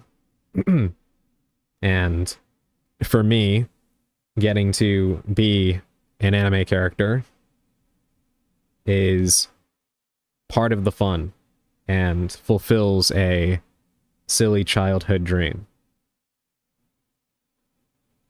You chose a good name. Thank you.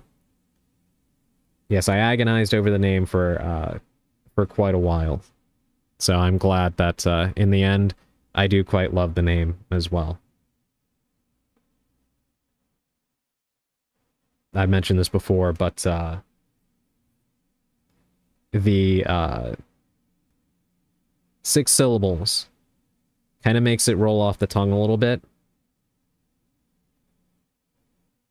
We love your anime boy swag. I don't know if I have that, but I appreciate it. Alright, sorry about standing around for so long. Let's go ahead and try to protect Father Garcia. Hopefully we don't get him mortised. But we got a quick save, so that's good.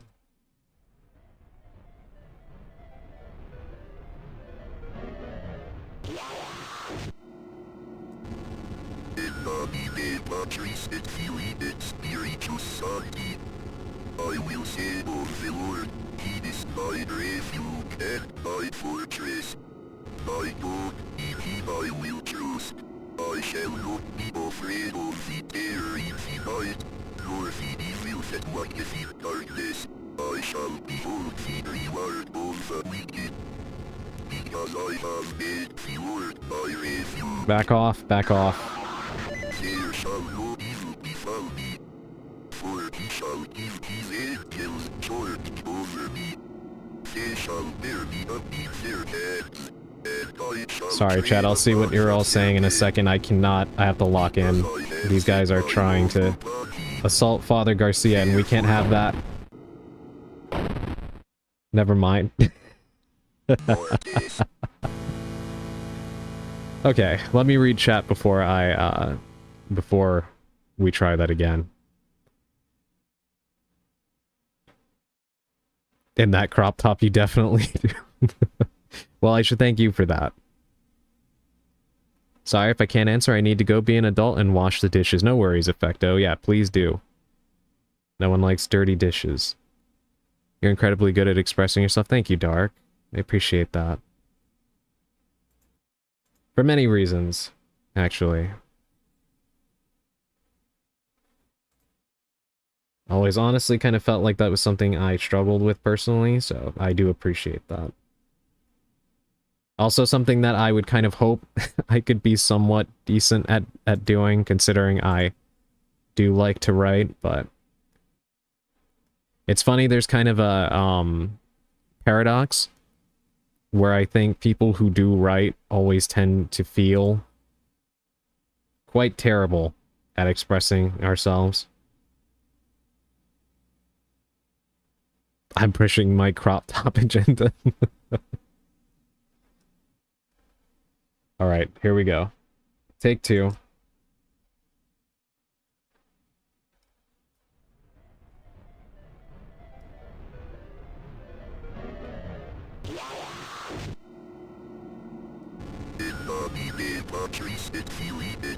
Here we go. I will say of the Lord, he is my refuge and my fortress. My God, in him I will trust. I shall not be afraid of the terror in the night, nor the evil that walketh in darkness. I shall behold the reward of the wicked. Because I have made the Lord my refuge. There shall no evil befall me. For he shall give his angels charge over me. They shall bear me up in their hands, and I shall tread upon the serpent. Because I have set my love upon him, therefore will he deliver me. He will deliver me in trouble. He will deliver me and honor me. Latebus mitsachana exodi domine Patri. Latebus mitsachana exodi domine Patri. You got this, Garcia. Latebus mitsachana exodi domine Patri.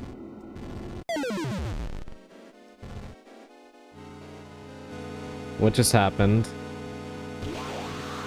Oh, jeez.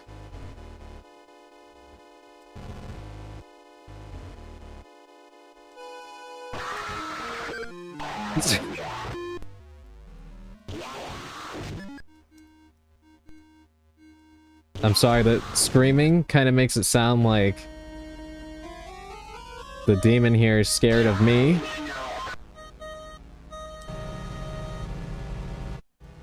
when it's quite the opposite situation right now. Back off.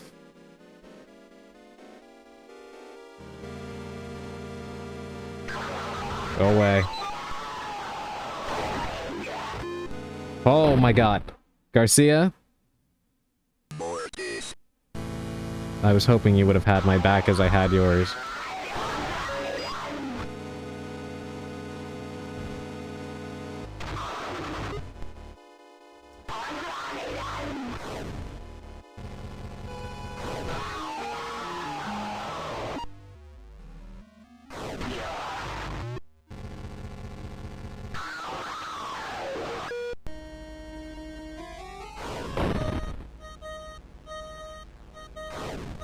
Okay, just kill me. We're not completing the battle without Garcia. Either we both get through this or none of us do. Mortis.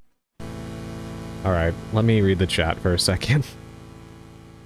You're doing fine work. Thank you, thank you. The next goal is Victorian boy heels with the silk stockings. You had me at Victorian. Yes, join the dark side. We have cookies and anime boys and crop top.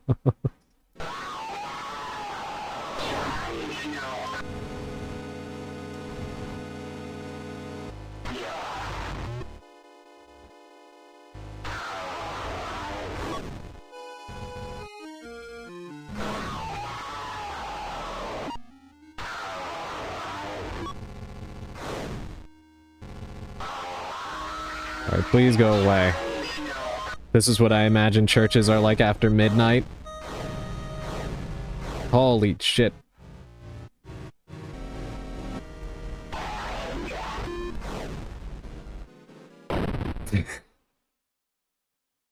Mortis.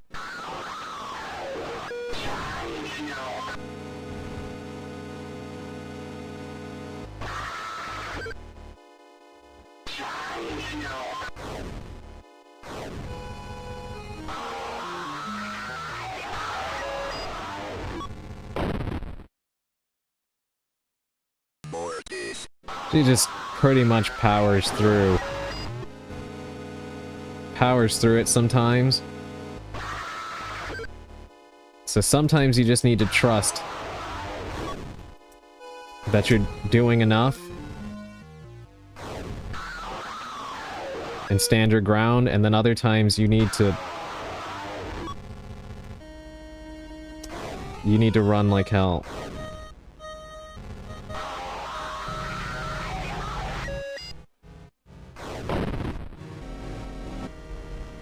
Ah. Mortis. That one didn't even feel fair. He didn't even get a chance. She just ran right into him.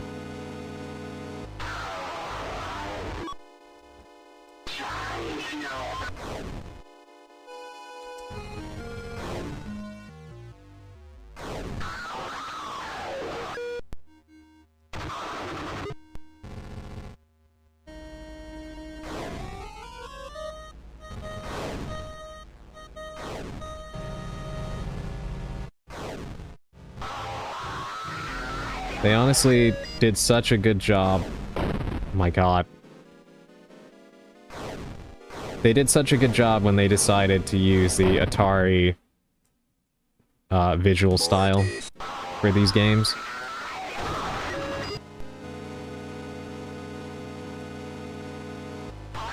I honestly cannot imagine this game with anything else. Close one? Yeah, truly. The tricky part now is trying to make sure that she doesn't immediately bum rush him and kill him.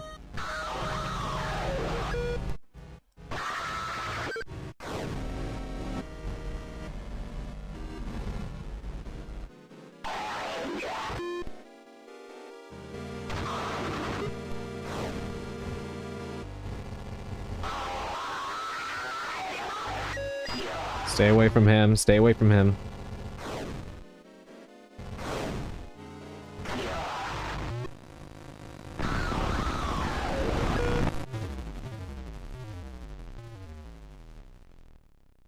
What in the world just happened? The morning breaks.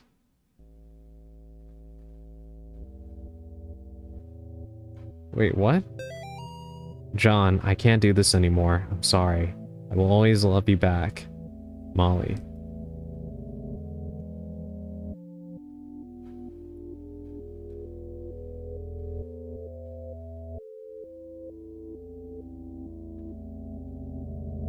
This has to be some kind of illusion.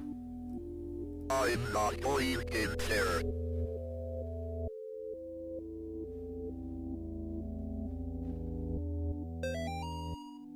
John, we don't have much time. The profane Sabbath is almost among us, or almost upon us.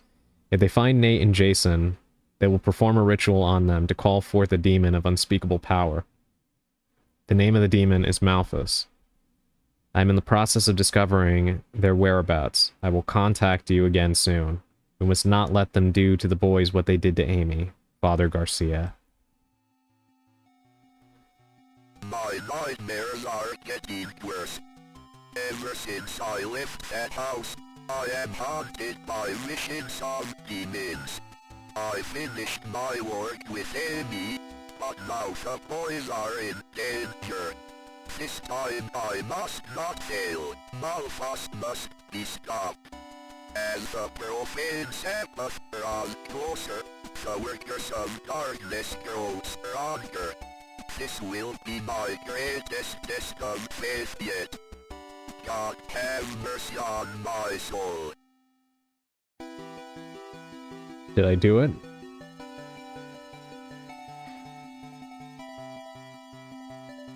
These dreams go on, survive the nightmare. End of chapter, ending 1, go forth with faith. So I'm assuming what happened, but like, in the conclusion of the, victory there, that was just him waking up, like, sometime later or something? I'm kind of curious what other, endings are in that game.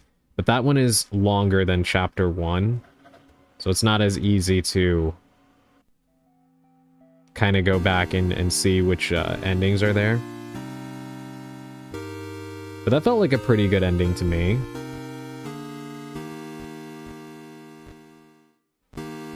We got 21 out of 35 notes, so I did miss a few of those, unfortunately.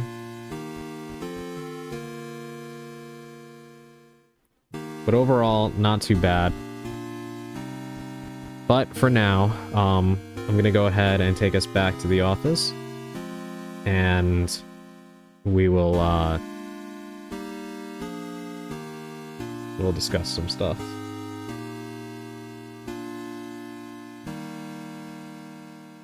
Alright, hold on.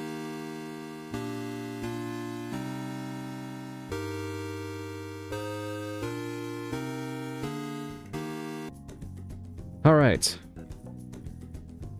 Yes, thank you all for joining me in playing Faith. We still have one more left to go. Chapter 3. I imagine that one is probably going to be a little bit lengthier. Maybe I'm wrong, but kind of feels like they're escalating, right? The first game was rather short.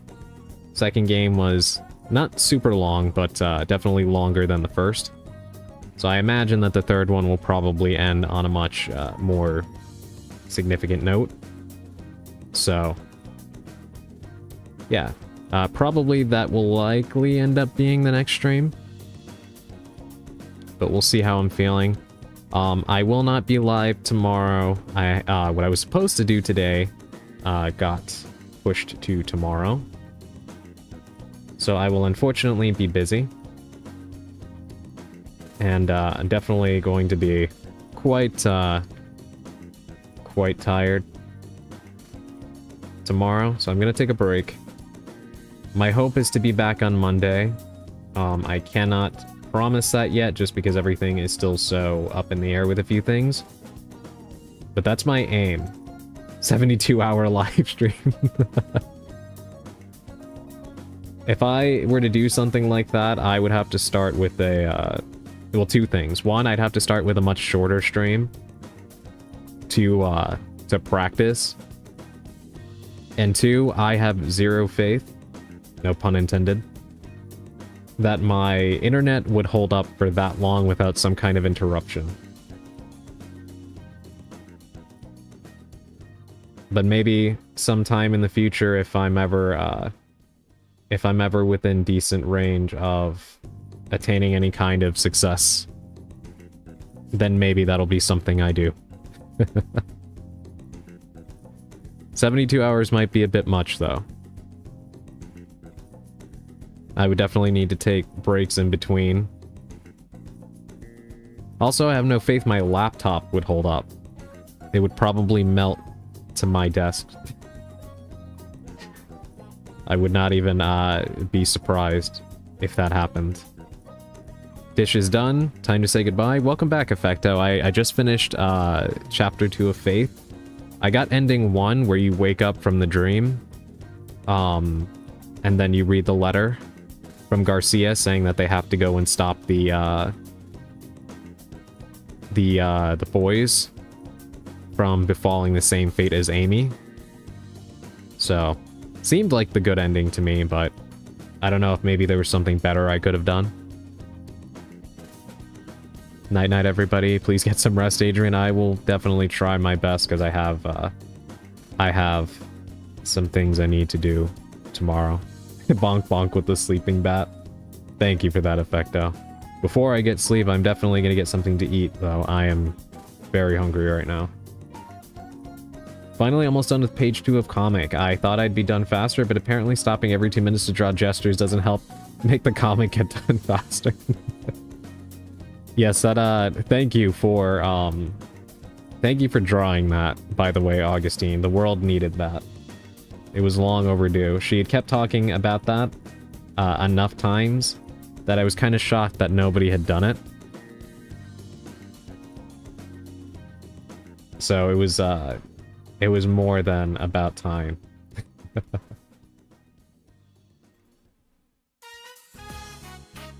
Heck yeah, I have some great noms, and hope you have epic EP2. Thank you, Dark. We must steal Adrian's stuff. I mean, you all do that every time the stream starts. I get, it's a smash and grab every time. I was very entertained drawing it. Yeah, you did a fantastic job. And she seemed quite amused by it, too. Working on a home screen like this currently, too. Love yours, very chill.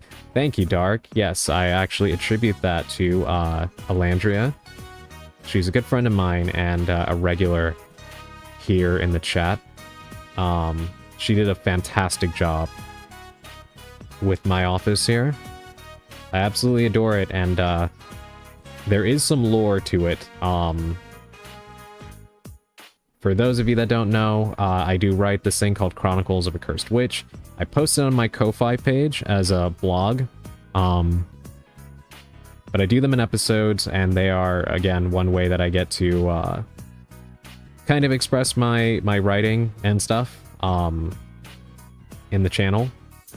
And outside the window behind me, you see this city. It's called Midnight City, and I am eventually going to get to writing about this place and whatnot. Been kind of building up to it. But yeah, I do love the background. So I'm glad you like it too, Dark. And I can't wait to see what kind of background you make for yourself. I wouldn't be surprised if I planned to at some point, but I forget things far too easy. Adrian is collecting artists. Yes, promote yourself. Chronicles of a Cursed Witch is amazing. Thank you so much, Augustine. I'm very, very happy that that you've been enjoying it. I really didn't think anybody was going to read it at first, so I really do appreciate that you've been taking the time to check it out. And to anybody who has taken the time to read it, thank you very much. Like I said, I want to continue to find ways to incorporate writing and reading into my streams, because I do enjoy both very, very much. And I wish I could actually kind of read some of the stuff I have written in the past, but I can't do that because of certain reasons. But I am looking to incorporate even more of my my writing in different ways. So we'll see how all of that pans out as I continue to do this thing. That's a lot of depth. I love that so much. Thank you. Yeah, I mean, as we were talking about before, one of the fun things of being a VTuber is getting to express yourself in creative ways that you really couldn't if you were just streaming regularly. Not that there aren't some streamers who show their real faces that don't, like, become characters. But obviously there's kind of a difference between that and this. So yeah, I feel like we should take full advantage of that as VTubers, you know? It's fun to become a character that you design, and then blend those aspects of yourself with that lore that you create and stuff. Plus, I've always been interested in getting into things like voice acting. I just don't have the talent for it, sadly. So this is also kind of my way of getting to play a character of sorts. I look forward to it. Reading more is good for me, and I love reading what you make. Thank you, Augustine. I really appreciate that. And yes, definitely. For those of you that do not do so already, I do encourage you to read. It's sadly becoming a lost art. Very, very concerning that people are losing the ability to read and write. So yes, I do encourage all of you to pick up a book and read, and it doesn't matter what it is. You know, I get really annoyed when people get very uppity about people reading certain things. Like, I don't care if you're reading, you know, the so-called trashiest, latest romance novel release, or, you know, you're reading Lord of the Rings or whatever the hell. Who cares? Reading is good, you know? So, yes, whatever you like, read it. It is something I heavily encourage. Because, unfortunately, at least here in the US, the basic reading level now is like 6th grade, I believe. Which is not good. Not good at all. That's only going to decline even more as people just use AI to, you know, what's the dumb shit that they do on stupid-ass Twitter? Grok, is this true, or whatever? We're just gonna get more and more of that. So, yeah, I do encourage all of you to read. I'm actually a big fan of, what Mist has done, Mistlock. She's another talented VTuber I've collabed with, quite a few times. She actually has a book club for her viewers, which is a very cool idea. And I'm glad that she is also encouraging people to read, too. Your default voice was too good. If you could do other voices, it'd threaten the balance of the universe. Thank you for that. But yeah. Let me see who I can leave all of you with. Let's see who is online right now.